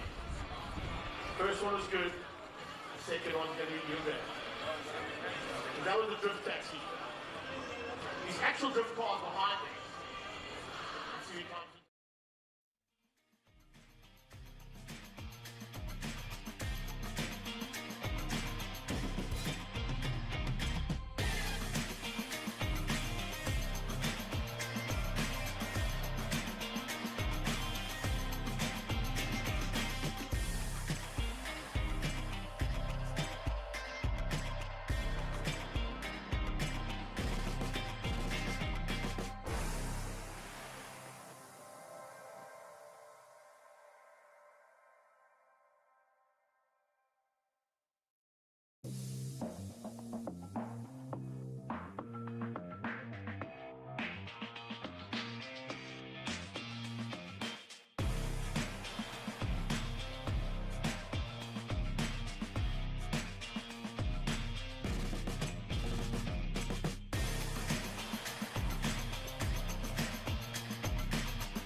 love the smell of petrol in the morning. 60 cars, 60 competitors. They are all going against the clock. It is day one of the Festival of Speed, the Simola Hill Climb, and it is Classic Car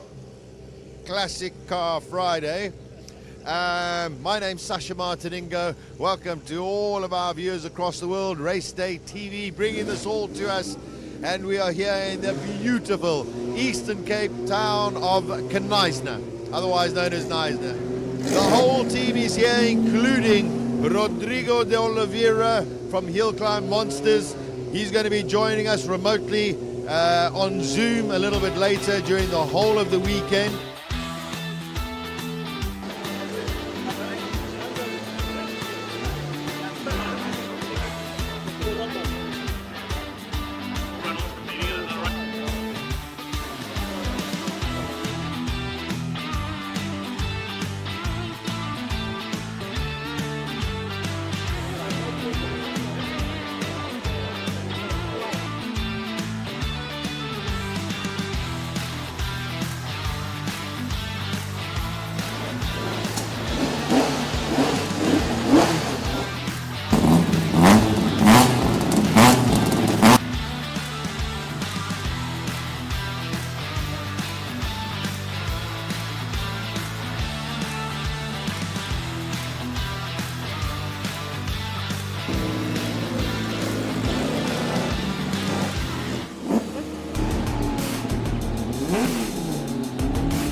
Not the car that's a problem, it's me that's a little bit slow, but it's getting quite hot now, you know, and it's going to be hot later in the day, that's for sure.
Suzuki riders here. There's an exceptionally fast Suzuki rider alongside, but he's not around. But the game that 750 to a certain here we go!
It's in our DNA to explore, to search for more. We push, we seek, we forge roads where there weren't any. We search for more. Look at the stars. Find your more. We weren't born to stand still. We were born for more. More adventure, more freedom, more.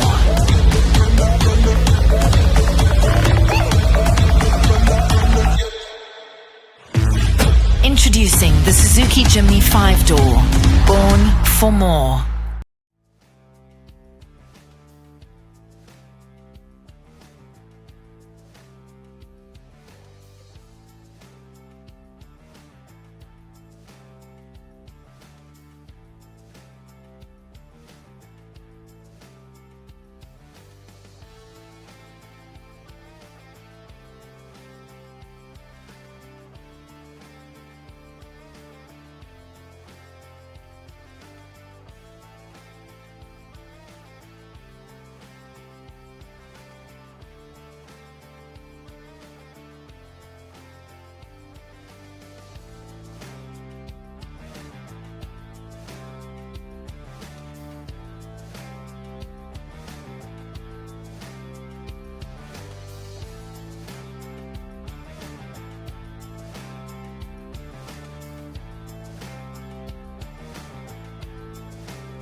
the qualifying time. So a 1:32 would be good enough, Tiro. See what you can do out there. The end of the rising sun. Poster boy for Rise the Hill Climb. I saw your car on every single poster in town. Don't let us down. Here we go.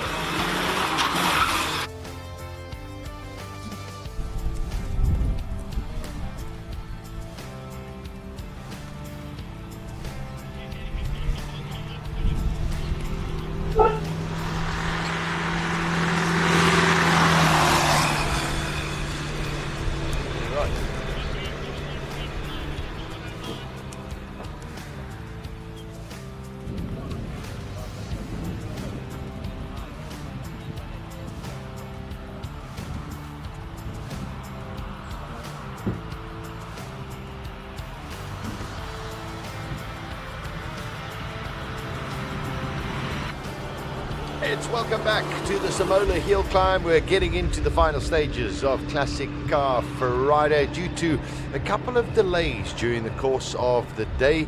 We are now into the final shootouts. Can you believe it, Chiro? Just like that. Were we? I'm slightly confused. So am I. Don't worry. I am getting old, so it's possible. So let me explain quickly. We were meant to have 3 practice sessions, 3 qualifying rounds. Due to a couple of breakages of the cars on the track, we had 2 practice sessions. Then we were going to have 3 qualifying rounds, and then they decided, no, we're only having 2 qualifying rounds. So now we are into the class finals. Okay. There we go. Does that explain it? Yes, thank you very much. Rodrigo, are you with us? Do you understand? Okay, now I do. Thanks for the explanation. So there we go. We've got the handicap H1, which is going out at the moment. Your good friend Jero. Yes. He's up. Rodney Green and Callum Price. Those are going to be the 3 in the handicap class final for today. And then thereafterwards, we'll get into the rest. Yep. I'm a little bit confused, but it is the way it is. So 3 cars in each class. Correct. And everybody racing for class honors and to get into the shootout at the end of the day as well. Yeah, we have all of the times of all of the drivers. Some of them just missed out by milliseconds, some missed out by major seconds, but we are now looking for the class winners and then of course the top 10 shootout. Yeah. The top 10 shootout is really the most adrenaline-fueled session of the day. But very much an honor to get class final as well. To win the class final, you do get a nice little trophy, which will look good back home. Without a doubt. 1 minute 13.5. Rodney Green currently topping that. Here we go. Can Callum Price do anything? Should be able to.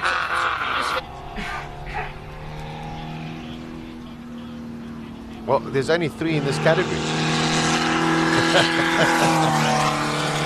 Everyone's in this class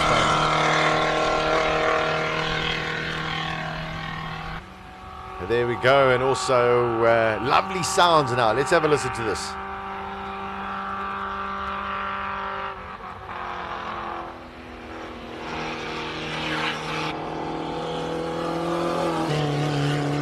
Tell us about going under that bridge, Chiro. It's quite daunting.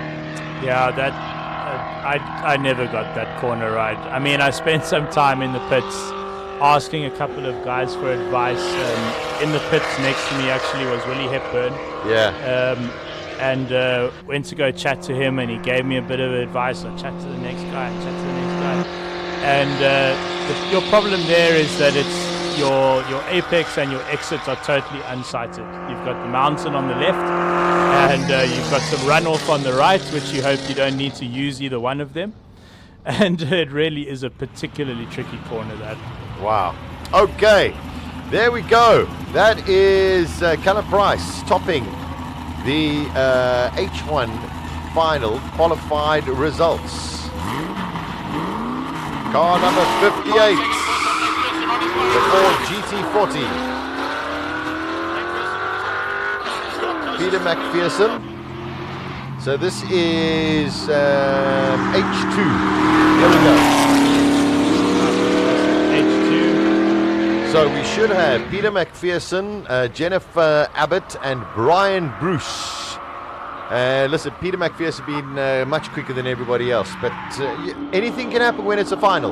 Yeah, no, that's true. To finish first you have to finish. So everyone just aiming to get, first of all, get the car to the top and over the line.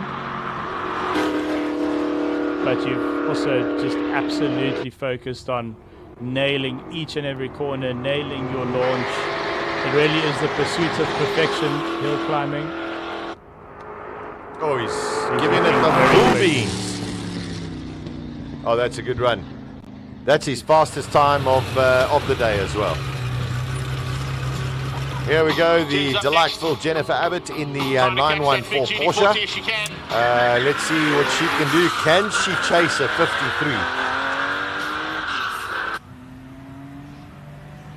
So fastest time so far is a 56.5.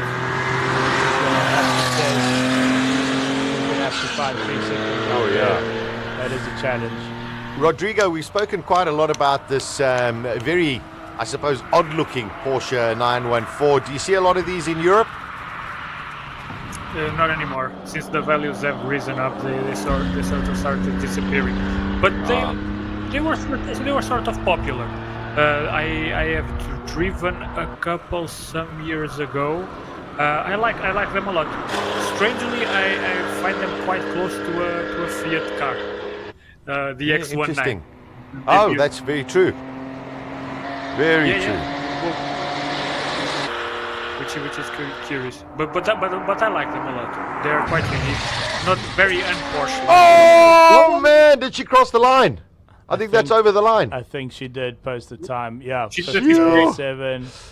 And amazingly, earlier on, if you were listening to the broadcast, Jerry, you spoke about over the line how complicated or peculiar it actually is. Yeah, it is tricky over the line. You've got that as the finish line sort of approaches. You've got a little crest, and the car can go light as you're sort of going over that crest, and you've just got to be really careful when you come down what your steering input is, so that you don't have an oversteer moment, which is, I suspect, exactly what happened there. But you know what? 2 for 2, 2 spins, didn't hit anything. Yeah. That's really incredible, actually. Will she make it into the top 10? I don't know if she wants to. But listen, 58.7. Her best was a 58.5 before that. So 2/10 slower, but pretty good. Brian Bruce in the D-type. Track seems to be cleared. I'm sure the clerk of the course will give the go-ahead. I would have. Clearly not.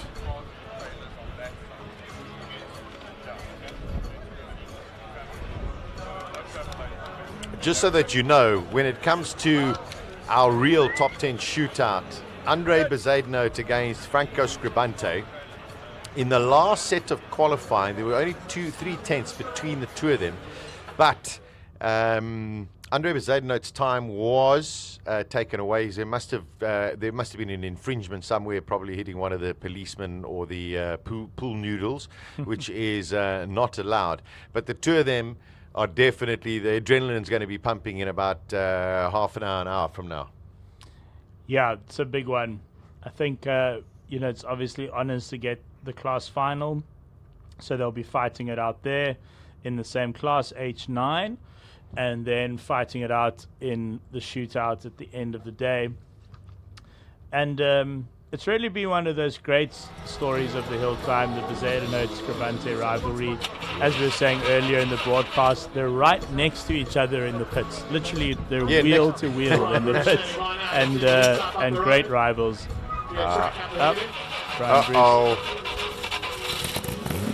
There we go. Again. Okay, good to see. There for the Scotsman. Brian Bruce, here we go. In the D-type, he's going to try and make up about 4 seconds. Yeah, no, that on his best time.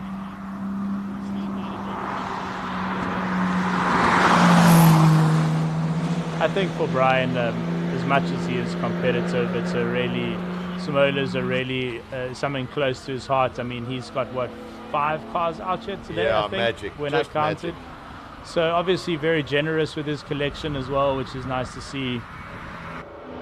And jumping behind the wheel himself as well of this beautiful D-Type. Coming up the hill at Simola, the climb, what's it, 160 meters. 160 meters from the bottom to the top. So it is a very, very severe climb. You don't really realize how severe it is until you're at the top and come down. Yes. And that's when you go, goodness, that's you need a lot of power to get up this hill. Comes across the line. Oh, a little bit slower than what he was, but he'll be happy, as you say. You know, seeing other vehicles that he's supplying out there. Number one, all getting home safely. Yes. Classic Car Friday, really a celebration of the history of South African motoring, the history of many storied brands as well. And just a really lovely vibe out there. Yeah, just magic. I think everyone should have been told to dress up like us there, Sasha. What do you think? I think so as well. I mean, everyone should arrive in period correct. Period correct, and you know, they should be outside there in 34 degrees with their jackets on, as opposed to us with aircon. Oh, Very okay. hot through turn 3. Jandre Bezuidenhout, the son of Andre Bezuidenhout, going up there. Rodrigo, great history in this this family, and this youngster probably going to take over the helm from his father in, hopefully in the Gould when it's repaired, and in the Lola probably in the next couple of years. Did you guys know how young, how old he is? Jandre, can find out. Not very old. Yeah, because pretty much a common theme in hill climb racing in the last years. I've seen some of the spoilers doing hill climbing, passing it on to their sons.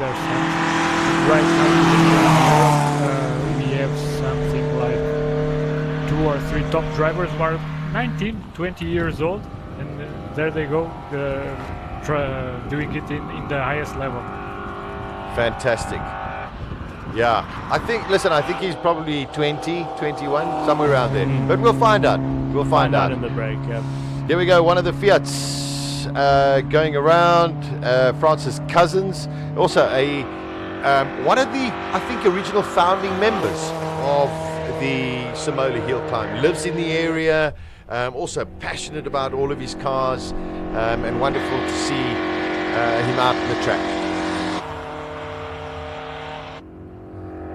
He will be some way off the Bezuidenhout's time. Yeah. This is 59. class H3. 59. He broke a minute. Well done.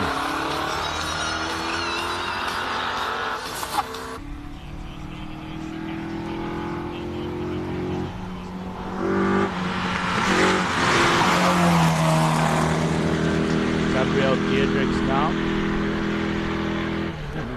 Competitor number 3 in class H3. Yeah. Might have a chance of taking Francis Cousins for second place. Yeah, going to be pretty close. He's got to let it all hang out, that's for sure. I mean, it's your last shot. Whoa! That was... Oh, and he actually held it too long, and then he missed the gear. So I think he's struggling to get up this last part of the hill. He went round turn 3 on his door handles there.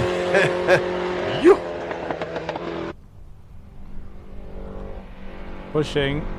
He wants the second place. Oh, just got to get the gearing right.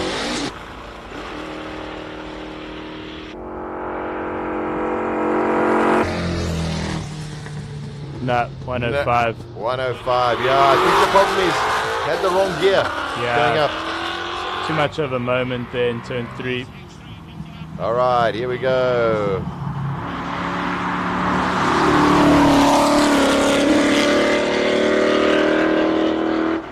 Robert Flukes in the Ford GT. His best time so far has been a 57.7.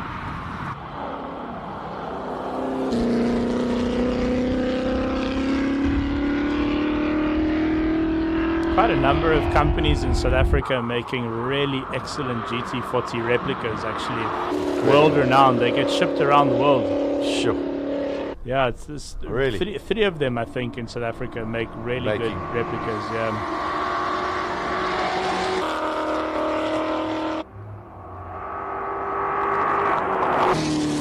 Oh, brilliant time. 56.5. Okay, that is 1.2 seconds that he has improved on. Although I think he's up against this man, Gavin Rooks, who's done a 53.3. Not being shy. Yep, getting a bit squirrely under braking there. Ooh, don't hit the policeman. So tempting that. It's like, come on, give me a little bit more. But in circuit racing, you know, that's how you'd find time. You'd take the rumble strips and. Of course.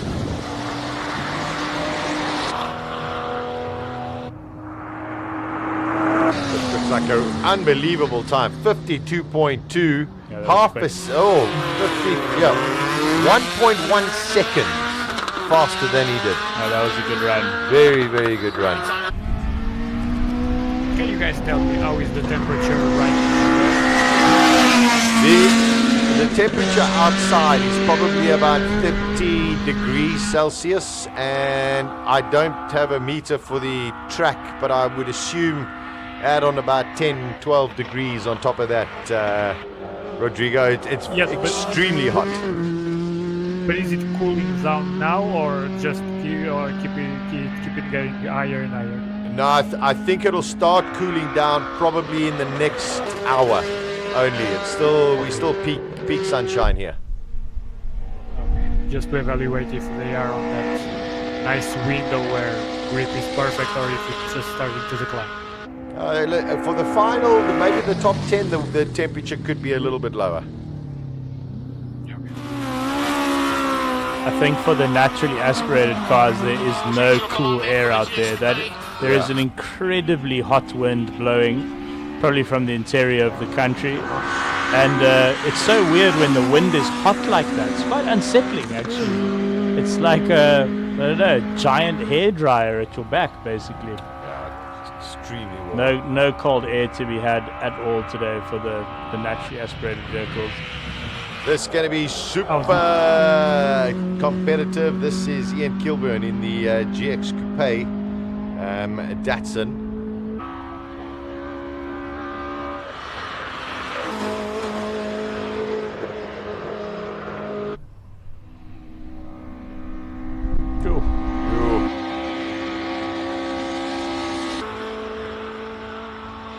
So hard to judge your entry speed through the S's because they're also blind, actually. They're mostly blind at the top there. Well, amazingly, just a little bit slower. We just got confirmation, track temperature 40.2 degrees. Okay, here's JP van der Walt. His best time has been a 55.5. Kilburn has just done a 53.8. Yeah, JP doesn't like coming second. No. He's going to give this everything.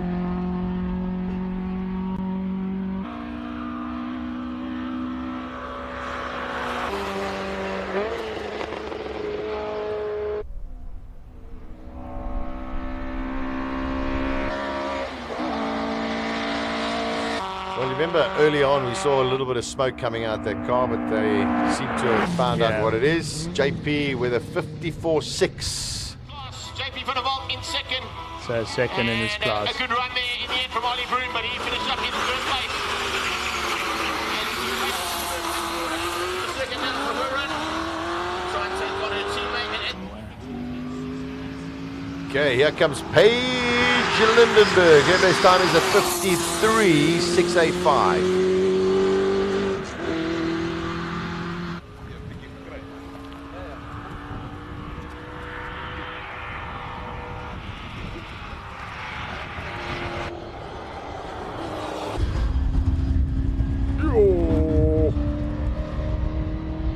I genuinely can't believe she gets that car up in 53 seconds. It's incredible.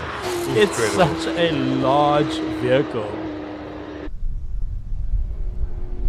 I wonder if the debris that was left on the track from the spin on that corner earlier is making people taking a different trajectory there.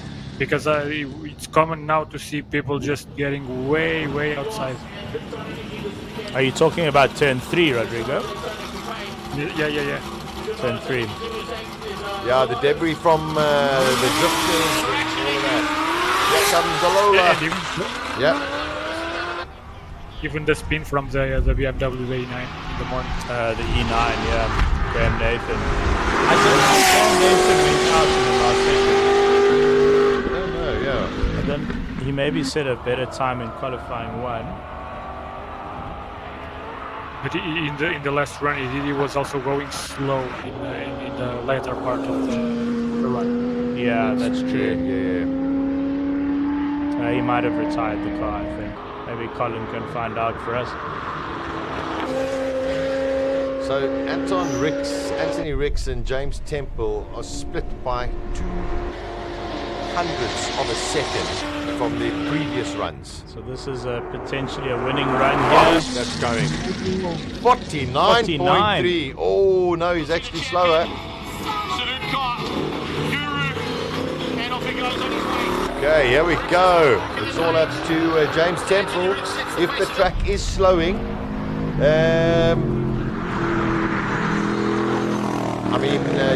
Paige Lindenberg went 0.6 quicker. Anthony Ricks went 0.6 slower.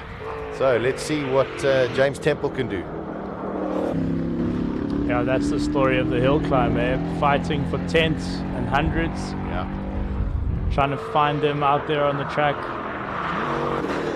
And this is where it counts because all previous times are at 0. Oof. Oof. That's brave.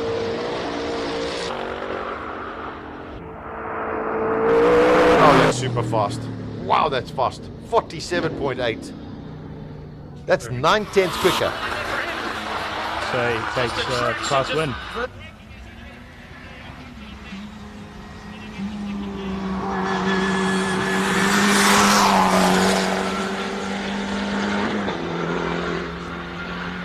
Okay, we got Rob Priest in this very souped up VW Golf. I really like the look of this Golf. Yeah. The body kit is exquisite. It is really cool. It's very unique.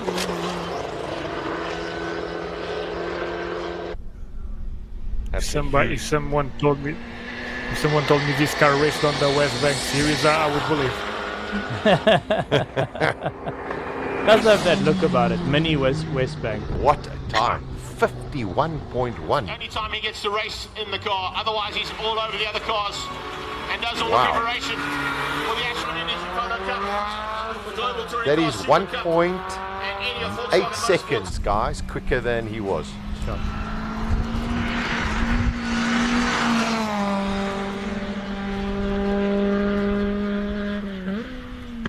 Here's Cobus Barnard in the other Golf.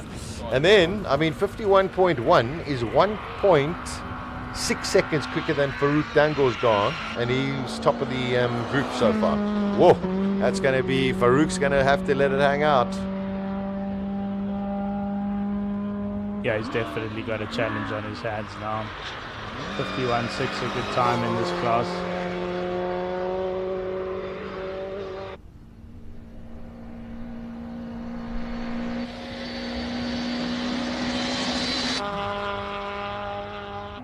Doesn't feel like a class-winning run to me. 56, yeah. There's quite some way off the pace. Way off, yeah. Okay, Farouk Dango chasing it, 51.1. Good pull off. Oh, just listen to that. Listen to that. Proper Farouk chase.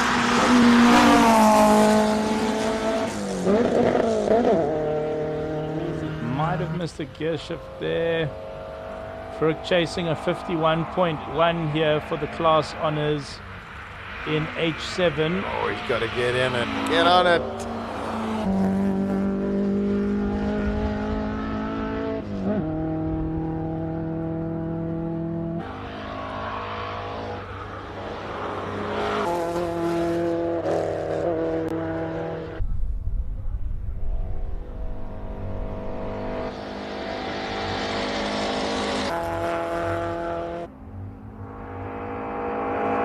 Across the line. 53.6. He won't be happy with that. Slightly slower, I think, than Yeah. his qualifying time. 9/10 slower. There we go. Enzo Kuhn in the Ferrari F355. Let's listen to this glorious V8.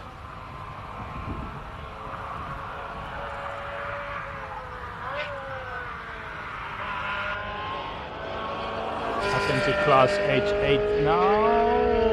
Yes, that's about all the road you've got to use at the exit of turn 3, making use of all of it. These racing drivers, they just see racetracks like, I don't know, like the Matrix, just in some other way. Quite extraordinary. I think his best so far has been a 52. He's done a 51.4. Okay.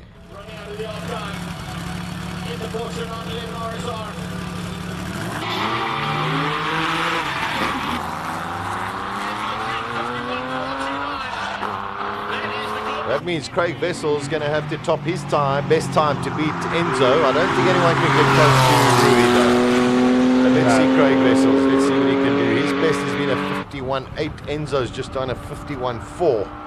So here we go.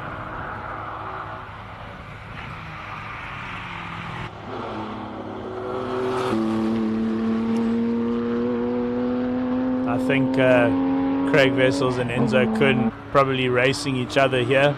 Yeah. They're just a couple of seconds too far for Rui Campos in class H8. So the interesting run here between this, the 911 RSR, and the Ferrari F355 we just saw go up the hill. Oh, he did it. 51.1. Sheesh.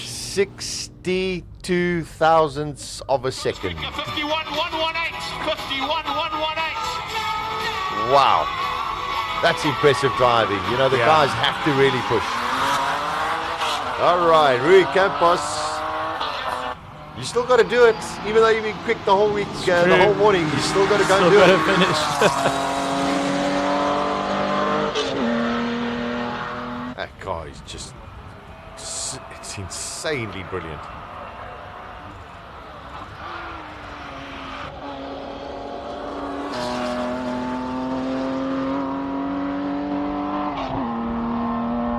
I must be honest though, I think, you know, that F355, a great sports car in its day, but by modern standards, not that quick, and I think Enzo getting a 51 out of it.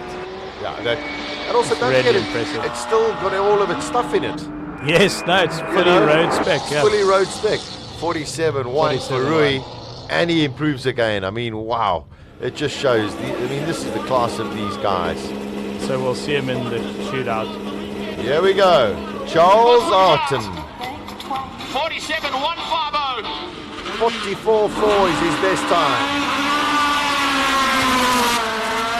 So if Charles can get into the 42s here, he has a chance of taking second or maybe first. But so far he has been in the 44s.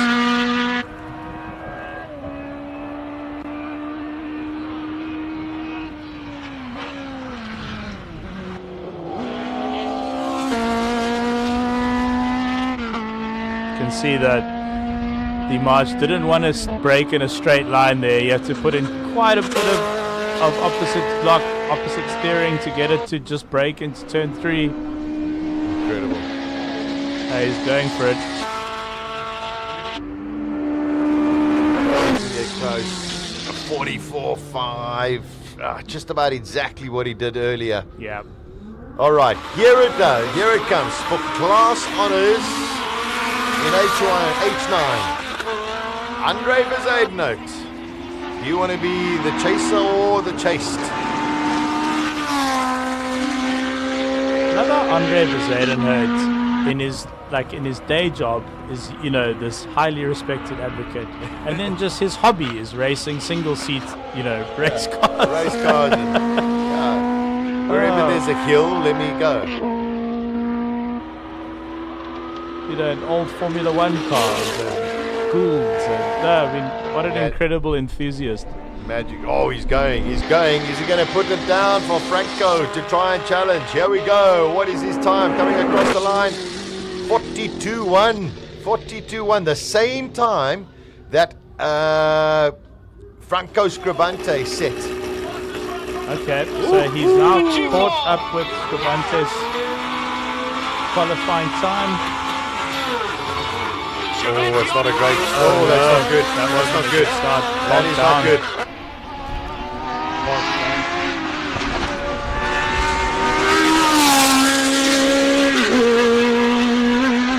Oh, that can be 1 or 2 tenths.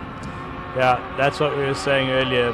Everything about your run has to be as close to perfect as possible, but he doesn't like to give up.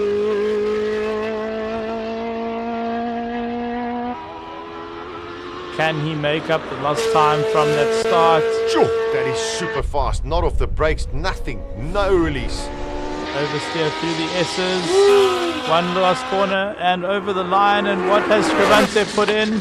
Under 41.7. Bezuidenhout takes it. Unbelievable. No. Franco. Did I get it wrong? 41.7 as opposed to 42.1 with that start. Sure. Sorry. 41.7. He still went faster. So, Franco Scribante wins H9. Rui Campos, H8. James Temple, H6. Rob Priest, H7. Gavin Rook wins H4. Jandre Bezuidenhout wins H3. Peter McPherson, H2. Wow, that was quite something. Rodrigo, it didn't look like the best start from Franco Scribante there. It didn't at all. It bogs down a little, and I think we now know that there's maybe a 40-second run here for the classics. It is possible, even more for the Chevron B19 instead of a B26. It is a fantastic effort from Franco. Yeah, I guess he's warming up for tomorrow. Yeah, that's for sure. So listen, we've got our top 10 shootout the way that I've got it on my screen. Gavin Rook, Enzo Kun, Rob Priest, Craig Vessels, Anthony Ricks, James Temple, Rui Campos, Charles Arton, Andre Bezuidenhout, Franco Scribante. They are going to be the top 10 for shootout, I suppose, of Classic Car Friday winner. Yeah, king of the Classic Car Conqueror. Classic Car Conqueror. There we go. Classic Car Conqueror. That is going to be quite something. I think Andre will want to try and get one back on him. Yeah, Andre is going to push it. I think especially because this is the end of his race weekend, unfortunately. Yes, very unfortunately. So if you haven't heard the news, in testing, the incredible hill climb special, the Gould running the McLaren engine of Andre Bezuidenhout, which currently has the all-time record here at the hill, unfortunately suffered catastrophic engine failure and was not repairable and has pulled out of the competition. And what that means is that tomorrow the title of King of the Hill has now been blown wide open. Totally. The reality is that Gould was just almost impossible to beat. Yeah. And so we will see a new King of the Hill champion over the weekend. So make sure you tune in tomorrow and Sunday. It's a wonderful weekend of motoring right here in Neisner.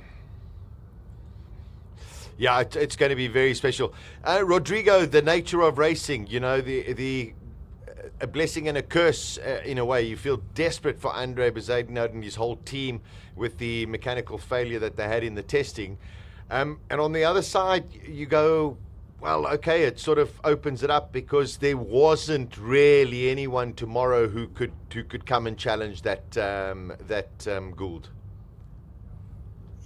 Yes, there's a give and a take in all this.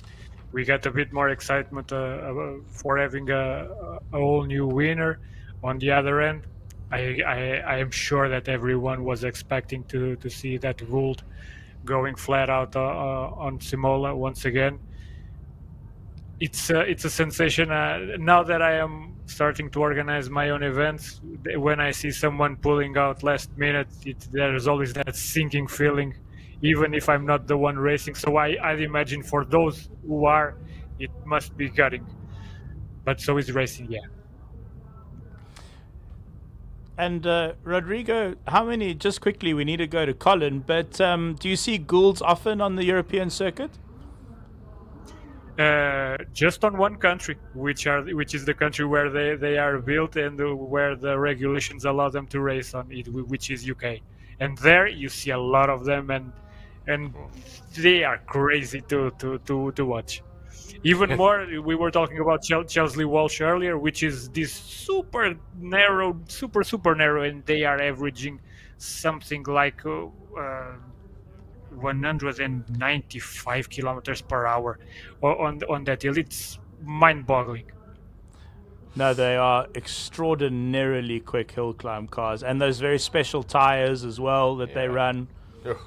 It is a very, very special car.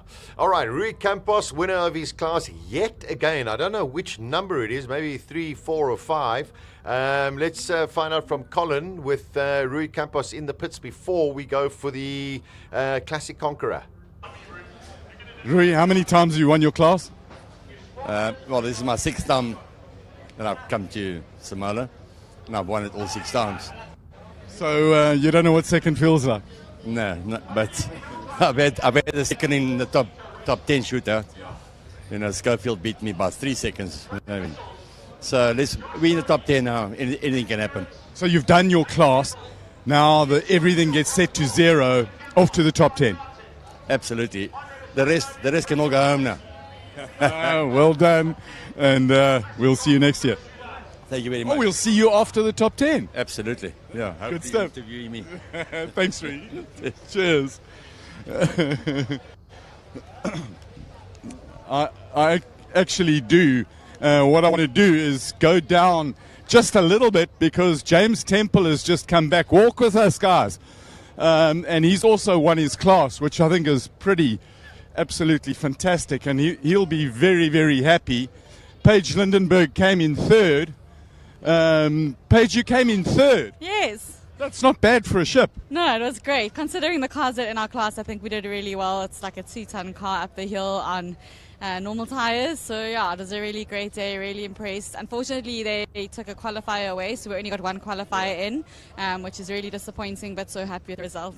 Awesome, well done. We're looking for James as well. James has got his kid with him. James, please come and join us, his daughter. He's on his way. James, what happiness. Yeah, awesome stuff. Run went well. Track wasn't as quick, but we just had to give it a full go, and that's what we did. So, yeah, it was awesome. What's your son's name? It's Remy. Remy, do you want to race cars, Remy? Yes. I want Daddy to buy me a go-kart so I can go race cars. That's the right answer. Yes. Oh, my boy. James, congratulations. Are you going to the top 10 now? Yes, that's it, yeah. Got to focus, eh? Yeah, we'll see. Maybe we can get it 1 or 2 up. So, yeah, let's see where we can go. Well done. Thanks. Cheers. Right, we can go if we really want to. Patrick, let's walk up here and get... Well done, Peter. Let's walk back up here because walking is what we do. There's another happy man who's also just won his class. There's so many winners around here. Farouk Dangle came and entertained us just very, very quickly. Farouk, 2nd, but the sound, the sights of your M3 touring car. Oh, I think it's just so special, really. It brought back memories of the old days when we were racing with touring cars. It was great fun. I enjoyed the day. We just didn't make it to first spot. We were all day first. But you had a fun. You've got a big smile on your face. We'll see you next year. I love it, and we'll see you next year. Thanks, Farouk. We're going up here to talk to some other winners. And I suppose the big winner that we want to talk to is Franco Scribanti, who pulled in an unbelievable time. But we've got to find him first. Where's Franco? Ah, there he is. Just out the back. Come, let's go walk some more. And this will be our last one.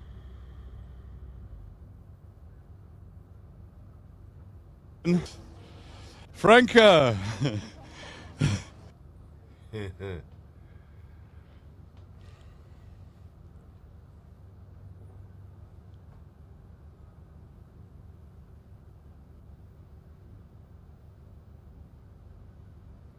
Terrible start. I thought that was it, so I had to really go 12 tenths the rest of it. We managed to, so... Now you've got to go and do it again. Let's just got to get the first part right and the second part. Then it's a lot easier, you know what I mean? Otherwise you've got to do double in one part. So now it's focus.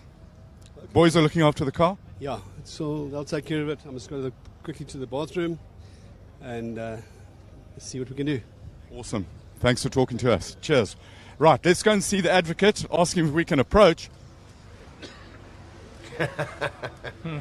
He's lurking in the car. Advocate, may we approach? Jean-Ray's son has just won his class. We've got another interview with it. How cool is it that you get to support your dad? No, it's absolutely awesome. I've been doing this from the sidelines for a few years, and now we're in the pits, but he put in a hell of a last run. Now for the top 10 shootout, we hope we can squeeze out a bit more. Andre, that's a brilliant leaf blower you've got there. You've got to get some air circulating to get cool. Yeah, there's no time to disembark this horse now. It's the most comfortable place. It's the place where you can focus the most. So just sitting here relaxing and waiting for the last run. You've got a little bit of time to find. Do you think you've got it in you? I think there's time to be made up. Turn one, most certainly. I'm just about flat there, coming a little bit off. The grip is good. There's no excuses here. Franco has been consistently, 0.3 of a second or so faster, but he's not past my best time of last year, which means it's the same car, it's the same driver. It's only the age that has gone in the wrong direction. But I'm going to give it one hell of a go, and may the best man win. We've competed for 7-8 years here against each other, so fantastic duo. You've also got to be very proud of Jean-Ray, who won his class. Oh, how great is that? He started 2 years ago, very late bloomer, and the times have just been dropping, and you can just see the hocha is bezig om te gryp. Well.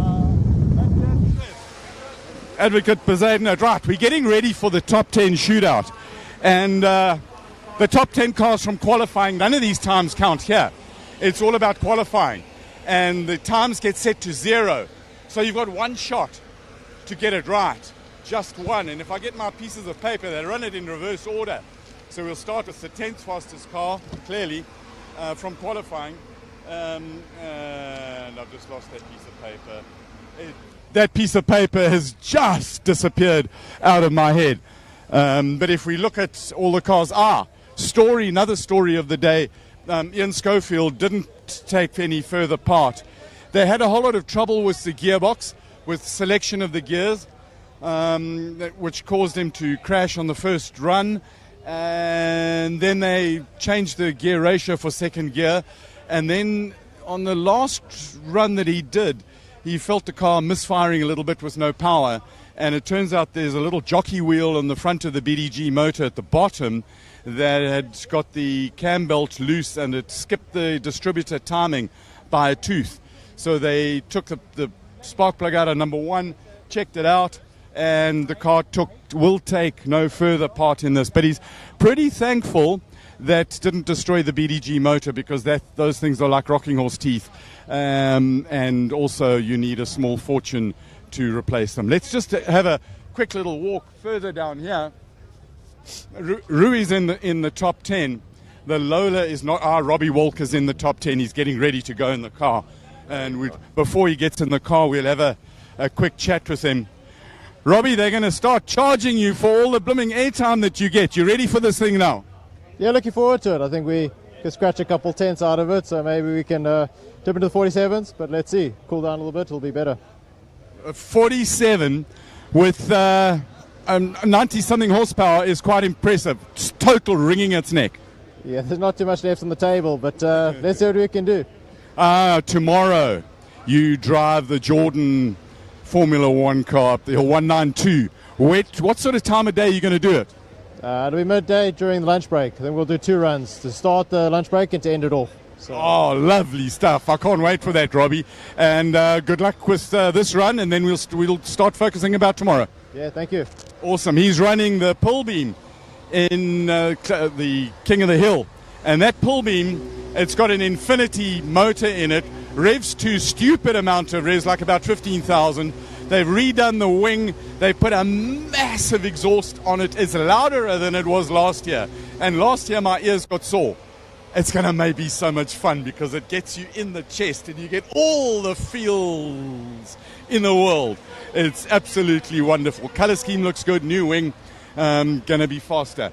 We've got number 69, our Brumus Racing Porsche, going out for the start. And I'm hoping that the sound will get us. Excuse me, guys. Can we have a quick little word?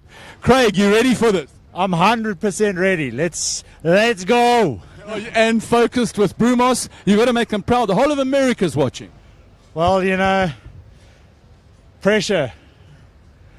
But we'll do it. You're either giving pressure or receiving it. No, I'm definitely giving. Good man, good luck. Brumos Racing in IROC, legendary colours. And I think that this is where the first bit of undercoat colour that became so famous with racing cars started.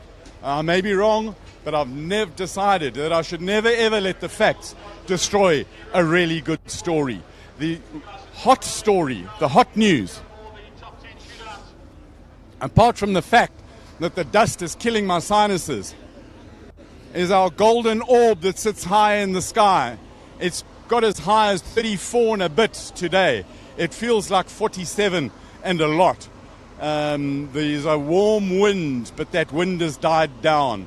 And I'm hoping that the cool of the evening starts coming in so that we can reach a semblance of comfort. Mr. Starter Man, what do the yous have spent today starting people?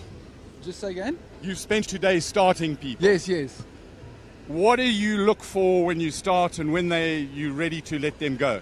So there's so many things to take into consideration. It's actually difficult to explain just in a very short space. But the big thing is you got to keep in mind TV. You got to keep in mind which car is faster, which car is slower. Give them enough gap. So there's specific times when I'm told to try and speed up the process. When I must slow it down. If we're ahead of schedule, behind schedule. So there's so many things. When you got to listen when a car's pulling away. Is he pulling away cleanly? Is he pulling away and there's a little bit of a misfire? You got to slow down. You got to watch for certain points, which parts he passes before you can let the next car go. A lot of information from the guys surrounding, so you're waiting for a lot of information all the time from them, and you got to watch them, and they got to watch you. I thought it was just standing around in the sun waving a flag. That's what most people think. Well, you better go because your first customer's arriving. Okay, thanks a lot, and well done. We'll see you tomorrow. Our first, Jeff Goddard, who is the sporting director of the event. Jeffrey, we have a very, very quick word. He's not going to have a quick word, but we'll let Porsche's finest, Flat 6, do the talking as Craig Wessels takes us off to the start of the classic car Conqueror on Friday. Listen to the Porsche talk.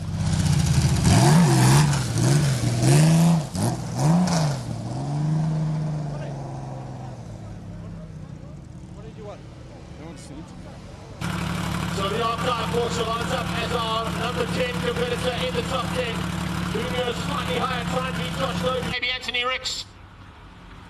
Here we go. It is the top 10 shootout for the Classic Conqueror on Classic Car Friday. First up, car number 8.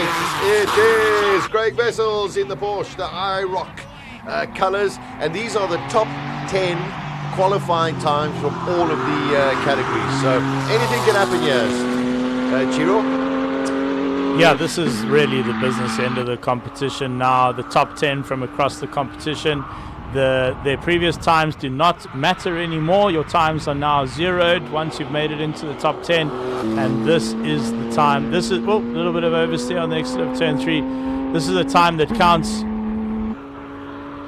Rodrigo, do you think the drivers are calmer or more stressed right now? Both. They have to try to keep it calm, but in the end, they are fighting for the glory of the final position. So that bit will stress them out. But you need that bit of stress to push you even further. Yeah, that's for sure. 51.179. That is for Craig Wessels. Just going to see basically exactly the same time as he did in his last run. Did a 51.1 as well. Looks like the next competitor is not out yet. It's if you're not familiar with the Simola pits, it's actually you're parking in tandem. So sometimes you've got to, as you just saw there, Franco Scrivante's team getting the chevron out of the way to let the car behind through. Car number 4 of Josh Dovey. Yeah. There are 4 cars per pit. Yeah. You've got one behind the other. Here we go. Let's see what Josh can do. His fastest time this weekend has been a 49.3.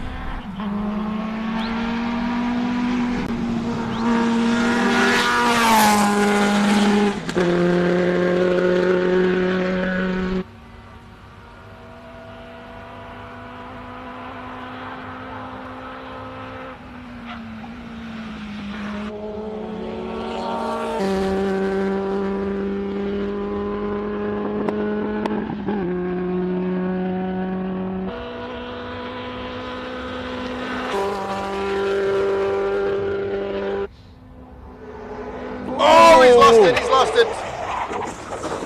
Oh, unlucky. That's the end of Josh Dovey's run. I don't think the impact was too bad, but sneaky little corner there. Yeah. Coming a little bit too hot. Get that oversteer. Pushes out the back. Hopefully he's all okay. No, I think by the time he did hit the tires, he'd scrubbed off quite a lot of speed, so it wouldn't have been a huge impact, as you say, but never nice to see a car go off. It really isn't. Difficult moment there, but he's out of the car. There we go. He's in good health. That's the most important thing. There we go. Josh Dovey. Unfortunately, no glory for him today. I'm expecting that we're going to have to get a flatbed to come and remove that car. That's exactly where Jennifer Abbott lost it as well, Yeah. coming through that S. Here's the replay. Yeah, just gets a little bit of oversteer. Maybe went in a little bit hot. Try to correct it, turning in. I think he was off his racing line there. Yeah, he was too wide. Yeah, Oh, yeah. There we go. Probably want Lost to the be a back. little bit closer to the apex.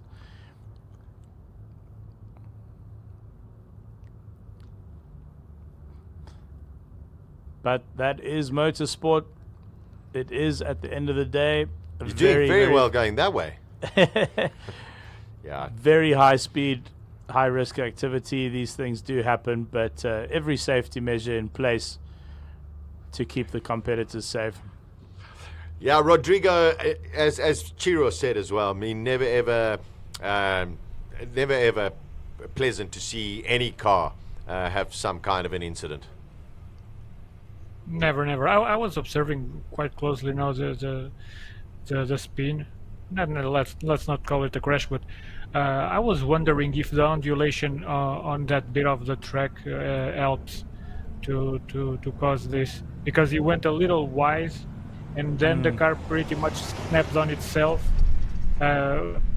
which, given it is an old chassis of a Formula, would indicate that that rigid suspension at the back may have taken may have helped just turning the car on the wrong direction.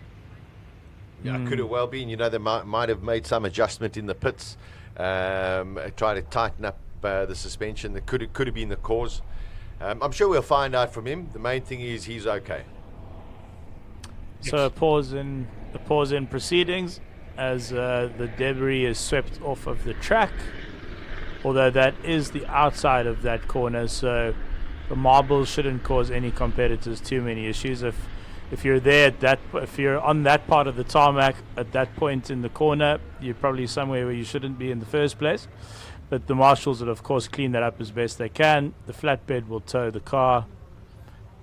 And this is when scrutineering counts. You got to make sure your car has a tow point. So for unfortunate incidents like this, they can clear the track and we can carry on with the competition.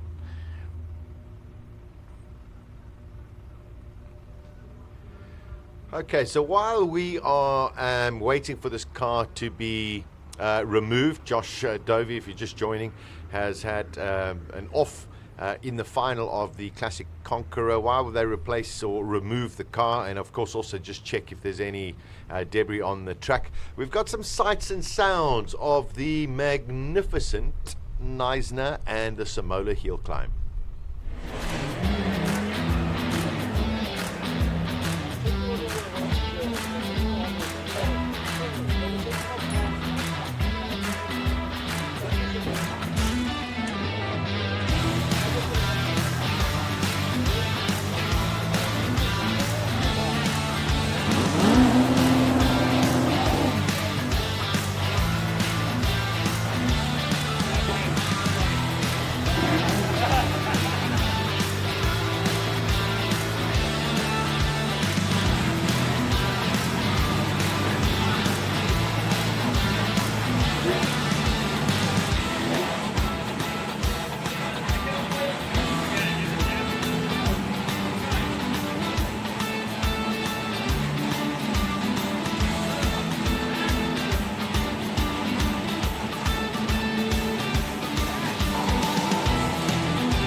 So there we go, some of the sights and sounds of Simola Hill Climb 2024, the 14th edition, and we're getting to, well, we are already within the ending of Classic Conqueror Friday, Classic Car Friday. More elements of attrition than we have had in the past, Chiro. Yeah, some of the particularly older cars struggled today. I personally suspect it was the heat, to be honest. We hit 34 degrees out there. We hit a track temperature of over 40. Really challenging conditions actually for everyone. Especially Colin Hasty out there doing great work for us. Yeah, I tell you, he's going to deserve a cold beverage. We got Rodrigo de Oliveira, who's with us from Hill Climb Monsters. We've got the Lola out there. It is the top 10 Shootout Classic Conqueror. It's been a fascinating day so far, but I tell you, in the next 5 minutes, Rodrigo, that's when it's all going to count. Yes, everything leads up to this moment, and we were waiting with bated breath for this, and now we have a Lola on track. The sights and sounds are here just to marvel everyone, both in loco and on the stream. Beautiful classic powers. Magic time. Anthony Ricks goes a 50.5. James Temple, we heard from him a little bit earlier. He's a man who he's just going to let us all hang out, Chiro. He's not going to take prisoners. He's won his class. And, you know, if you can find a couple of tenths, he could well squeeze into, hopefully, well, maybe a third. You never know. Just so lovely to see a car like this being driven in competition. Swirling all over the place. Just listen to this. That's a big displacement engine, that, and lots of torque going down through the rear wheels. Really brave to drive cars like these up the hill. They really can experience snap oversteer, even on really sticky tires. A little bit wide through 3 there, maybe. I think he backed off. I mean, listen, they're hairy enough to try and drive around a circuit. Yeah.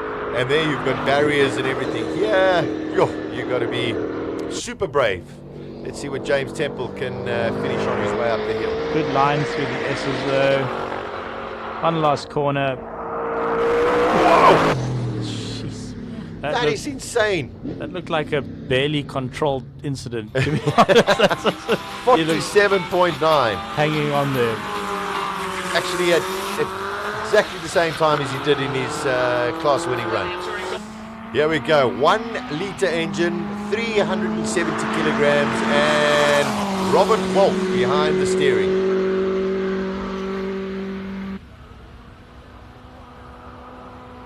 This particular part of the circuit, it's almost difficult to see on camera, but it is so steep. You climb crazy gradient there. Oh, I think he's hit a couple of policemen, unfortunately. I don't know if there's any standing at that particular point.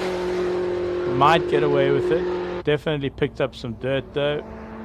He's really just flying. No, there's no track left there. 48.2 for Robbie Walk. We'll have to see whether or not he hit it. It's probably there's Rui. Rui Campos about to engage. Here we go. Oh, terrible start. Terrible start from Rui Campos. He's going to have to make it up. 6 out of 6 he's won his class at Simola Hill Climb. Oh, it wasn't his best start. No, he won't be happy with that, but just got to focus for the rest of the course now. Just shows you how cruel hill climbing can be. One mistake. Yeah, that's all it is. Yeah.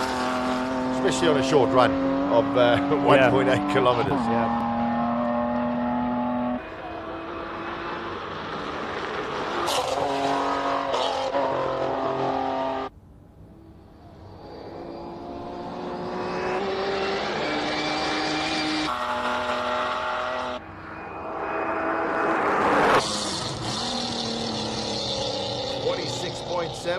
For Rui Campos. Robbie Walk definitely didn't touch anything. His time is still standing. So 46.7 for Rui Campos. So that's 6 out of the 10 runners now. That is half a second faster than he's been the whole weekend. That's very impressive. Even with the bad start. Yeah. Well, Franco Scribante did it the same, Rodrigo, so maybe that's the key to this. Have a bad start and then push 12 tenths. Mentally, maybe there's something there to explore. They miss the start and they go, okay, that's it. Right now, it's flat out, no looking back. Yeah. Maybe it works. 100%.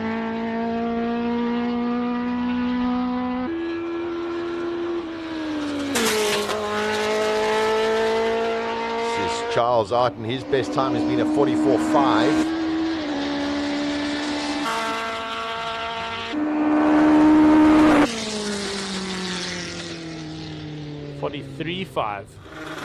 Wow, it's a full second. Found a second right there. That's impressive.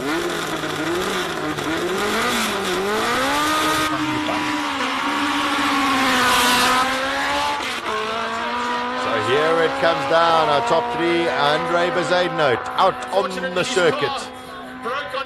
Great start. This man loves the pressure. He really does. One day when I'm big, I'll be like this. Man, that is just about perfect. Yeah, this is a good run so far. With these extremely flat cars. No, something's gone. Something's gone. The car's gone. It's gone. Oh, he was going. It has not been a good week for Andre Bezuidenhout. Oh dear. Oh, that's a pity. Huge pity for Andre Bezuidenhout. 49. The 2024 Bezuidenhout cars. Yeah.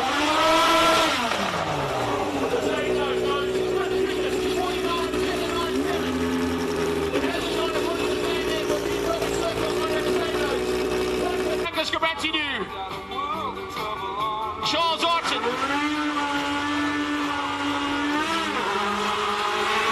That's a better start. Much better start. Oh, he just sort of has to cruise. Let's be honest. Yeah, no, he's the class final was definitely hotter competition for him. It looked like some sort of mechanical failure for Bezuidenhout's shape. He's had a really tough week. He's had a tough week, but I don't think Franco would have known. I don't think that's true. That somebody would have told him. So I think he still knows he's got to do it. That's true. Yeah. I don't think he would have known the time actually. Charles Arton at the moment in second place. Rui Campos could be on the podium on Classic Conqueror Friday. Well, he will be on the podium. Without a doubt. Whoa, that is insane. Yeah, 41.9.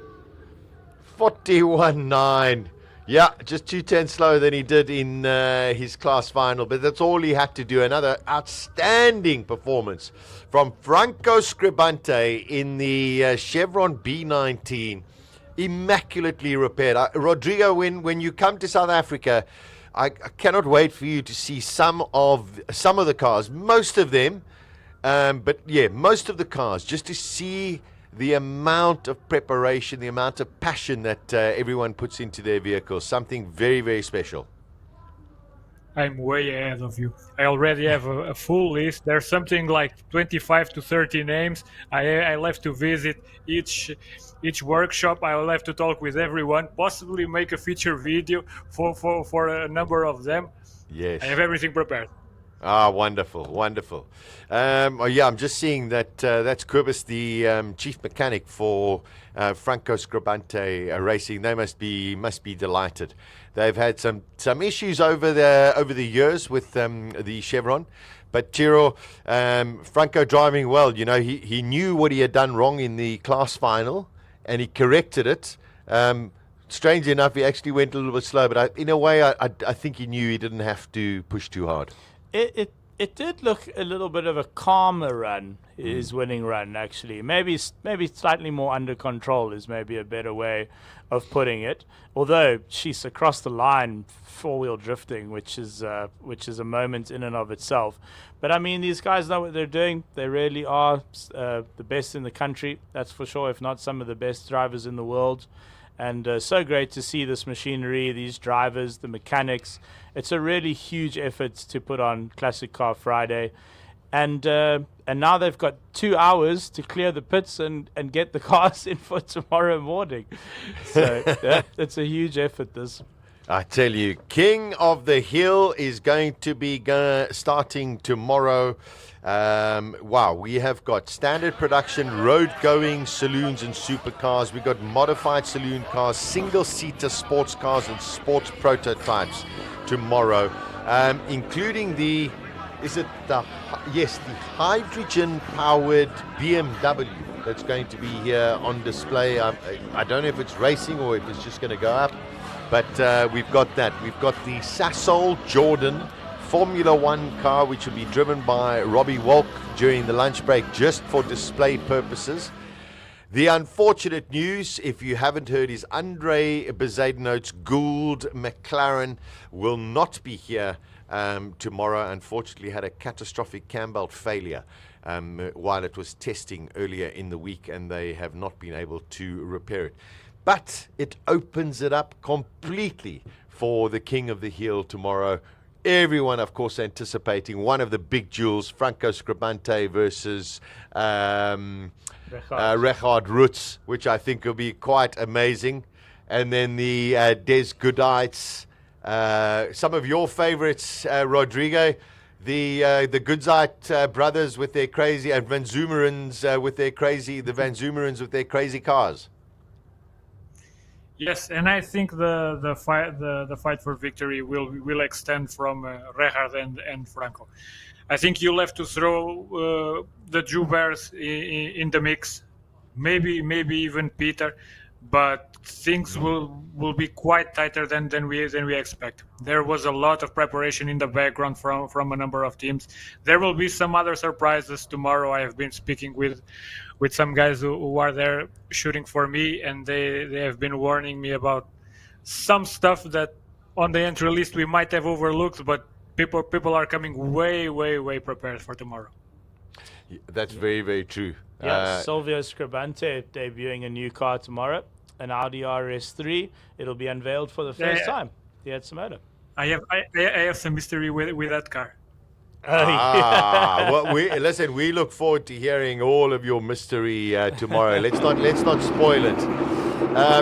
Just so that everybody knows, 34.1 seconds is what Andre Bezuidenhout managed to clock going up the hill in his Gould last year.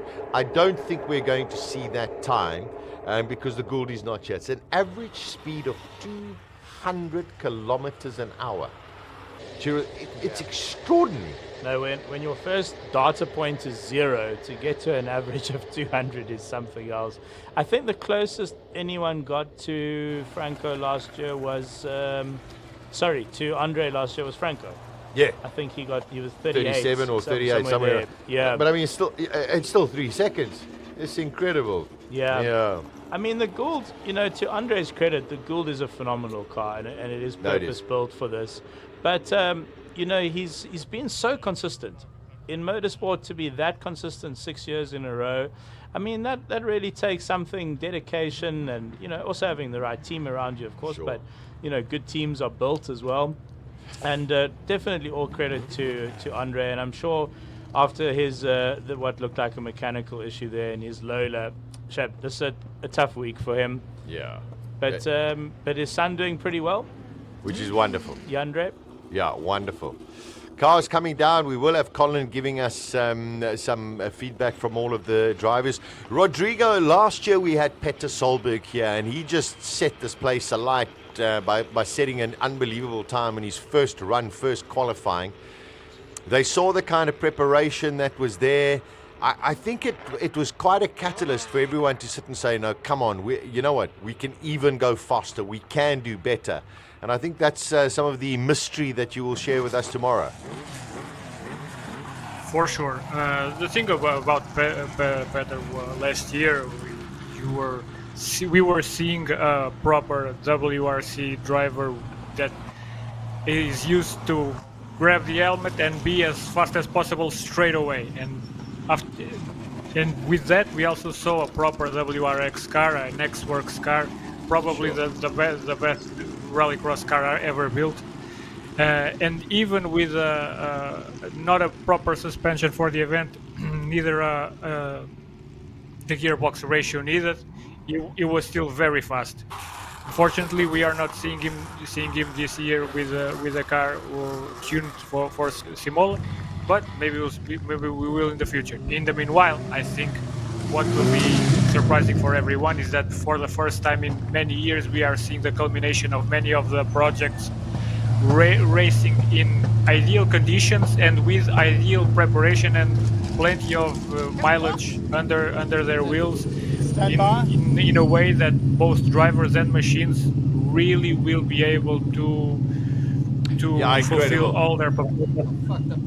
Rodrigo, we look forward to more of the insights tomorrow. We've got Colin right with the Rui Campos, who, never mind winning his class, has also managed to get onto the podium for Classic Conqueror.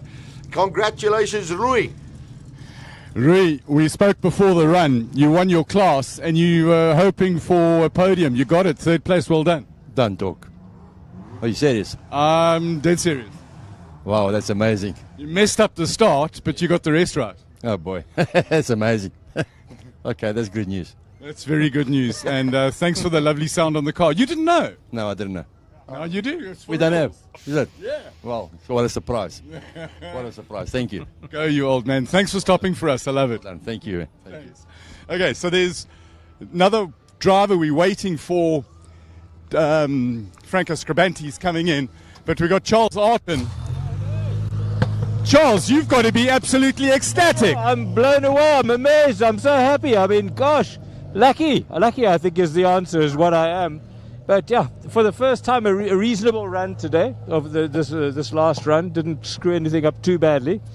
And I'm just happy to be in second place. I mean, gosh, I'm very surprised and very happy.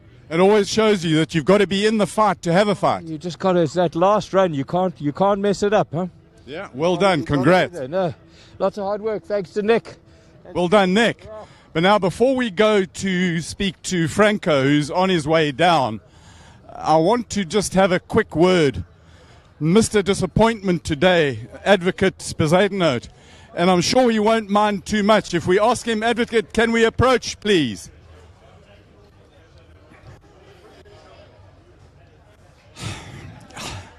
That must have been a bit of a tough run. Yeah, the car got stuck in third gear. So going from coming under the bridge, I think I was on the pace, going from third to fourth, just got stuck in third. So I tried to get it out, but it's over. Motor racing can be so cruel. Twice in one weekend. But that's reality. It's been going fantastic for me for 6 years. So celebrate with everybody that's winning. Motorsport is tough. It's fantastic to be here, and let's see. You'll be back. I'll be back next I know month. you'll be back. Thank you for always making time for us, and keep smiling. Thanks for your work. Thanks for everybody. Thank you, Andre. Cheers. Right, walk with me, because we're going to the winner of the Jody Trophy, the Classic Conqueror. He came, he saw, and he conquered. So we've got to do a brief little walk. Patrick, my cameraman, has been absolutely like an elephant today. Properly, well, no, I'm meaning strong and invincible, and he's got this rig on his back, and there are other things, but we won't go there. So let's find our champion. Our Classic Conqueror is with his team. What a beautiful Chevron B19 with Ford's finest BDG in it. Absolutely unbelievable. Franco, congratulations. Thank you, Colin. That was a good run. It was a good run. I expected a little bit better, actually, because it was such a great start. It was the greatest start of the weekend. So somewhere I lost a little bit, but it was clean. So I was quite positive that I was in with a good shot. Good to have that Classic Conqueror crown back. Absolutely, and it's gotten more competitive with these single-seaters, so it's a nice start for us. Absolutely magnificent. Now you've got to switch roles, switch mind, and go into the beast, the Sheriff, all 10,000 horsepowers of it, and four-wheel drives, and wings and arrows and stuff. Exciting. Yeah, it's scary, but it'll be a nice change. Yeah. Your team, where they over here, are absolutely ecstatic. Yeah, look, I mean, these guys are special. Yeah. Some of them are very special. They're all very special. Just, I'd like to say thank you to each one of them. They know who they are. And to the outside help that we had from Fred and Anthony Taylor as well. All came together. It's a team game. Absolutely. Congratulations. Classic Conqueror. First crown. Thank you very much, Colin. Cheers. Always nice. Andre, that was going to be the fight, always. Andre and Franco. Gracious as always in defeat. Andre comes over to congratulate him. That's all I've got from the pit lane for today. It's been an absolute blast. Thank goodness there's a little bit of sun. Here comes a replay of the winning run. Almost. The team are sitting down here. They properly emotional. Let me just talk to Eddie. Eddie, you look after this car. This is you the number one on this car. Yeah. It's an emotional time, eh? It is emotional after the rough time that we had. We're happy here we came today. Very, very happy. And it shows, all the troubles you had in the build-up to this. If you keep your head down, work hard, and do good things come. We worked nights and days, and we got it here. Eddie, that's my favorite car. I do know that, Uncle Colin. Eddie, thank you for looking after it so nicely and polishing it. I don't know what you guys put on it, but it's beautiful. Well, we got a chippy now, so that day is his problem now. No more mine. Awesome, Eddie. Thank you very much. And thanks for always being so friendly and open to us. Congratulations. Marco. Hi there, Colin. Sitting quietly here alone, contemplating all the changes, the fiddling you played on the data and looking at things. How does it feel? Today was an easy day in comparison to what's coming. Yeah, this is the quiet before the storm. 100%. And we needed this win. Franco really needed this win so that he can be prepared for tomorrow psychologically. It lifts the whole team, doesn't it? No doubt. With the amount of hours and also the effort that Franco puts into the driving and his commitment, it obviously pays off at the end. Awesome. Thanks for always talking to us. Be well. Fantastic, Colin. Cheers. Cheers. Marco, engineer. So, this replay, just look, it's the bits I saw. It was absolutely inch perfect. It was absolutely beautiful. And I just got to say, Chippy, who's sitting down here, Chippy, thank you for looking after the paintwork and making my favorite looking car so lacquer. Not a problem. Cars can't only be fast, they must look good as well. Chippy looks after all the paintwork on the car. So it's been a hot day in the sun in the pit lane on Classic Car Friday. This is my happy place, my playground. The camaraderie, the cars, the noises, the sounds, the smells. I've had a wonderful day, and thank you very much for sharing with me. And let's go back to the boys in the box for a sum up of the day. I tell you, I cannot emphasize how hot it is out there, and what an outstanding and sterling job Patrick, the cameraman, and Colin have done. It is scorching out there, and we're very lucky inside here that we actually have an aircon. But as soon as we go out, Chiro, we're back in here. No, I mean, the heat hits you. You know when you land in Dubai, and it's just like that wall of heat hits you as you open the door. No, a huge credit to Colin and Patrick today. They really put in some tough hours out there to bring us the coverage from the pit lane. We thank you very, very much. We really do. And always great to hear from the drivers themselves, which Colin does so well. Yeah, wonderful. And tomorrow, Colin, don't worry, it's only 35. No, it drops a little bit. Drops tomorrow. Rodrigo, a fabulous day. Unfortunately, a couple of cars that let us down, so we had a shortened program. But at the end, very interesting, Franco Scribante getting one over Andre Bezuidenhout. He knows Andre Bezuidenhout's not there. However, he knows that he's got Reggie Roots, and of course he's got Robbie Walk, and a whole bunch of others around there as well. Craig Zank. Ooh, it's going to be a tremendous King of the Hill fight starting tomorrow. Possibly the best one yet.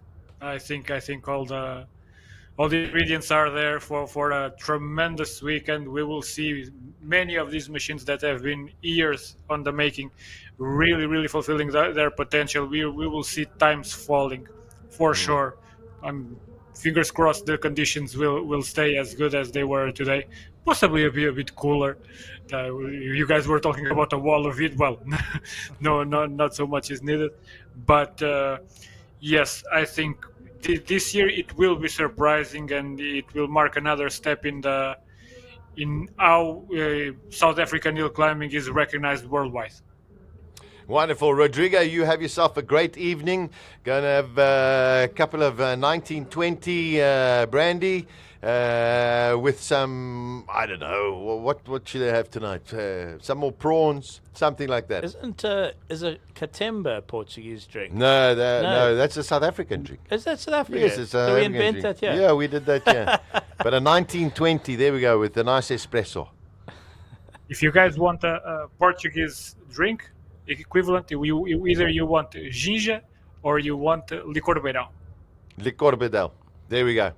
Okay, we will chat to you tomorrow, Rodrigo. Thank you very much for your time, your insights.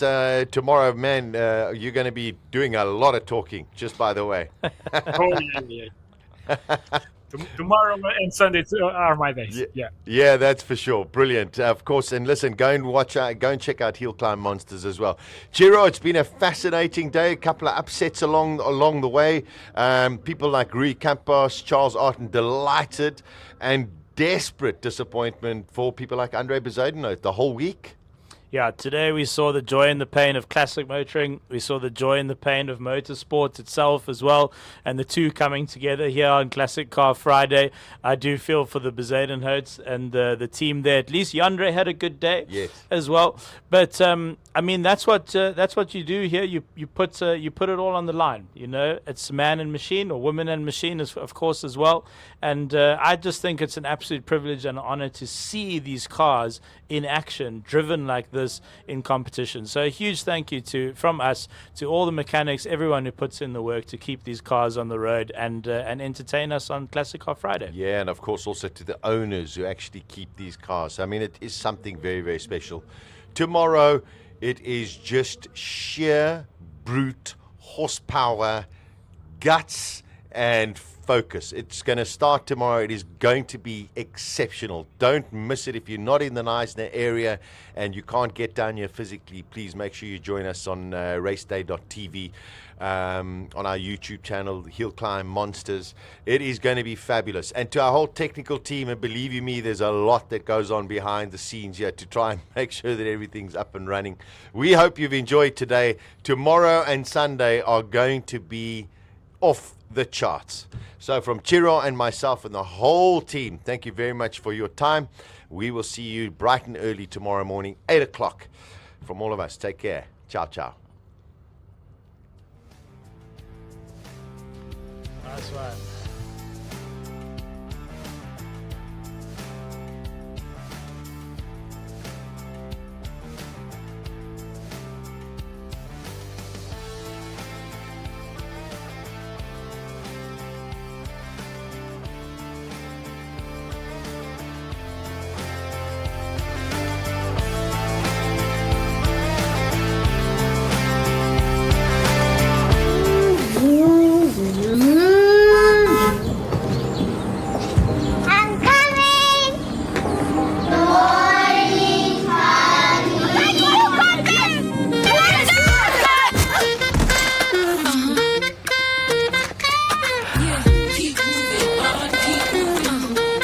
Next up, Canisile Mojale. Ladies and gentlemen. Yes! Everybody turn to page 6. Kanye, we love it. Go ahead. Congratulations.